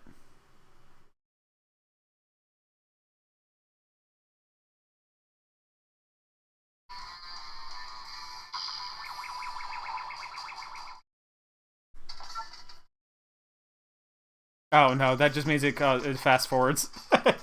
Okay, I misunderstood what that setting meant. Alright, blah, blah, blah, blah, blah. Let's see. System. Let's turn that back. Okay, it's normal again. Alright, so let's try a different game now.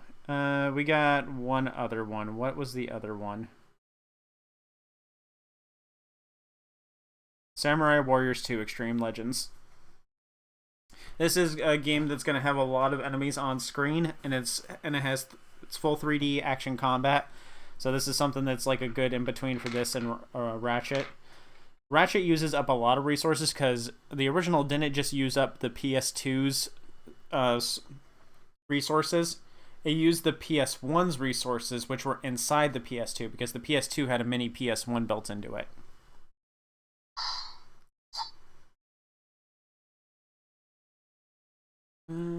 Oh, triangle for new game. Okay.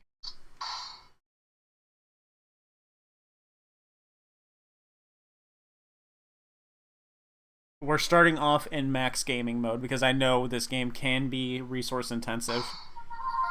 It has the potential to be as soon as we get a bunch of dudes on screen.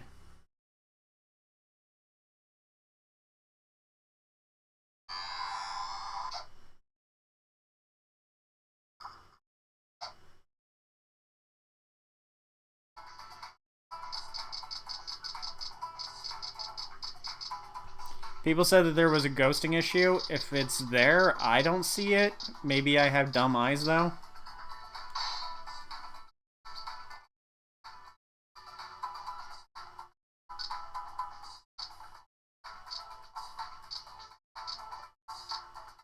We're gonna play Motochiko Chosakabe, because I like fighting with a guitar. We're gonna play on easy, because I'm not looking to... I'm just looking to try it.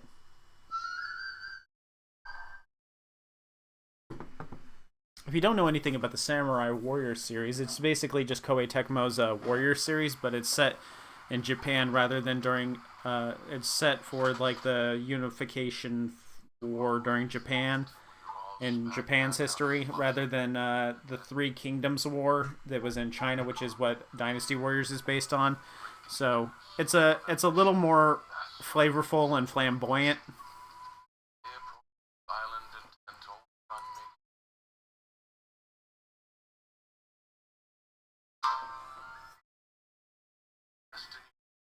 I follow the others who have been swallowed up.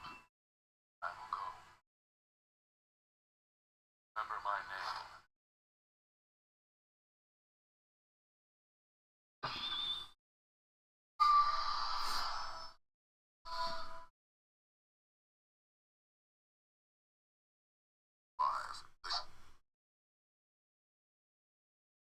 Sounds like Blythe and Connie are back. Oh yeah, all the Warriors games are great. The only bad one is Fire Emblem Warriors. And that's more of a fault of Fire Emblem because the characters are all too samey. Banger tracks, always. Oh, it slowed down a bit.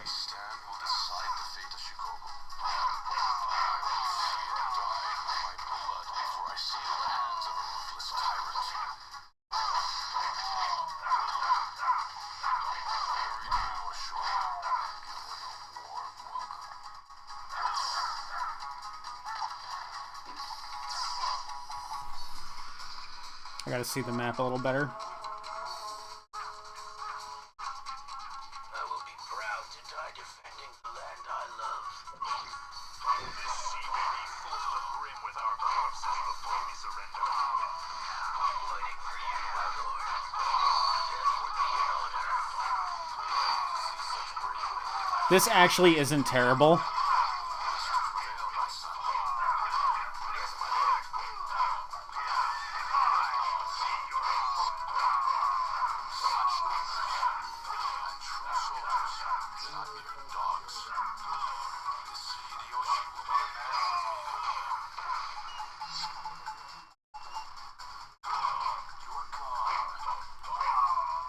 I would say this is playable. Just like the original version, you're going to hit a couple of stages here and there that push it, and it struggles. But outside of those stages, like the majority of stages, I think this is okay.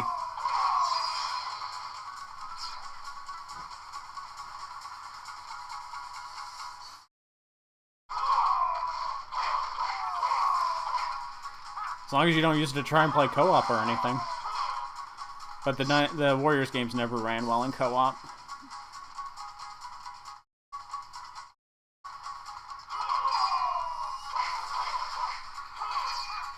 FPS, it's been pretty consistent.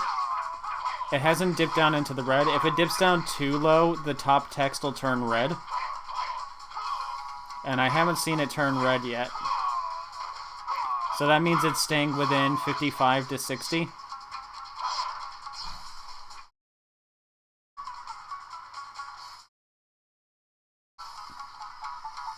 But I am playing on max. So I think you'll probably have to play this game on max settings too. Let me get it close to my face so I can see the text a little better. Yeah, it's floating around 59 to 61. It occasionally dips over into 61.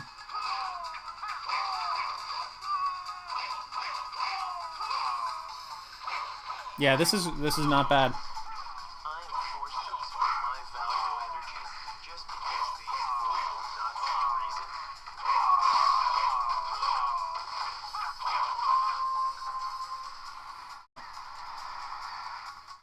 Numbers, Nimzy.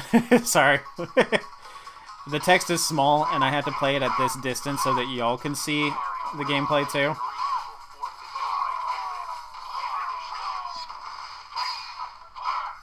But yeah, I'm getting 60.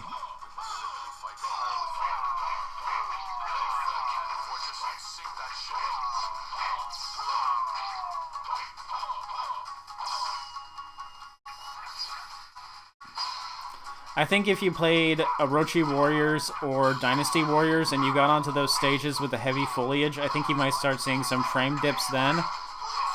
But this is pretty good. Alright. Let's go ahead and... Well, that was actually the last PlayStation 2 game that I had ready to test. So next would be Dreamcast. Or GameCube. Alright, let's go ahead and turn off max mode.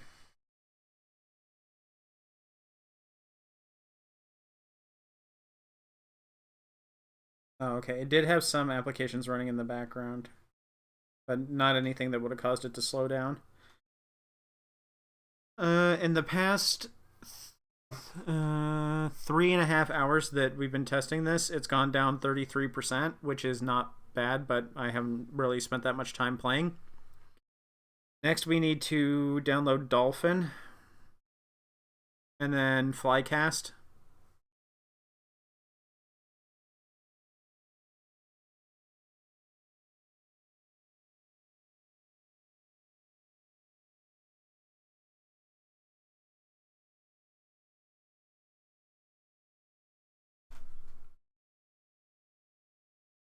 I think the thickness is probably what I like the most, like about the grip and the feel. Like I think it's the right amount of thickness. Like the Retroid systems are a little too skinny. All right, and then let's get Flycast.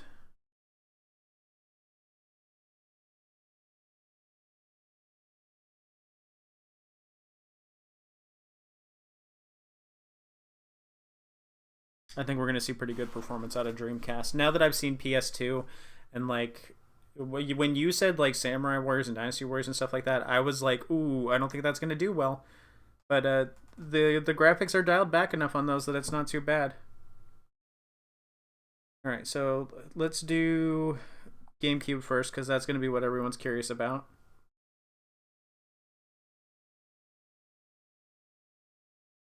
Let's see, add games, ROMs, GameCube, use this folder. We're going to do Amazing Island first because that's what I'm familiar with.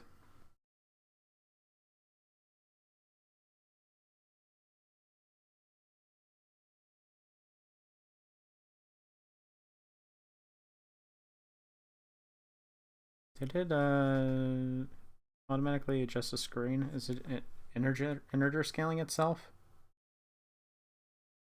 Controls were not pre-mapped. Okay, I got to go back into Dolphin and map the controls. How do I exit?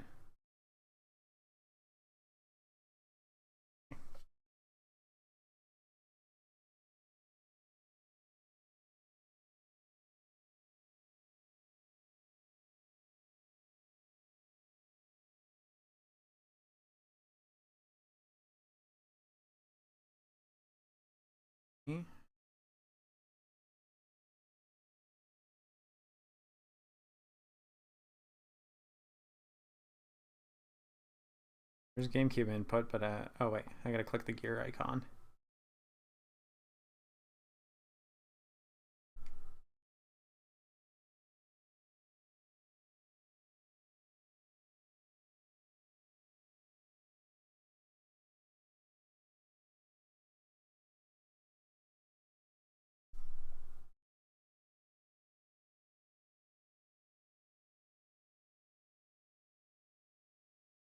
Oh man, okay, that really messed up. Okay.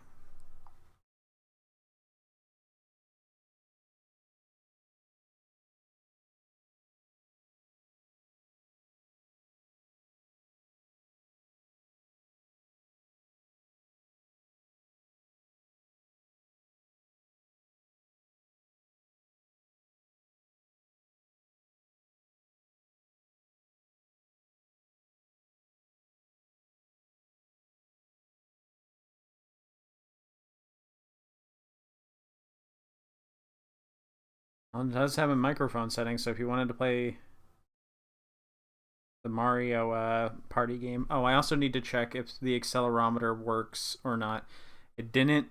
It didn't let me tilt the screen, and I don't think I saw that this had a accelerometer, which sucks because this is $80 and they could have squeezed in an accelerometer to just let me play WarioWare Twisted. Next graphics settings, we need to change it to Vulkan. Aspect ratio needs to be forceful 4:3. It must have been using its internal resolution.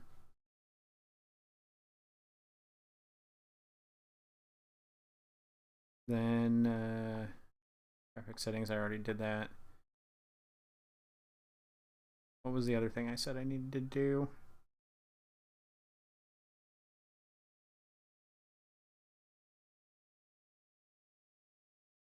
Oh yeah, I need to disable the on-screen layout. Where is that at?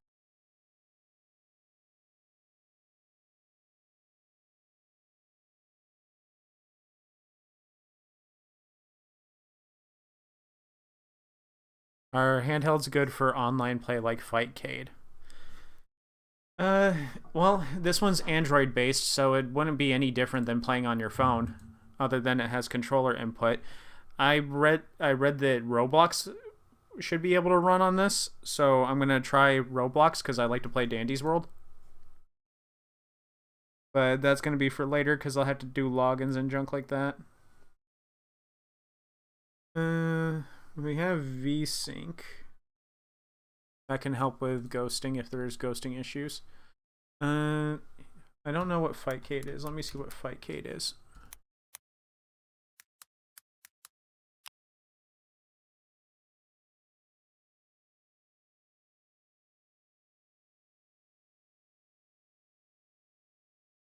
Oh, okay. It's an online matchmaking system. Well, if it works with Android, it should work, unless it doesn't meet the minimum specs.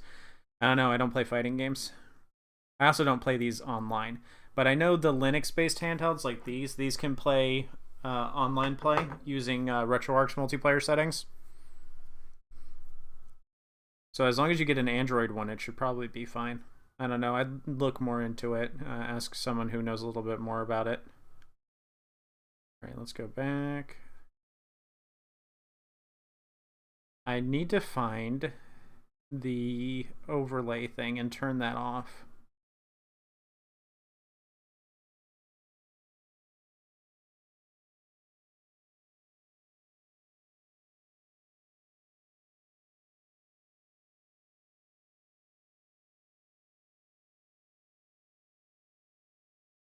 Well, let's see if that does it.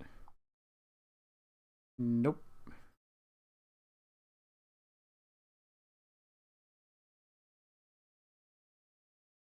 Oh, it's not even running Amazing Island. I wasn't expecting Amazing Island to work great.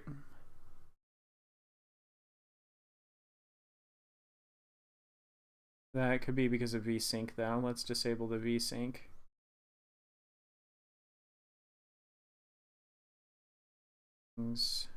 Graphics. Enhanced. Let's turn VSync off.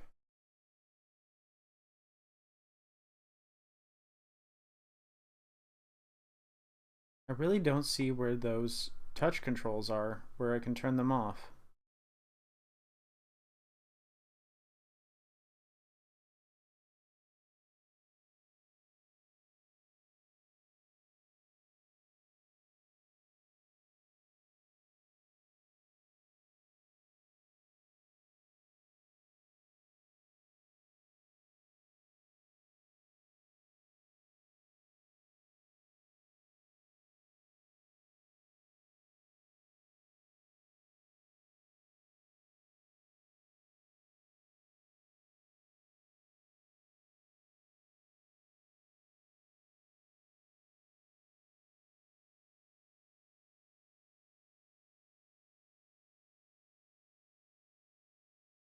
I feel like the settings shouldn't be that hard to find.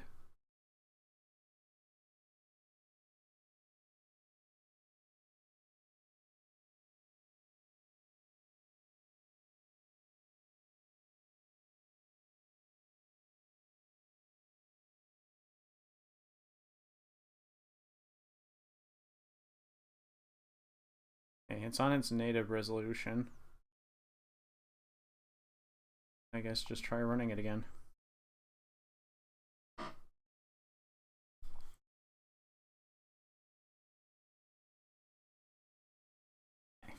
It doesn't like Amazing Island.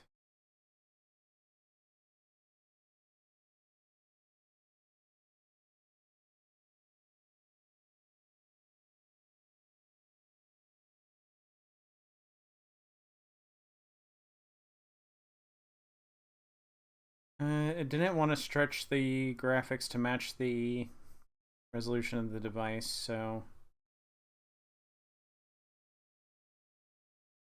go back into graphics setting, not force 4.3. Let's do automatic. Try it again.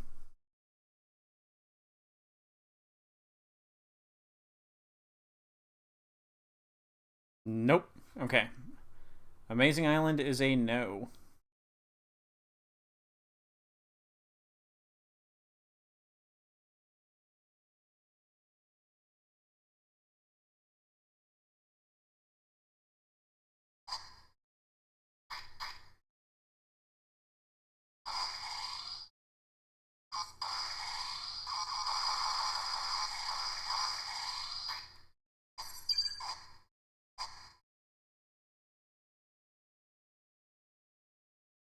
Okay, I need to learn how to take the touch screens off. Well, okay. I think you have your answer on whether F-Zero will run.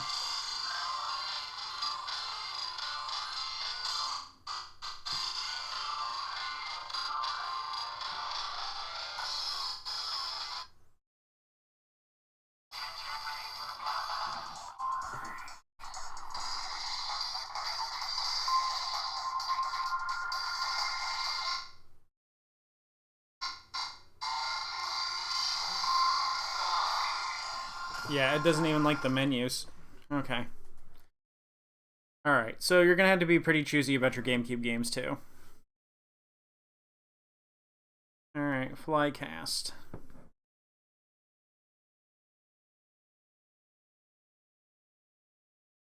Let's see. ROMs. Dreamcast. Sonic Adventure 2. Live and learn, baby. Living on the edge of fucking why is everything using touch controls by default? I fucking hate that. I am not living and I am not learning. I am unhappy.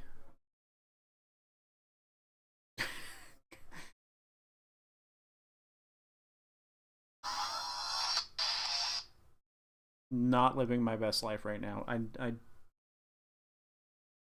ask if I want touch controls. Ask me. Virtual gamepad. Settings. Is off an option?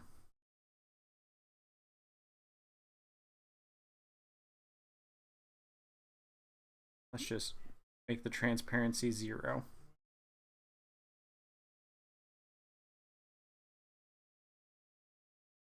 Controller. Screen. This options go off the screen because they expect you to be playing on a widescreen system, which doesn't make sense. Nope.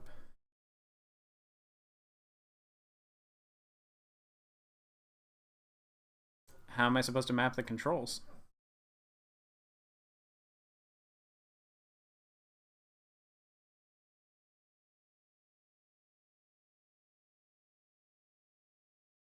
Let's just run it. No, okay. I don't know how transparency works because I just made those bigger. More easy to see.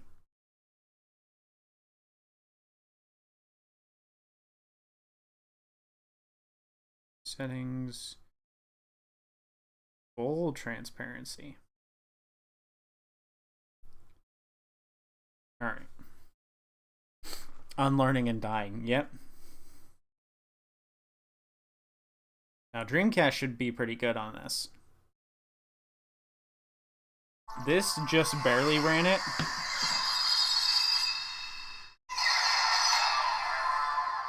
This should excel. This should be like its bread and butter.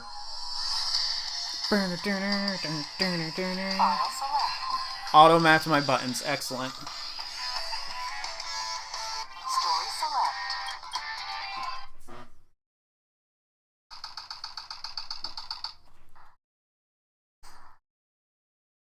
Sigma Alpha 2 heading due south over the city. We're en route. Everything's a go.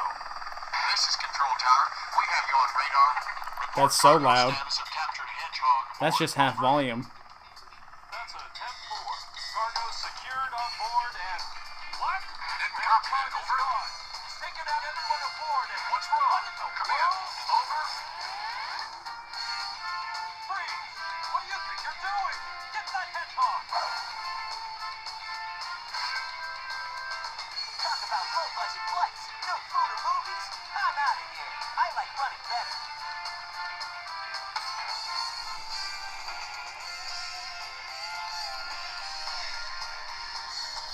I am living, and I don't need to learn because this is everything I need.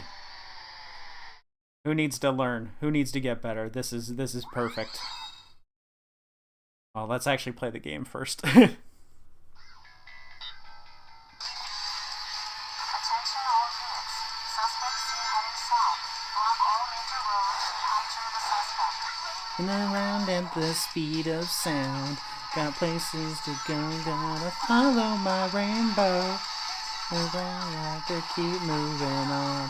Think it lies ahead, only one way to find out. Let's keep on moving ahead. No time for guessing, follow my head instead. Trust in what you can't see. Take my lead, I'll set you free. Follow me, set me free. Trust me and we will escape from the city. I'll make it through. Follow me, set me free. Trust me and we will escape the city. I'll make it through from me to you. Follow me. Oh yeah.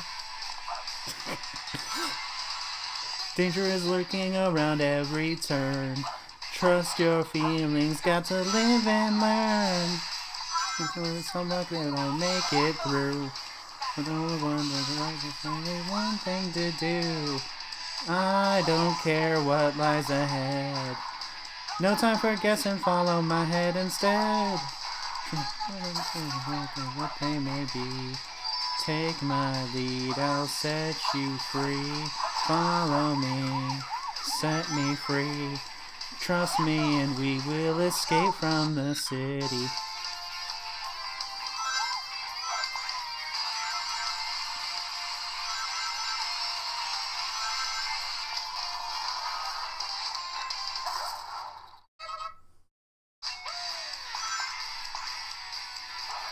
Oh yeah. Been around at the speed of sound. Places to go, gotta follow my rainbow. Guess I seen what I came for, the SW showcase. Yeah, see you later. As you can see... Oh! I walked off the edge. I've never done that. But as you can see, this is perfect. This is full speed Sonic Adventure 2.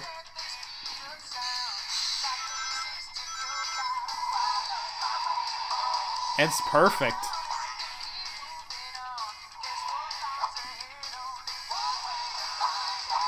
Oops. Sorry, feller. I gotta go back. I can't miss that other chow box.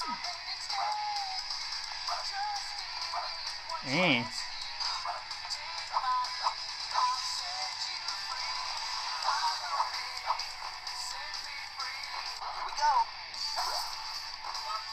Yeah, I gotta get that unicorn.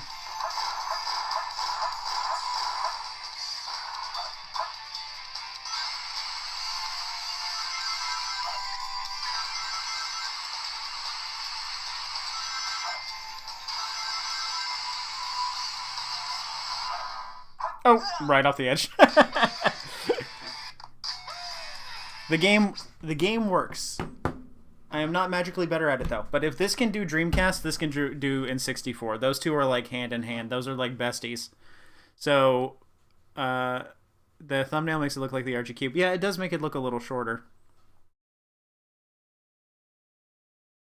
Have you tested GC games yet?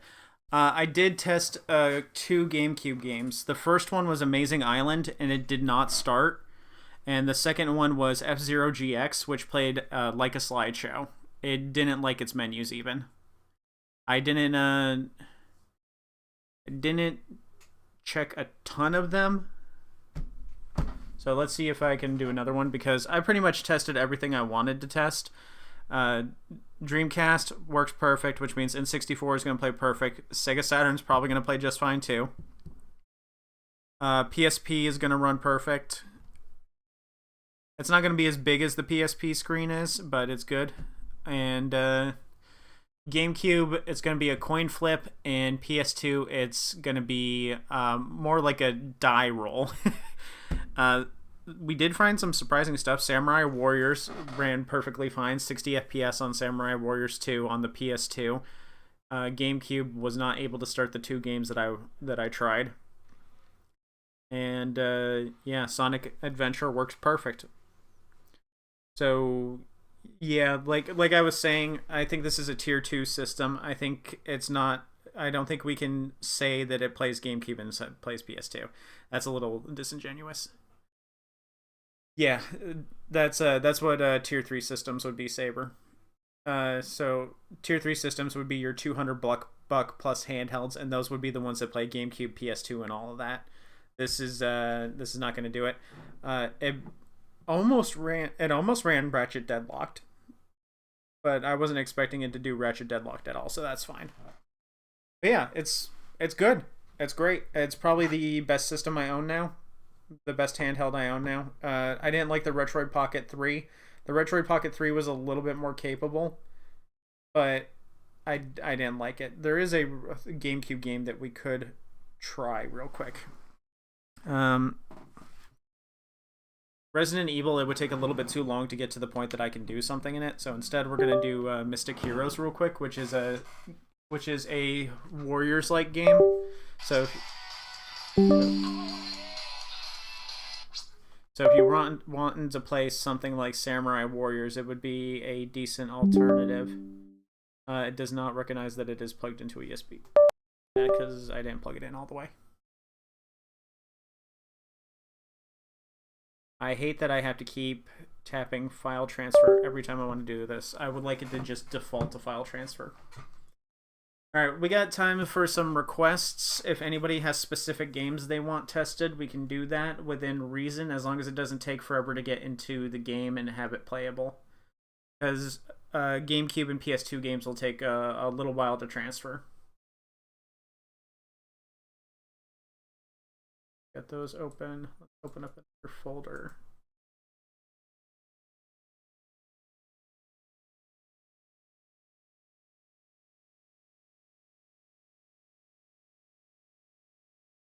For the pixel systems and stuff like that, I'm going to have to set some time aside to get RetroArch all set up. I'm probably going to be spending all day doing that.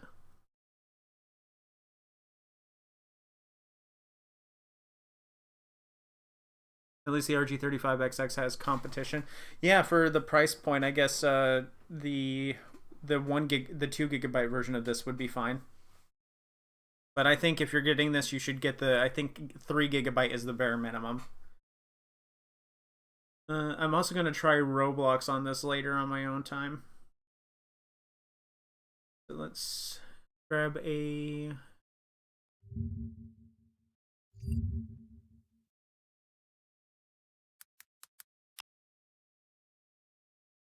Try Mystic Heroes. I want to get at least one GameCube game working on it before I go.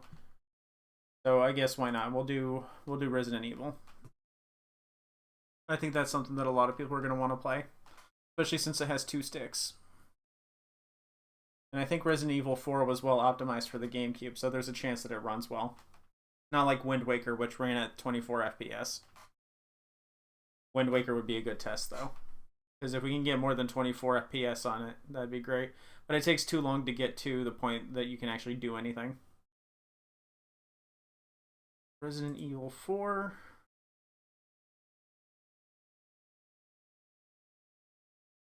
We only need the first disc. No point in transferring the whole thing over. That's going to be a few minutes. I'll be right back.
Alright, I'm back.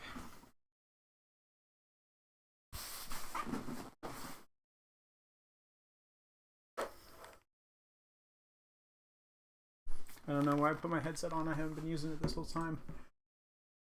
Alright, and I wanted to grab Size Matters on PSP because that's one that doesn't run great. It's a 30 FPS PSP game.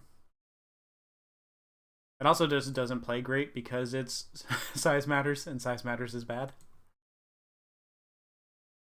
But it's a good test because it's something I'm familiar with. Oh, am I having a slow internet day?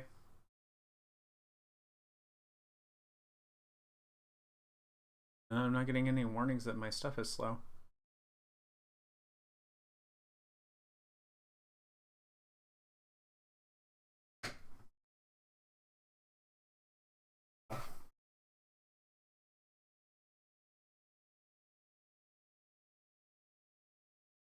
You won promo cards from 5 years, from 6 years ago.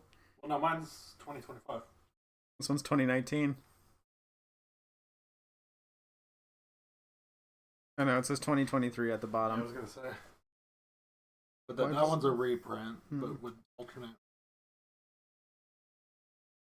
That's the one I won. This creature. Treasure token. I don't know what that last one does, but the first Create two a effects. wicked roll token. Yeah, that's one of those very specific mechanics. The first two effects would work really well in because Yeah. it's relatively low cost. Something PS. Where's shame?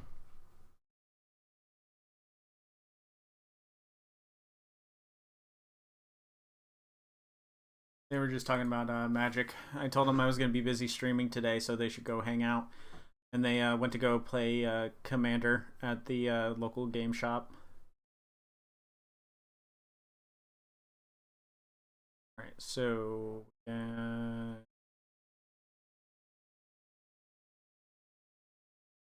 Oh, also, I just noticed that Dolphin wasn't reading from the folder. It was ignoring folders.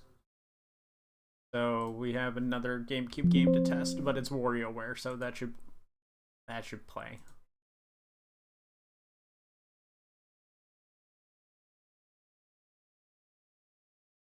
And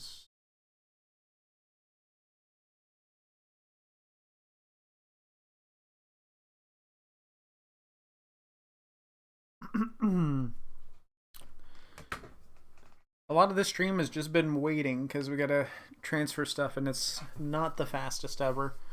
I also forgot to check how quickly it charges, like what voltage it uses. That should be in the manual and stuff. I don't really check the voltage and stuff like that because I just plug my Switch 2 charger into everything and it works.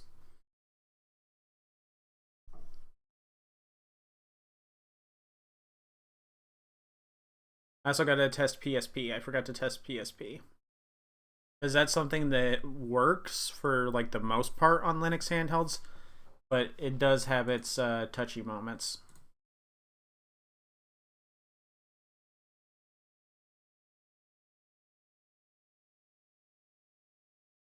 Its size matters. I forgot that I downloaded Rock Band Unplugged because I was going to use that to test latency and timing. Because Android has bad latency. It's 3 times as bad as Linux, which is still not really noticeable unless you're playing a rhythm game. I think Android latency is on average 60 ms.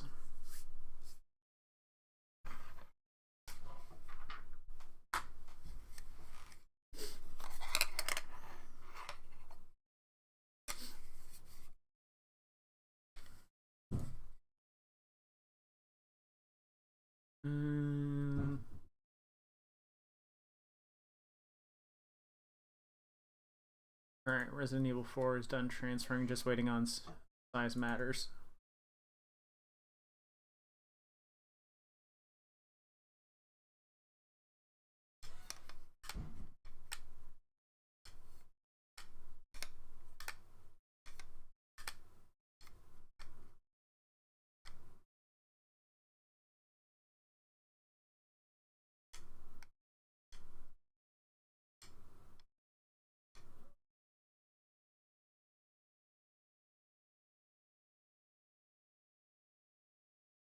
Alright. I still don't think this beats out Ambernick devices just because of how long the setup is. I don't think... I think the average person is not going to be able to... Oh, I already have size matters. Okay.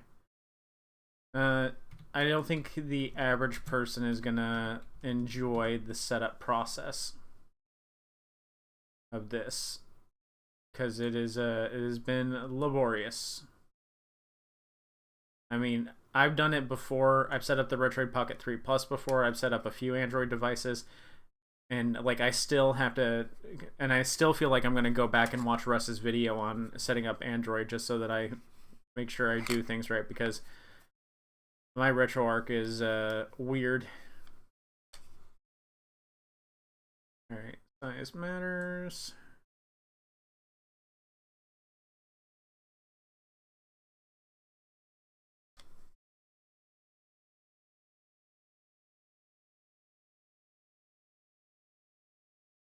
If you get this, make sure you get yourself a sizable SD card, because 64 gigabytes internal is not enough. Maybe if you wanted to put all your sprite-based games inside of it on the internal, and then for the external put bigger stuff. But I've already almost filled up the SD card with just games to test. All right, let's go ahead and unplug it and play the next thing.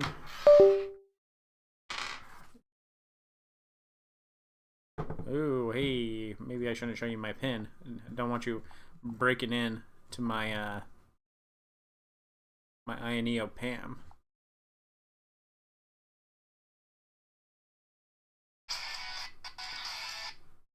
Okay. Let's see. We have to get PPSSPP.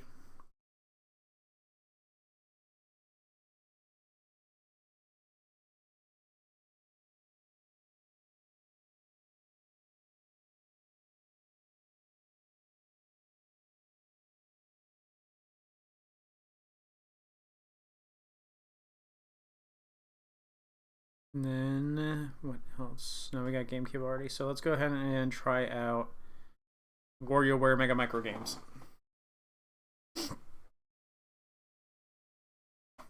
Well, it's running. That's a good sign. That's more than I've gotten out of Amazing Island.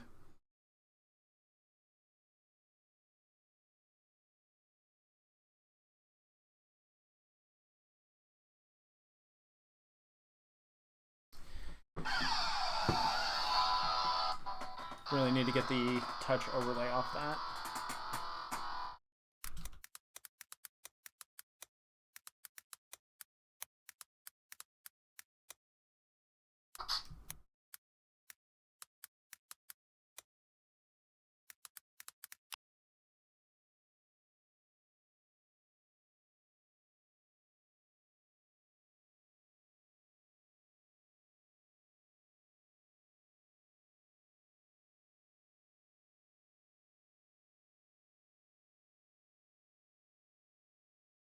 Launch a game and swipe from one of the screen edges.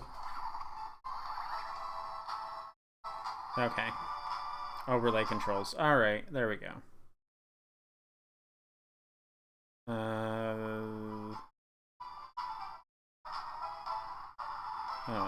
wanted to turn it off.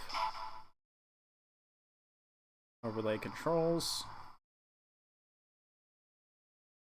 Toggle controls. Toggle all. There we go. We're so good. Is the Dolphin emulator the one from the Play Store, or is it the MMJR version? I'm using the one from the Play Store, as that's what most people are going to default to. I know the MMJR version has some things that you can use to make things run better, but I wanted to do this like as a person who's using it for the first time would probably do. So I guess I will test out the MMJR version, because I used that on the Retroid Pocket 3, and that worked out pretty well. Oh yeah, I also gotta check if we can get we gotta get the FPS on screen.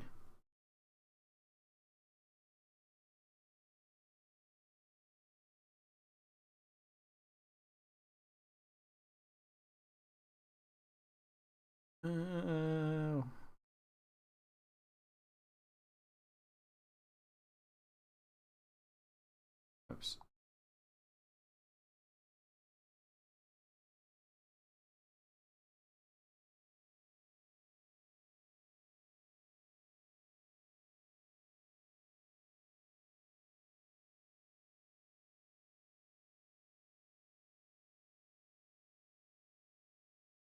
Go FPS. There we go.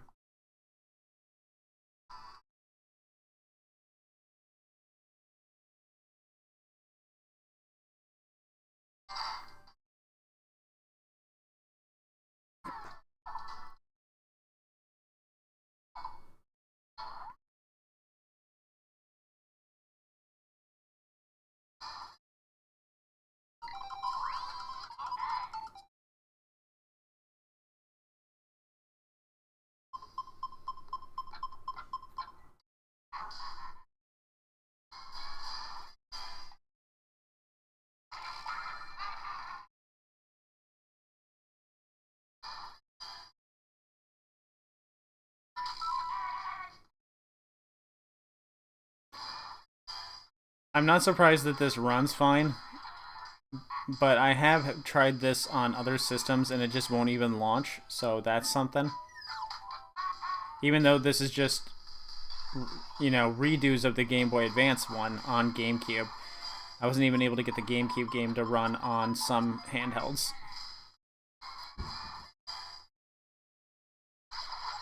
So that's something.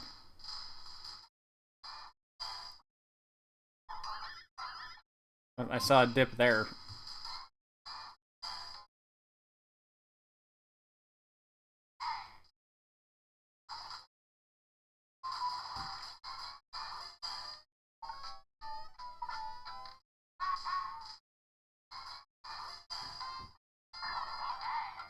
Latency seems to be alright.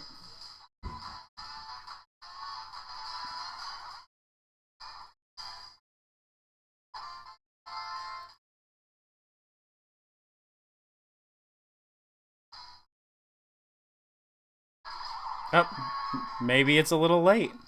Maybe the latency is a little slow.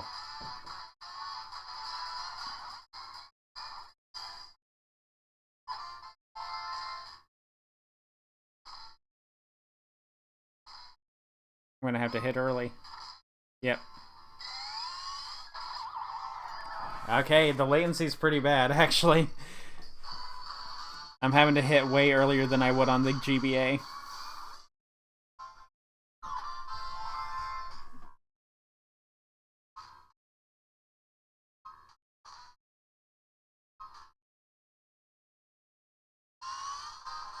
There we go.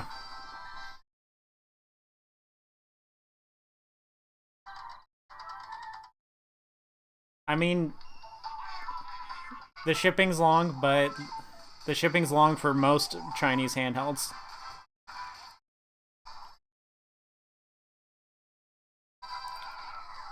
And, I mean, you can order it and then forget about it. Get busy, do something else, have a, do a cheaper hobby. Play some other games on other systems and while you wait for it to arrive. Because if you're happy with it, it won't matter that you had to wait for it a little bit.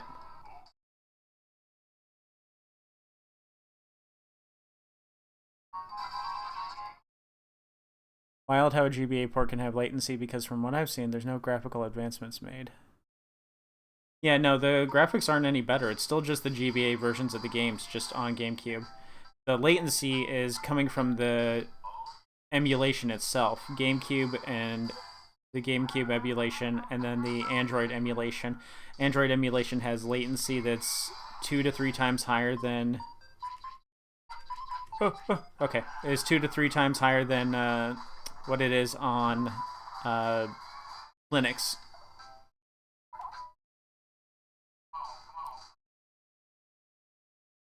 So I think the latency is mostly just coming from the Android doing the emulation rather than the GBA games on GameCube.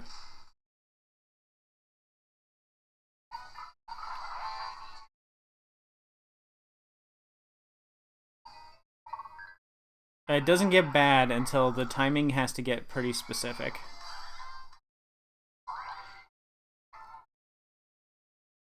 But yeah, this is playable. But it's WarioWare. We knew it was going to be playable. It's WarioWare. Wah! Play my game, you scumbag. Alright, Resident Evil. Yeah, Android emulation is 63 milliseconds, whereas Linux is 23 to 30. So Android is a little bit slower. There's not going to be really any latency with the Game Boy Advance being played on the GameCube because it's Nintendo doing Nintendo stuff. They know how their junk works. That's why GameCube emulation works so well on the Switch too, because Nintendo knows Nintendo. But emulation, all forms of emulation have some sort of latency, but it's particularly bad on Android. So I wouldn't play rhythm games on Android. But at the same time, most rhythm games are going to be playable on Android because you need the power to run those games, because most rhythm games were post-2000s. Resident Evil.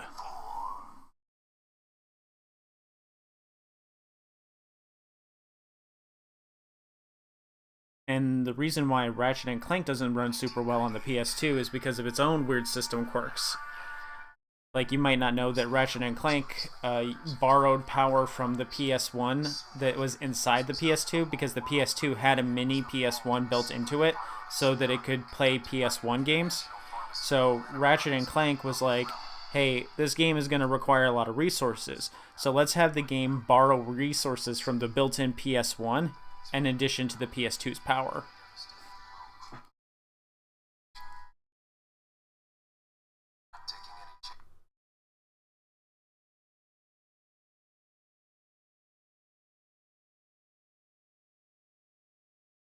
Okay.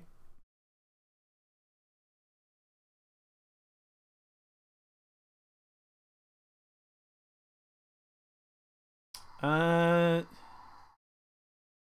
didn't play that much Resident Evil, but I don't remember it looking like this.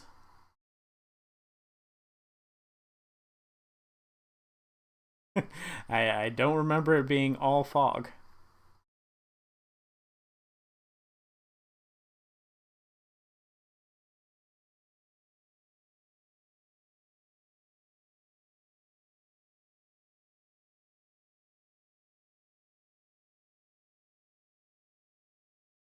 Oh, we better follow that arrow.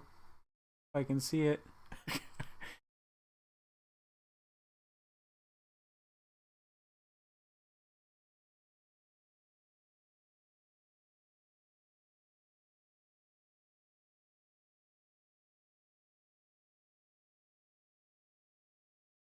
Maybe when we get into the house?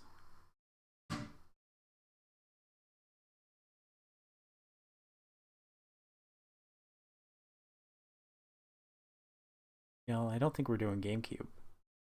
I don't th- I don't think we're doing Resident Evil 4. I don't think Resident Evil 4 is going to work. I don't think it's doing so hot.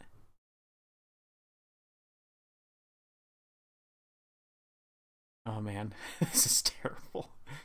Um let's try OpenGL. Oh, we can't change it while we're in the game. Okay.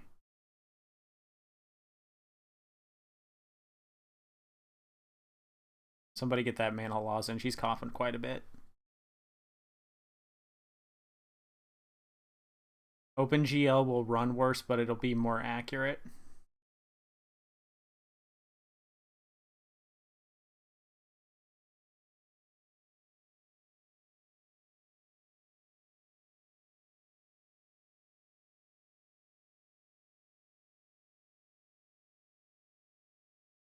I was optimistic from like this sequence, but I guess it's pre-recorded. Resident Evil 4.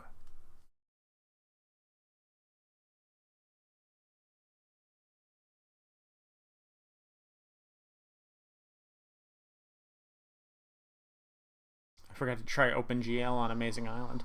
There we go. This is looking right.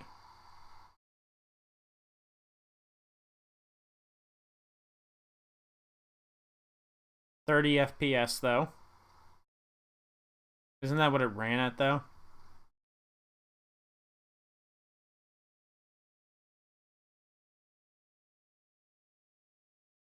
Don't you shimmy away from me, you shimmying butt munch.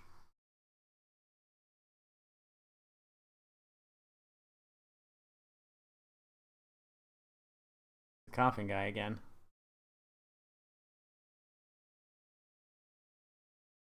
There's a couple stutters here and there. Excuse me, sir?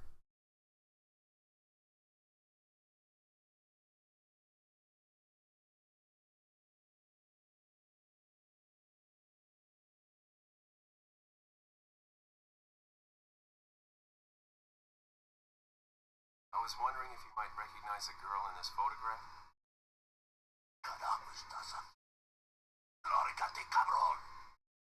Sorry to have bothered. That's really inappropriate, sir. Come on, she's a person. Let's not talk about women like that.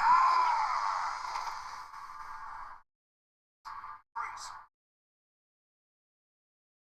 Sit freeze!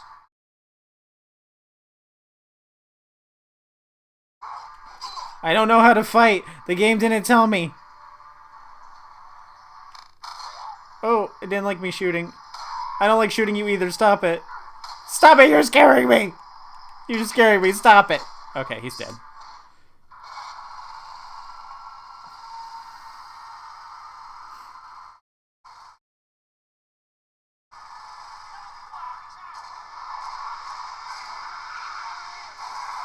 I don't know. If it can't do the GameCube version, I don't think we're going to be playing the PS2 version either.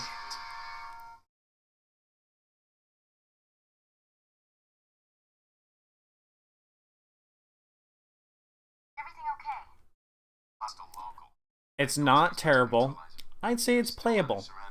I don't, but there's so many versions of Resident Evil 4 out there that run better. Necessary to save subject. OpenGL is supposed to run worse, but this is way more accurate. Like, we can actually see, so that's an upgrade. Oh wait, it's right trigger. Okay, that's my menu. How do I reload? Okay, right trigger and B.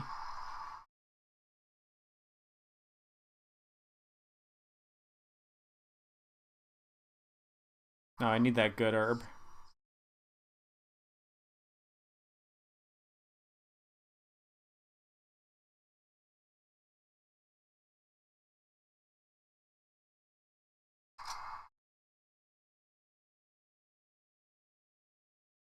I almost prefer the D-pad to this.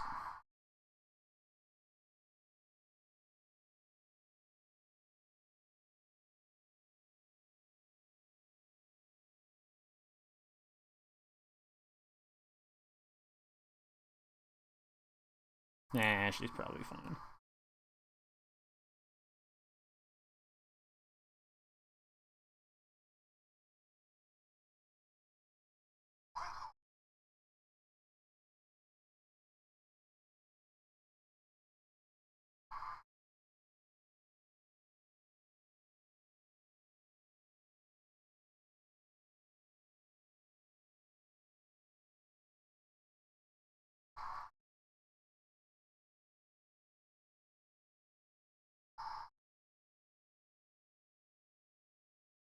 Oh good, there's a sprint button.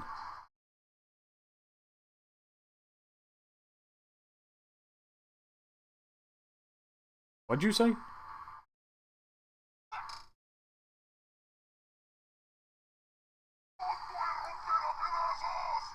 Come get some. Oh! That's not fair, there's two of you and only one of me.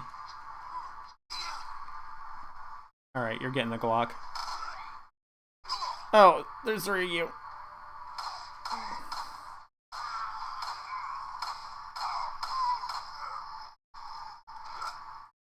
Sir, stop it. Okay.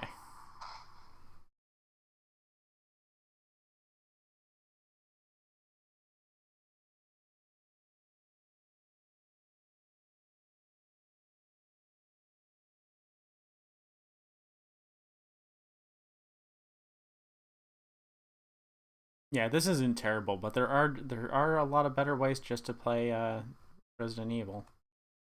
Oh, I keep pressing the wrong thing.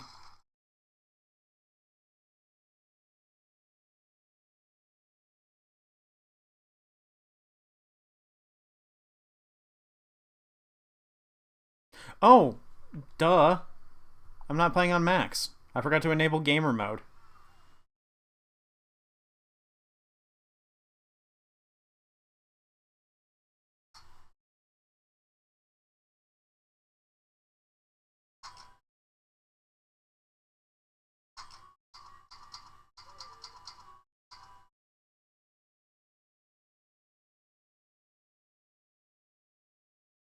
Well, it needs to be lower end games on PS2. I was able to get Budokai 1 to play alright, but I think Budokai 3 wouldn't play very well. Ratchet and Clank didn't run great. Ratchet and Clank Deadlocked didn't run great. Samurai Warriors 2 ran fine. But they all had to be in max performance mode, which means you're going to get only like 3 to 4 hours battery life.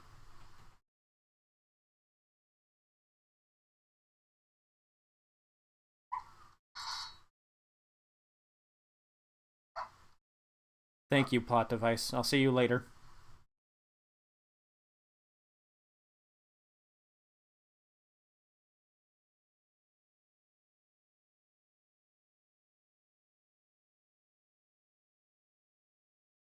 Oh, that's a tripwire. I was not paying attention.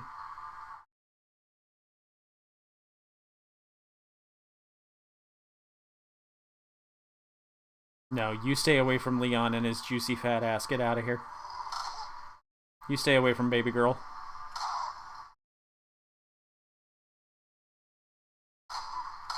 Oh, no. Okay, there we go. I have to bring this pretty close to my face. I don't like that it's a 4x3 game that's 16:9. I don't like the letterboxing. I wish they just used the whole screen. Alright, in gamer mode it runs fine. Silent Hill might be fine. Silent Hill's a little slower.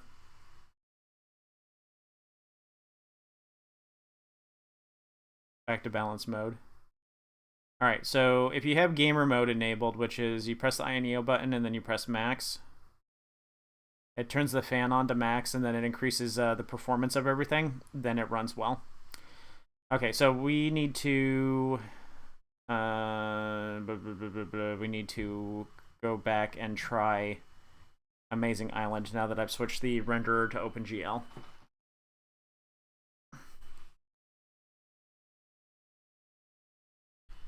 Some people said that they like the RP Mini V2, but they said that the buttons were too loud and clicky, so if that's something that bothers you, this is better about that. But yeah, the RP Mini is going to be a better system.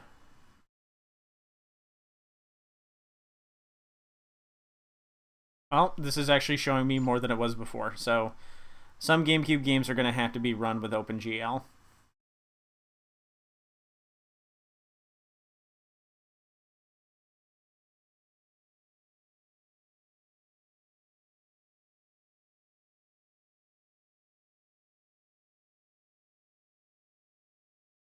This is one of my favorite games. I'm actually in charge of the speedrunning community on speedrun.com. It's just that no one has ever submitted a speedrun for it. So I'm currently in charge of an empty castle.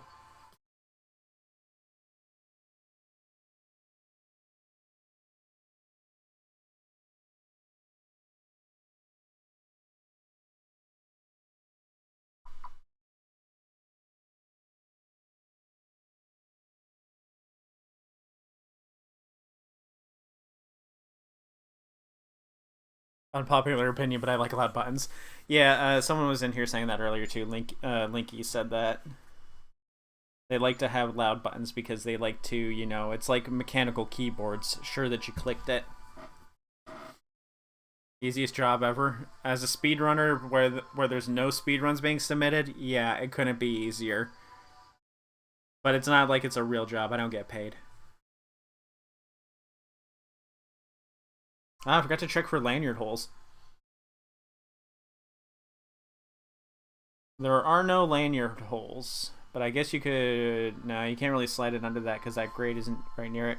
You could probably fit it in under here. Let's try to... Oh wait, I've also got my USB danglies. I'm reading Fist of the North Star right now.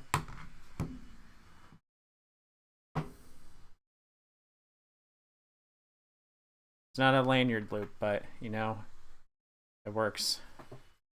Now this is gaming. It's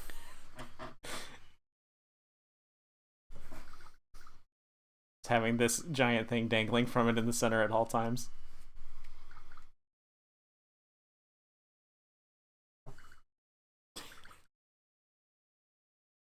Let's see if we can get this to wrap around the... The more I see INEO back design, the more I'm thinking it's just a 4.3 version of the RG Cube. That's what other people were saying too.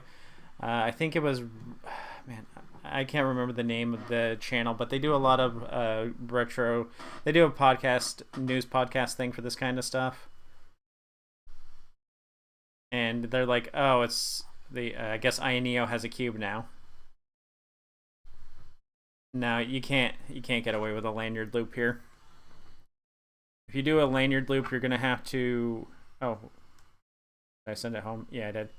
If you're gonna do a lanyard loop, you're gonna have to do it through a headphone jack one or a USB-C one, or you're gonna have to take out one of the screws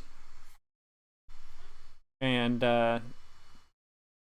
screw it so that the screw puts the lanyard loop on there. I had a handheld that I did that with. I can't. I think I took it off, so I don't remember where I put it. Let's go back to. There we go.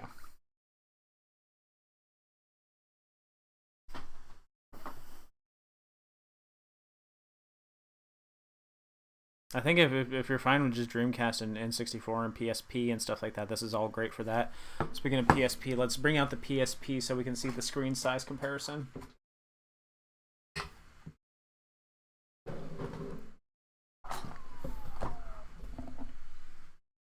We have a Vita. And we have a PSP. So, as you can see here with the PSP, the PAM is going to have a smaller region, but it's not that much smaller. It's just like an inch less wide. It's much smaller than the PS Vita. So I don't think, but compared to like this, which I've been playing PSP on this, and I've also been playing PSP on this.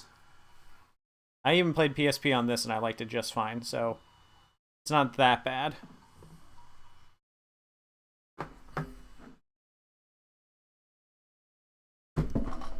Yeah.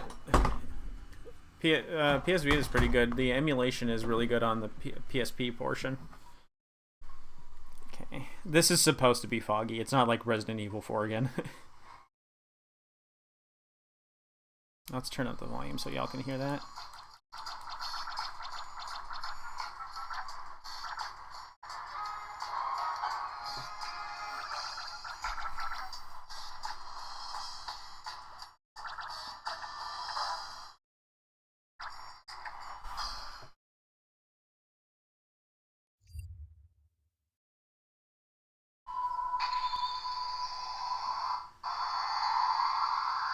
Oh, that's a weird starter. I've never gotten that one off the bat.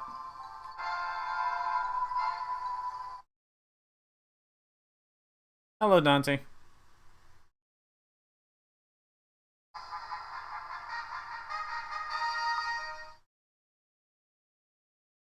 No need, I already know how to play.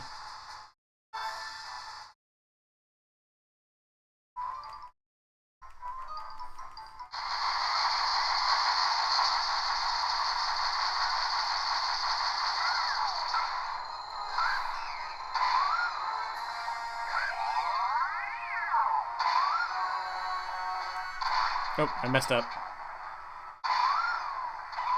Don't matter. We stay winning.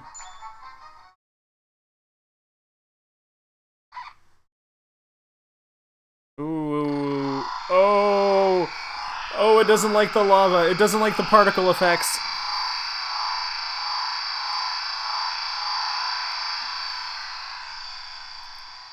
Not skippable. Does not like particle effects.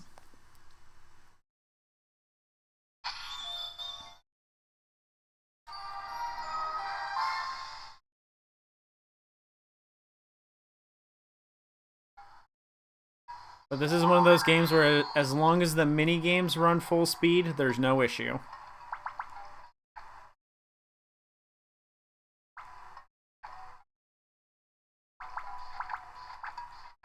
There's one thing I want to test, and it's Water Skip Strider.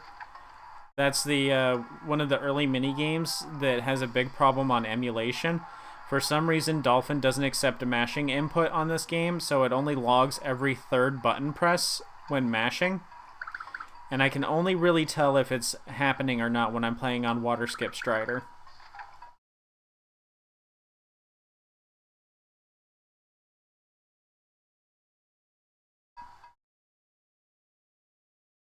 Yeah, so it really seems like if you want to do GameCube emulation on this, you have to play with OpenGL, which means inconsistent frame rates, but you get accurate everything. Or you choose Vulkan and you get good frame rate, but run the risk of low compatibility.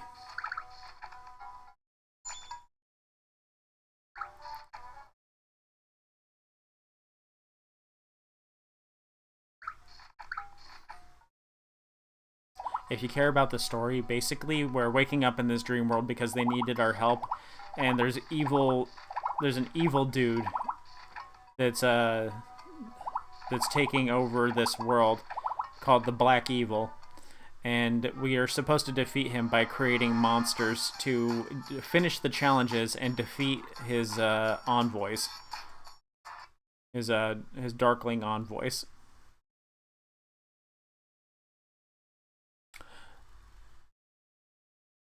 Saber, I don't think you should be asking me for advice anymore because you just broke out some junk I don't know about. I think you should be running the stream. You seem more knowledgeable about this than me. Yeah, I'm pretty sure it's Unisoc. It's not Adreno. It's definitely not Adreno. Because it would say that that's Adreno. Adreno puts their name and everything. No, this is a MediaTek. It's a Helio G90.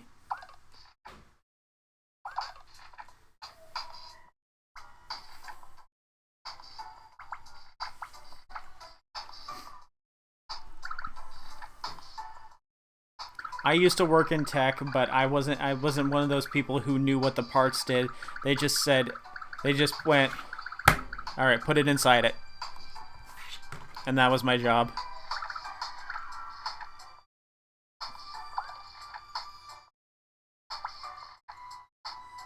They'd slam down the parts. I want this in there. And then I'd do it.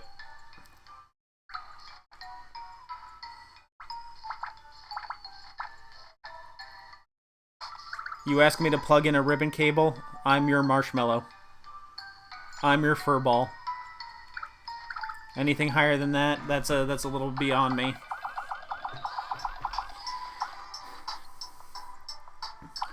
Yeah, this is one of those games with a long intro. Not really a chill job, because if you mess up, you're damaging very expensive parts. Okay, you're playing cards, but you're the only one who keeps losing. What do you do?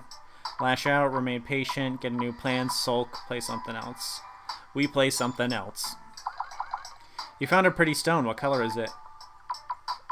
There's no pink or purple. We'll go with blue. What do you want to drink when you're thirsty? Soda. There's no soda option. We'll do juice. While climbing down a mountain, a heavy fog suddenly clouds your view. What do you see when the fog clears? A majestic glacier.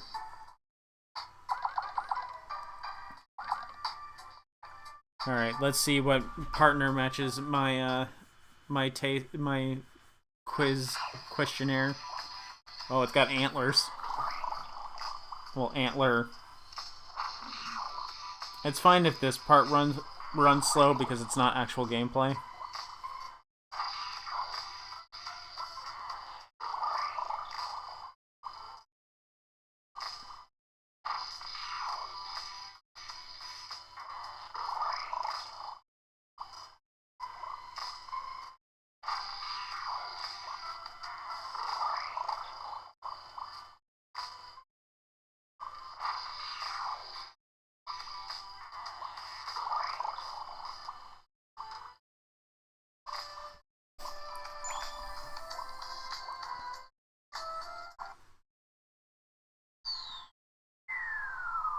Can't skip the first one.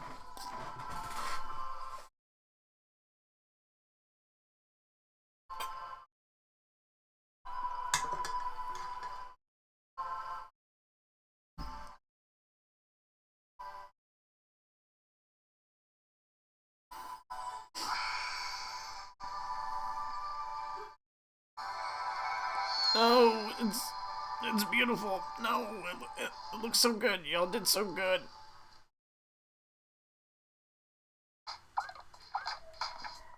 Oh, you're not done? Why? It's perfect.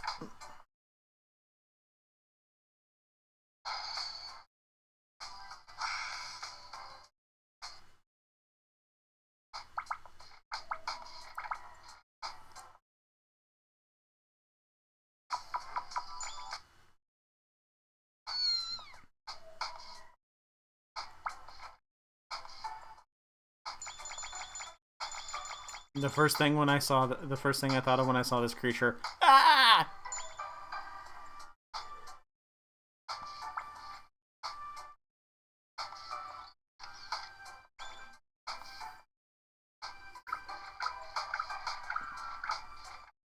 All right, let's go defeat the evil.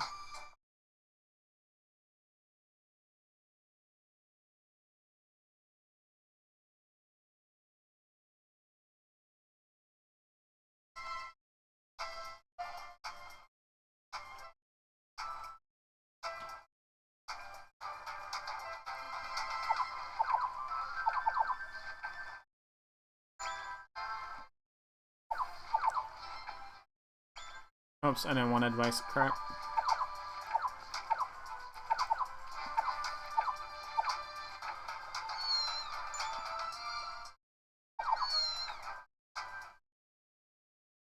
Alright. The first mini game is going to be a mashing game. I can win that pretty easily without having to do extreme mashing. And then Water Skip Strider is the thing that happens afterwards. And that's the one that doesn't emulate well. So like if you wanted to speedrun this game, you'd have to play it on original hardware just because that minigame requires you to use cheats on emulation. Okay. I'm about to bully the crap out of this system.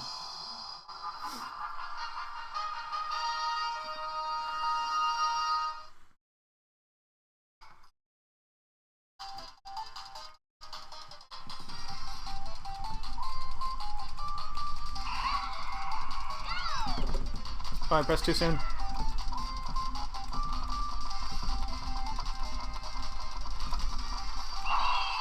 It's a little too easy to accidentally hit B when you're mashing. It looks like random button clicking in Creature Creator Spore. Yeah.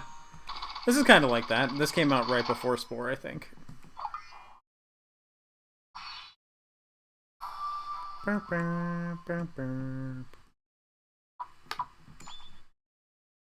Alright, next is Water Skip Strider, which requires fast mashing and then pressing down on the left stick at the right time. So this might actually Water Skip Slider for this one. Strider's the more skipping one. And then once you get off the ramp, you gotta tap down at the right time to keep your momentum. Even if this plays flawlessly, you can still lose this minigame pretty easily. It's a hard minigame.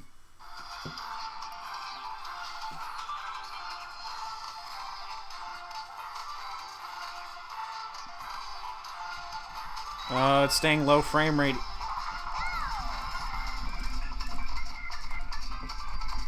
Yep, it has the emulation issue. Yep, it's not possible to beat it. It's not possible to beat it. So this has the same emulation problem that Dolphin does because, well, it's Dolphin, so you can't play Amazing Island on this. Unfortunate. It has that issue where it's not reading every input when I press A.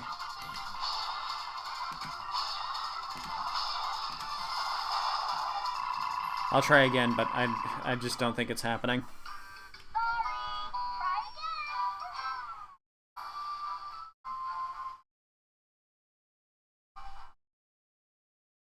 The stuttering stops, though, when it gets to the actual time for you to press the buttons. So it's not that terrible. It's lagging at the right times. See how it's, no matter how fast I go, it's not going any higher than half?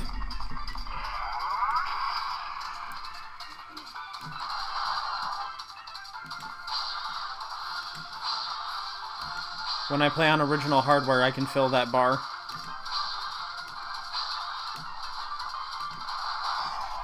It's not possible to win like this.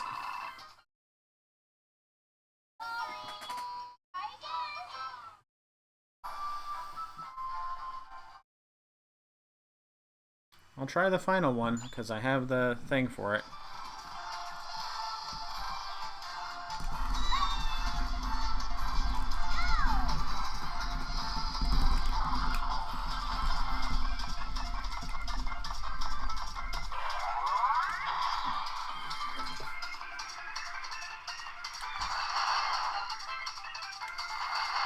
Latency too.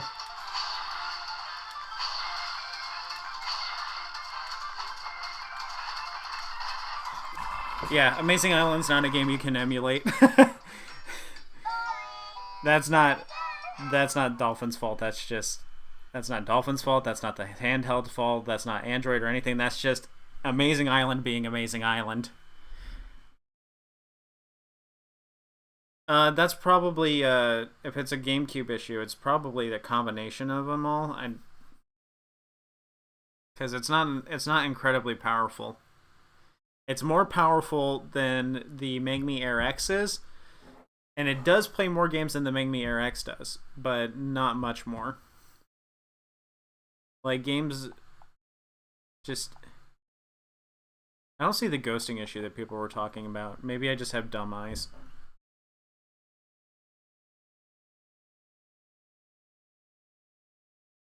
Maybe they fixed it. But...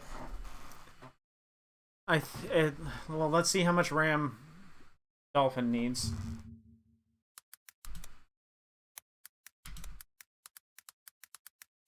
The thing about emulation, though, is as emulation gets better, it's going to require more and more resources to get accurate. So if it's not enough now, it's never going to be enough.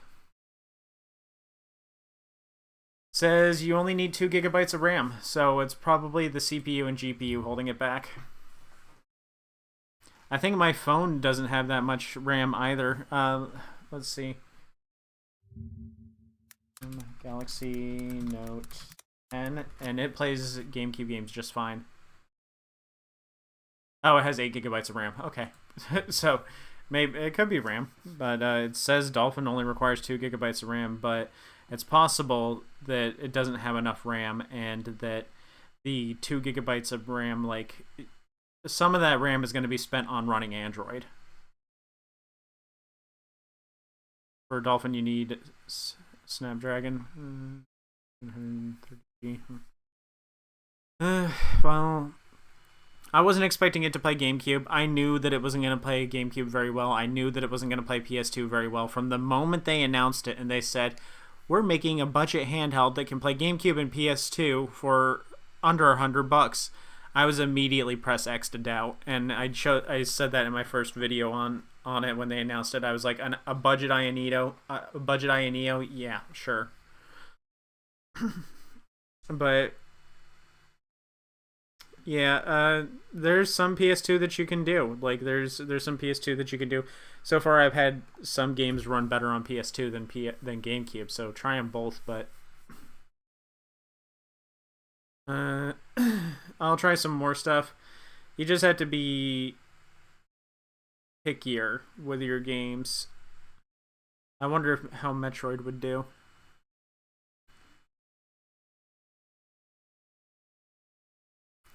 Yeah, SNES, PS1, Dreamcast, N64, PSP, Saturn, all of that and under play flawless. They're gonna play flawlessly, perfectly fine. So if you're wanting that, which a lot of people are, I know there's a lot of old people out there that are looking for just N64 emulation. This will do that. Oh, let me take it out of power mode so it stops eating battery. There we go. Yeah, so if you're wanting like Dreamcast N64, like most people, like a lot of the people in my age group are wanting, it'll do that. It'll play that. I played Sonic Adventure perfectly. Like it's just as good as the version that I play on my PC. And the N64. If it plays Dreamcast, no issue. It'll play N64, no issue. It might run N64 better than the N64 ran N64, just because the N64 wasn't, very strong. It didn't play its own games very well. Saturn will run fine. I will have to try that for sure later. I'm going to try Panzer Dragoon with that one. And then PSP will run fine because these run PSP pretty well already. This one will run it even better. Speaking of which, we forgot to test PSP. That'll be quick. I just have to play Ratchet Size Matters, and then a little bit of Rock Band. When I start Rock Band, if the stream cuts out, it's because I got the stream taken down because of copyright. I'm gonna play the audio and just see what happens. But first, we're gonna do Ratchet and Clank.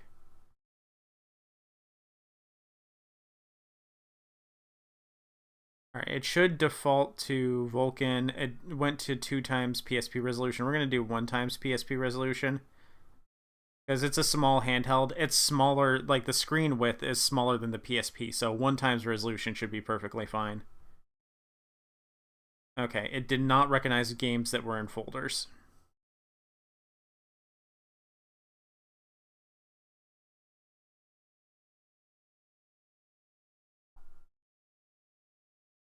Okay, they weren't in folders. I messed up. Okay.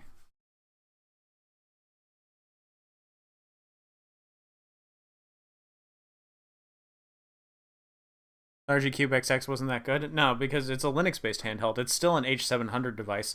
It's good because of its screen shape and its comfortableness. It's the most comfortable handheld that exists. But it's still an H700 device. This is just as powerful as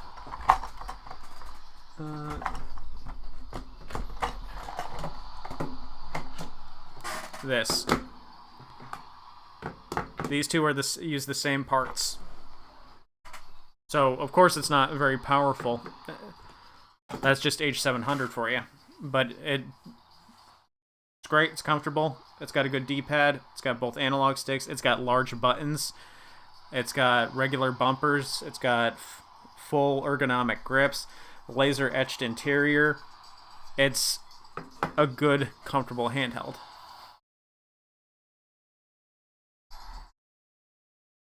Miu Mini Flip, that thing, it only has a 2-hour battery life.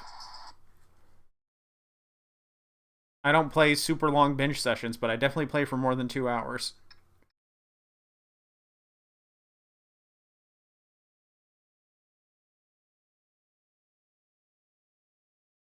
You want to start a new game without saving? Cancel.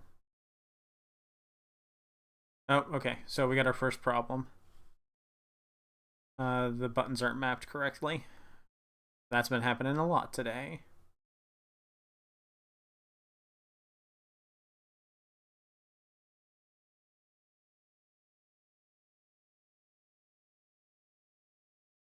Well, D-pad is going to be fine. It's these ones we need to fix.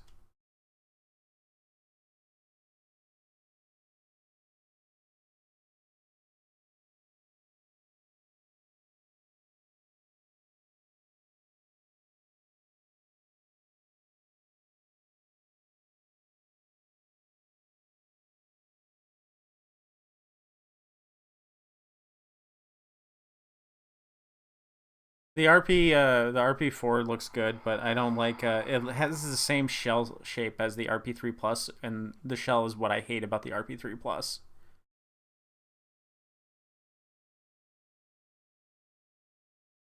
I like ergonomics. I like comfort. Oh yeah, let's enable FPS counter.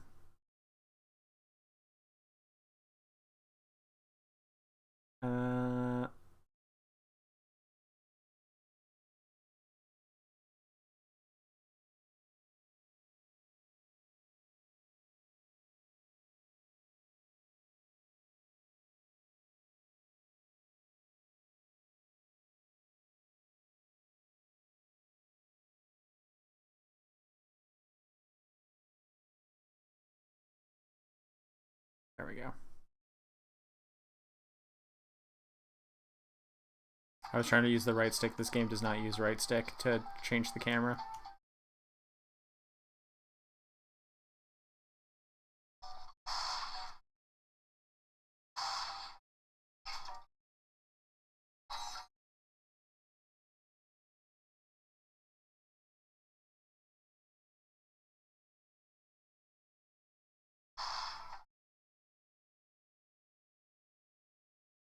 Seems fine.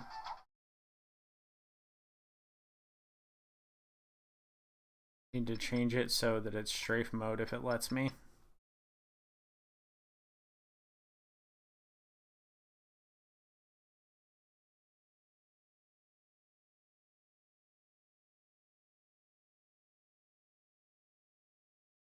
Okay.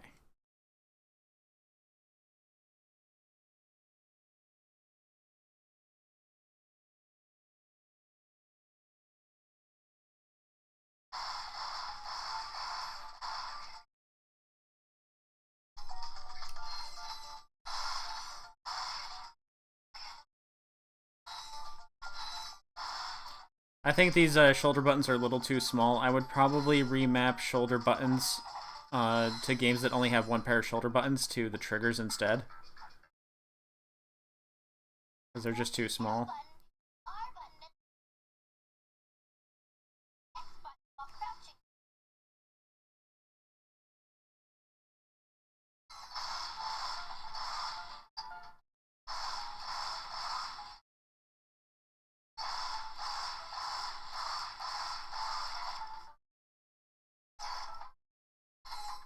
Well, this looks to play as intended.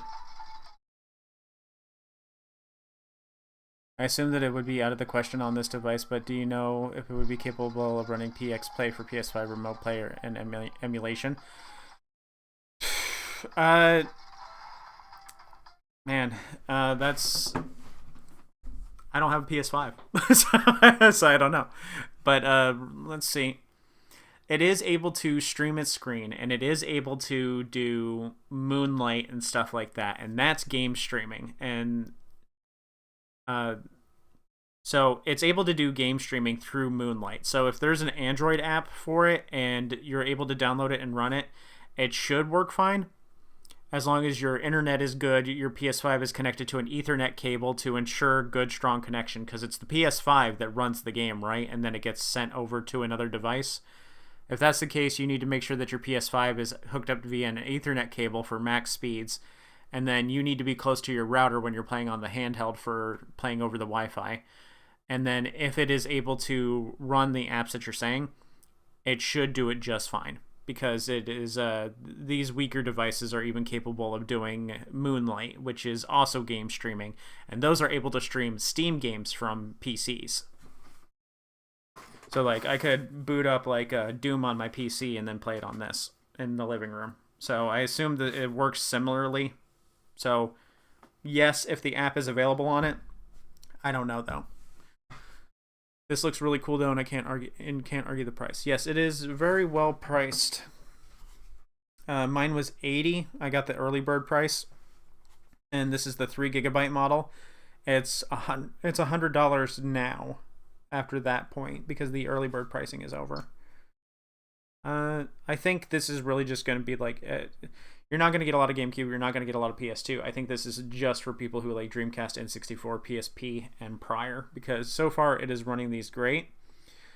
I wasn't able to run Ratchet and Clank Size Matters on some devices. On this, it runs a little bit slow. On the Linux handhelds, it also runs a little bit slow, but it runs its full 30 FPS on here, and that's with native resolution. So let's try bumping it up to 2 times internal resolution.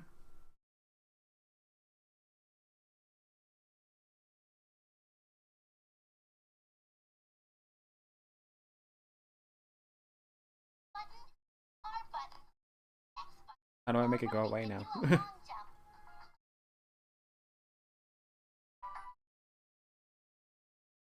Come on, overlay controls, go away.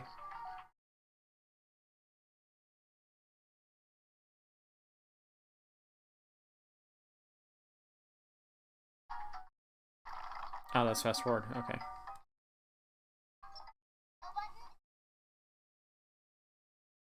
No, no, no. We do a hover jump for that. We're not doing the long jump.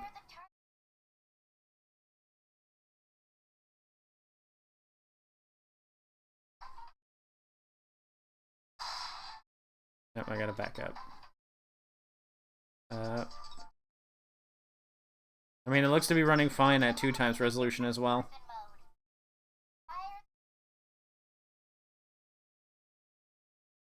Yeah, so this isn't a bad PSP handheld either. The Trim UI Smart Pro S is also $100, and it runs the PSP pretty well, but I think this is probably better for like the widest range of systems.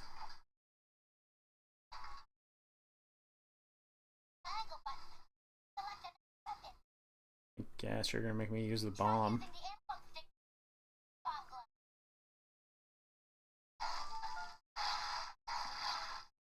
I'm experiencing some interruptions with the buttons, like it's not but that's just a normal Ratchet & Clank Size Matters issue. This game, if you didn't know, is kind of shit.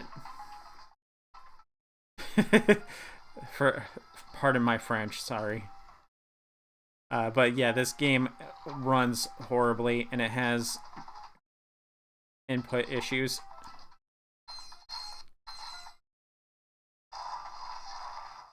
Yeah, so this is running perfectly fine on 2x resolution.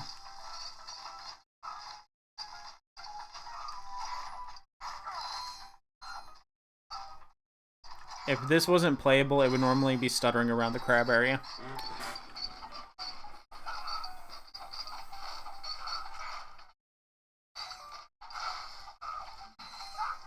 Alright. Let's go ahead and call this test done. Now, I just want to test the latency of PSP emulation on this, latency in general, and the way we're going to do that is we're going to play Rock Band Unplugged. If the stream cuts out and I don't come back, it's because the copyright strike hit, because the game is full of copyright music.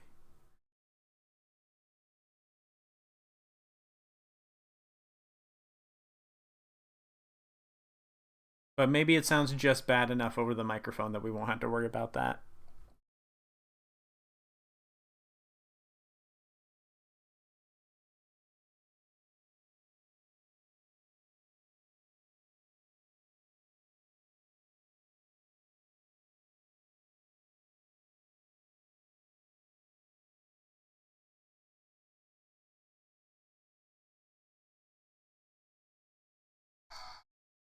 Well, TechDweeb might have been playing with, what's it called?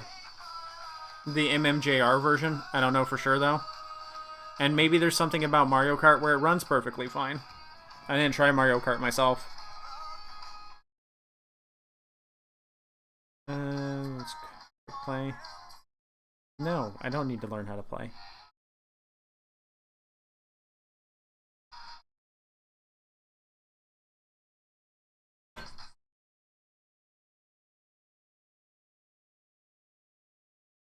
Yeah, that's something to question. Maybe the review copies have different hardware.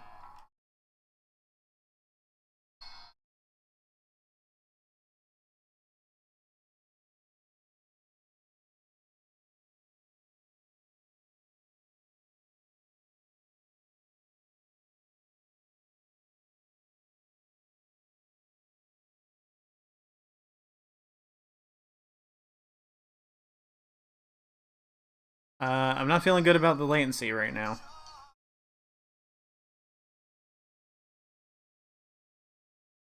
I'm having to press kind of early.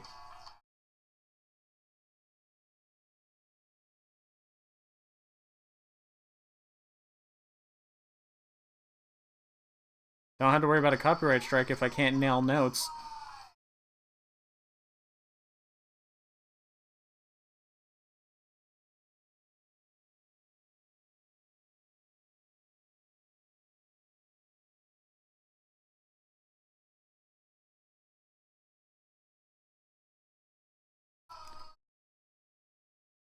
Yeah, the latency is noticeable. I wouldn't play a rhythm game like this. But it's fine. It sucks. I guess I'll just have to stick to playing Rock Band Unplugged on my PS Vita. Alright, so I also wanted to do Roblox, because Roblox should be able to run on this as well.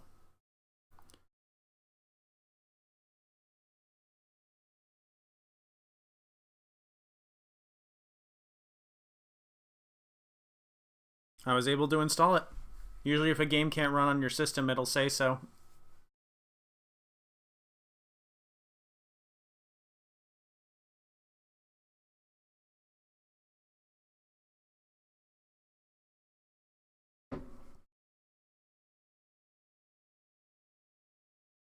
Yes, Roblox will be very interesting. I'll be very happy if I can use this to play Dandy's World.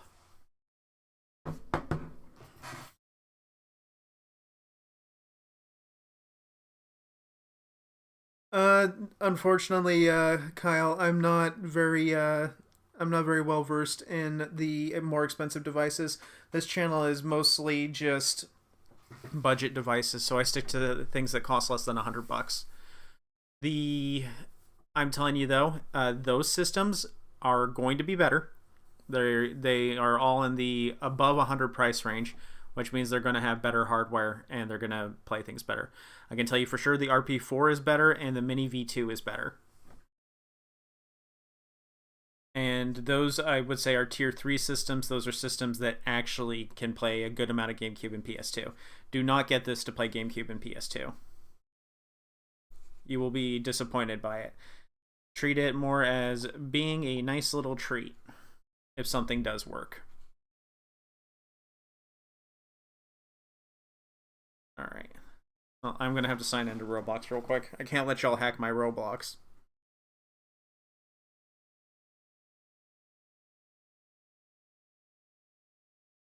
If I can play Dandy's World on this, y'all may never see me again.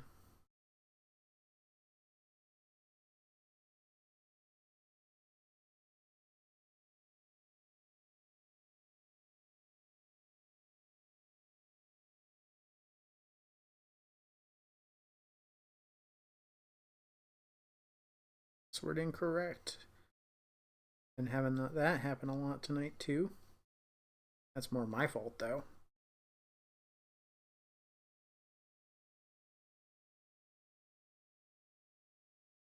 No, Google, I don't think I need to save my password for Roblox.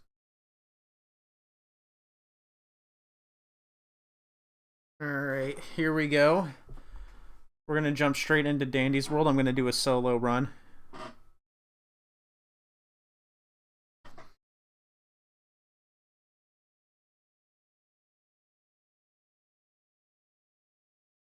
I'm hoping to be under $200 and want to play PSP, Vita. This will play PSP just fine. Vita is, you're not going to find anything that plays Vita well because Vita emulation is still very new and doesn't run well. And maybe this will do PS5 streaming. I have no idea. I don't have a PSP. I don't have a PS5, so I can't really tell you. They've been out of stock in my town since they came out. Okay, so we got gray blobby characters. No movement. Because it's on touch. Not even really on touch. Okay. I don't know how to use touch controls on here. How do I... Okay, it recognizes that a controller is being used, but it's not moving me. The left stick is not moving. The right stick is moving. D-pad is working, but it's not doing what I want it to. Just a second, I gotta redeem my dailies. There we go. Let's see.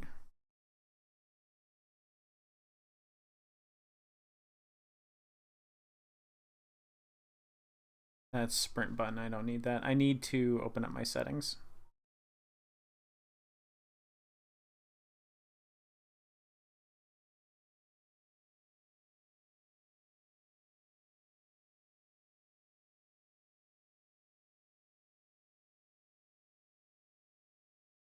Vita 3K. From what I've heard I've heard that the PS Vita emulation isn't great. I have a Vita, so I just play Vita games on my Vita. It's not crashing yet. That's progress.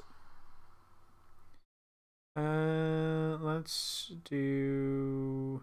We want to enable performance stats.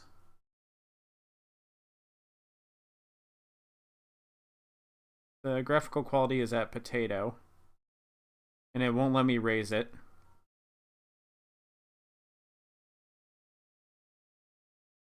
I don't see anything for controller stuff.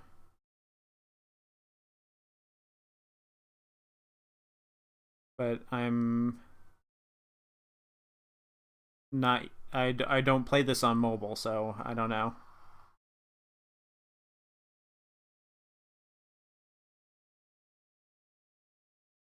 Classic thumbstick, tap to move, dynamic thumbstick. We're gonna do classic thumbstick. Nope, that's touch still. Keyboard and mouse. Click to move.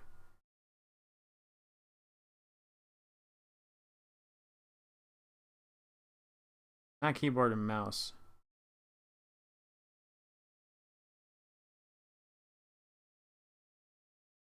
Maybe there's a way to map the left stick to WASD.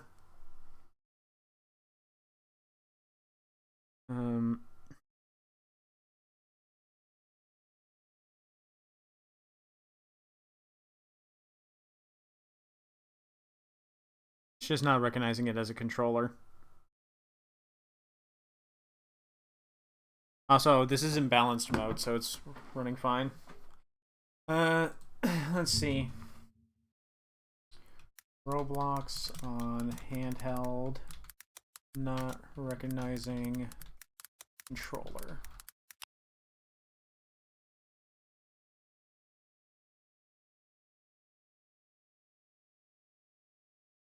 Don't mind me, I'm just gonna watch someone else's YouTube video on my YouTube stream real quick.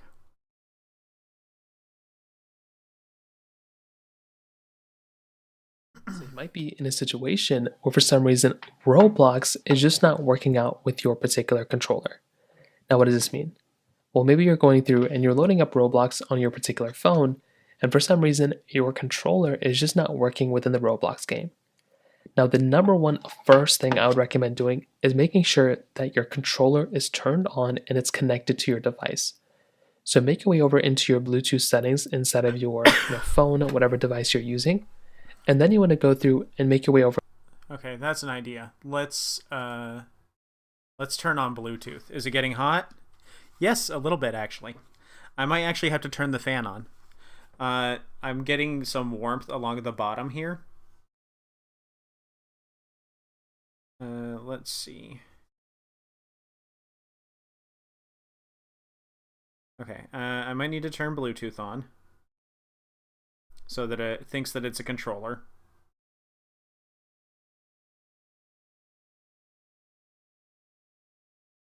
Goes back to mouse and keyboard.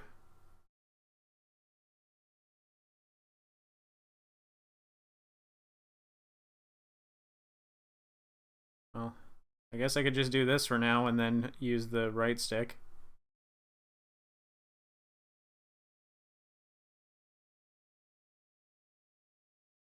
It's not running the best. Let's put it into gamer mode.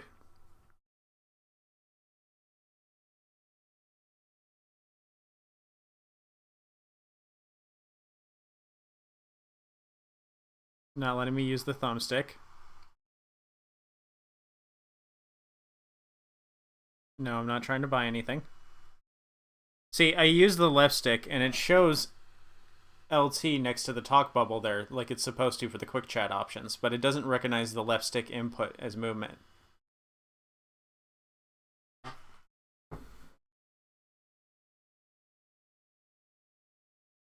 It might not be recognizing the controller as a controller. Call of Duty Mobile does this too. Into the controller section. So right here you have your Bluetooth controllers. And what you want to do is you want to hold down the buttons you normally would on your controller to go and pair it up with your phone. and then do that number one. That's the very first thing I'd recommend doing. So as long as they're paired up, you should kind of be good to go. So next up, what you want to do is you want to make your way over into your Roblox game. So go back into Roblox and you want to see if it's discovered. So load up any game that you want to, find a game that works for you, and you want to see if that ends up kind of loading up on your side. For a lot of people, that might be all you're going to have to do, and that's exactly what I'd recommend doing. It's just to repair that particular controller. Okay, so let's act like we're repairing it then. We'll close Roblox. Let's also just close all the other stuff. Let's check if there's an INEO setting for it.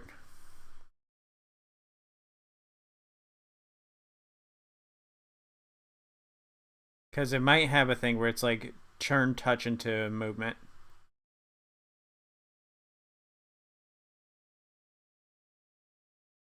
No, I don't see that.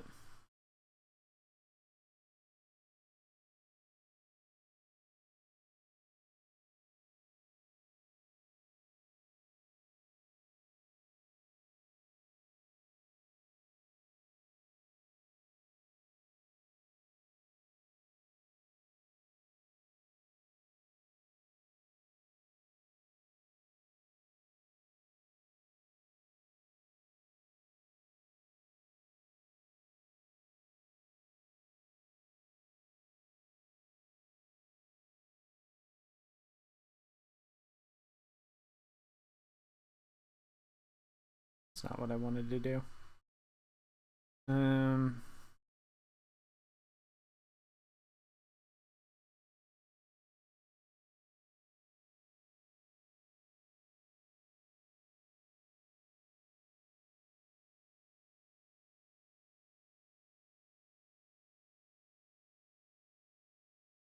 Oh, there's an update.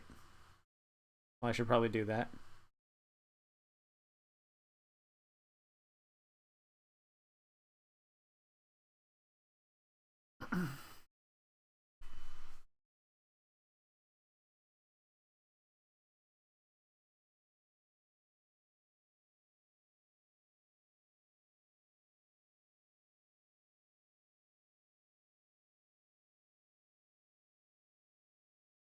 Well, the left analog stick is moving through the menus.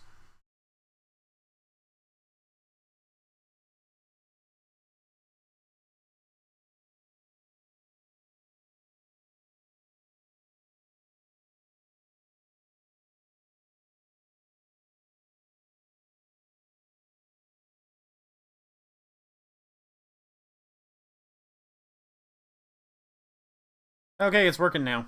Okay. So turning on Bluetooth makes it think that there's a Bluetooth controller plugged in.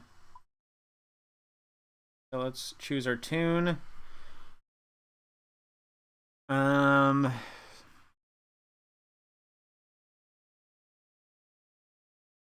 just mastered Scraps, so I don't really want to play Scraps.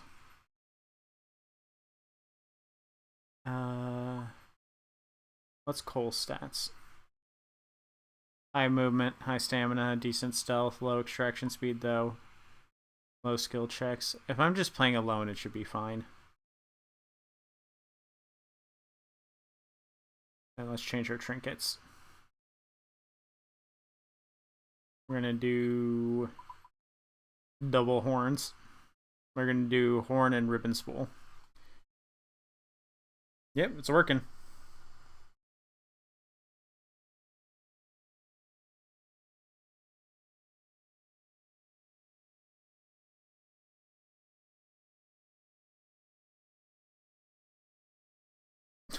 I mean, I'm surprised I got this far.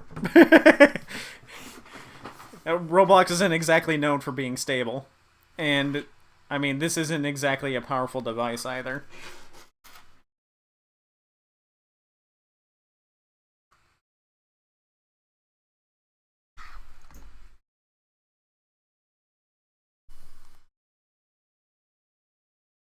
It crashed.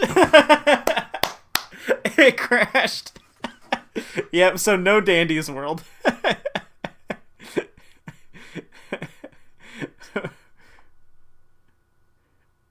Oh, no, it just kicked me back to the menu for some reason.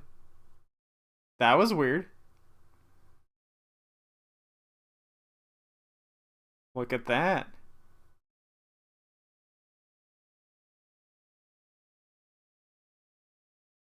Hey, check it out. I'm playing Roblox on this thing. That's surprising. 4:3 screen ain't too bad either.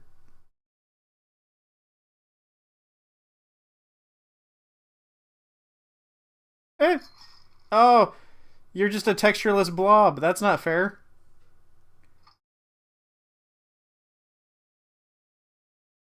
Okay, I'm not being chased anymore. Uh,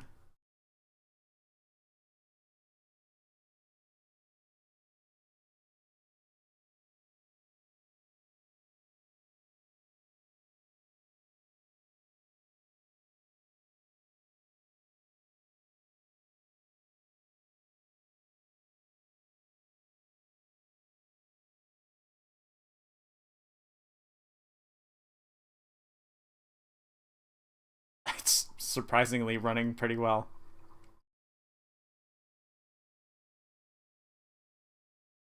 I gotta sneeze though.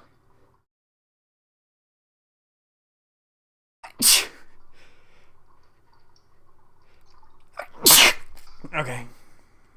Which way? Run.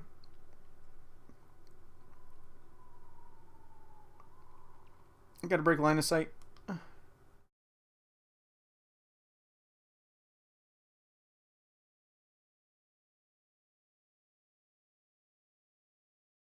Nope, nope, nope, nope, nope. Okay. Let's just go look for a different machine for now.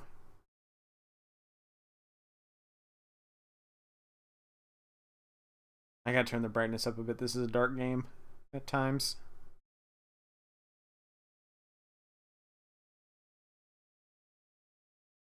I hate GG. Well, it's not like I have any items anyway.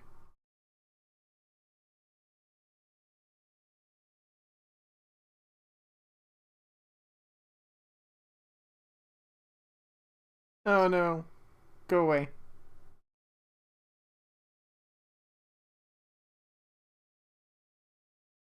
Nope, that wasn't good. Bad spot. Okay, there was a little bit of a lag there.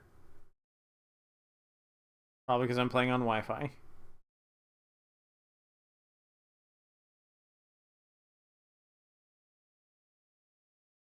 It's hard to play with it at an angle like this. I can't really see what I'm doing. All right. Well, I think I have a video with that. I think I can say this is the Roblox handheld. You're probably the only one who plays handheld on that lobby. Yeah, I'm probably the only person on Roblox actually, or maybe even Dandy's World who's playing it on an emulation handheld. That's still funny though. That's funny that I and awesome that I can do that. It will not be my primary way of playing. I will still be using my PC, but that it's possible is pretty cool and funny. But I probably will not be playing Roblox like that because the majority of Roblox games do not play well with a controller. But yeah, so final thoughts on it. It does not do GameCube well. It does not do PS2 well. It is a coin flip. It is GameCube and PS2 should be seen as a nice bonus, not the main feature. If you're buying this, you should buy it for Dreamcast, N64, PSP, Saturn, and everything else that comes before it. This is great for Game Boy Advance, honestly. The screen is massive. It is massive for a Game Boy Advance screen. Like, look at the screen difference, the screen space difference. It's going to be great for Game Boy Advance. It's got a bigger screen than the Shu 20V32. Its screen is wider than the RG Cube XX, but the RG Cube XX is 4 inches. So if you want to do Game Boy Color, and have a dedicated device for that, the RG Cube is still the one to go with. The RG Cube XX, at least.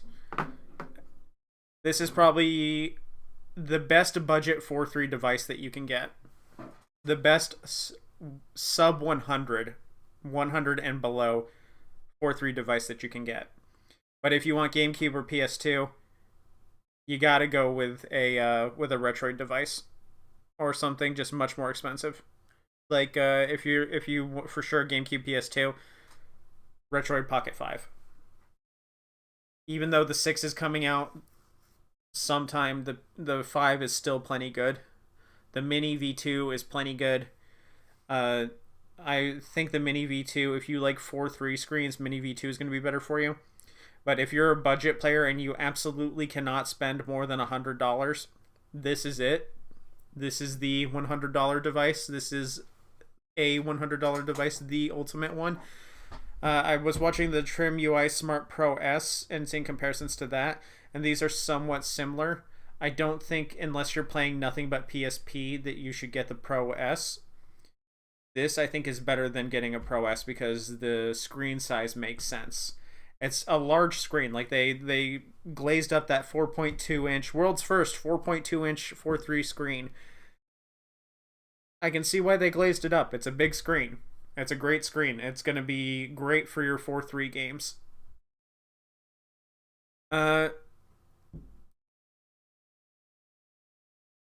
As someone who got it on the early bird, I think it's a great device for $80. When it's $100 though, it's a little harder for me to say yes to it. Had this been $100, I probably wouldn't have gotten it. I probably would have just, I don't know, I probably would have bought a bunch of little tiny devices like these ones, because I like these little handhelds, they're cute. I've got a Retro Pocket Pixel coming in about a week, and that one is a 1-1 device like the RG Cube XX, but it is vertical like this. So that's going to be really cool, and it's made by Funny Playing, which is a company that makes Game Boy Color mod kits for like putting your Game Boy Color into a new shell and stuff like that. And they're doing a emulation handheld, and that's cool. They did one before. It was the same name. It was Android based, but it wasn't very good, and it was using the Allwinner, which, like, this uses the Allwinner, and I love this, but the Allwinner is not a good chipset because of the heat that it generates. We shouldn't be putting the Allwinner A133P in handhelds anymore. It's just not a good it's not a good chipset. This though, this is perfectly fine. And as we found out with the benchmark test, that rumor that we got bait and switched, it's just not true. It's not true. No one got bait and switched. This is the same benchmark score as a G90T and a G90. So there's no, we didn't get bait and switched. It's the same benchmark score. So I don't know, like, that's just a crazy rumor that, like, someone said it's a crazy rumor made up by someone who knows nothing about chipsets. But yeah, it's good. I like it. I will, of course, keep y'all updated long term because this is going to be my main device for a while. Probably, like, it's working out pretty well so far. This might be my permanent main device because, like I said, like, the performance of what I want it to do is great, and those little bonuses of some GameCube and some PS2 are really nice. I can't wait to tinker with this more and see if I can squeeze some more power out of it. Try MMJR Dolphin and look up some lower end PS2 games. Maybe see if I can find a compatibility list out there for this ever. But the weight of it is really good. It's really weighty. It's got good ergonomics. All of the buttons are very quiet and smooth, which I like. The screen's big. The hard to press buttons are ones that should be hard to press. Everything is in good spots. The I/O is all in great spots. I would like the speakers on the front, but this is a pretty densely packed device on the front, so I understand why they didn't do it. The speakers sound bad when watching YouTube, but when playing games, it sounds good. But you can mess with the equalizer like Tech Dweeb did in his video to get better sound out of it. So my first impressions is that as an $80 device, this is a banger. But as a $100 device, you'd have to really, really want to play Dreamcast and N64. And I think if you are someone who's big on Dreamcast and N64, this is the right device for you. Even PSP. If you really like PSP, this is a good PSP one, especially if you want to do PSP and other stuff. But yeah, that's going to do it for this stream. I will see y'all later. I'm going to be trying to play the crap out of that. I'm going to be playing the crap out of that. I got to find a bunch of stuff to play. I'm going to play a lot more Sonic Adventure on it. And then I'm going to try out, what was it? I'm going to try to find GameCube games that do work and PS2 games that do work. But yeah, I'll see y'all later. I'm going to go to sleep. This stream went on way longer than I thought it would. Night.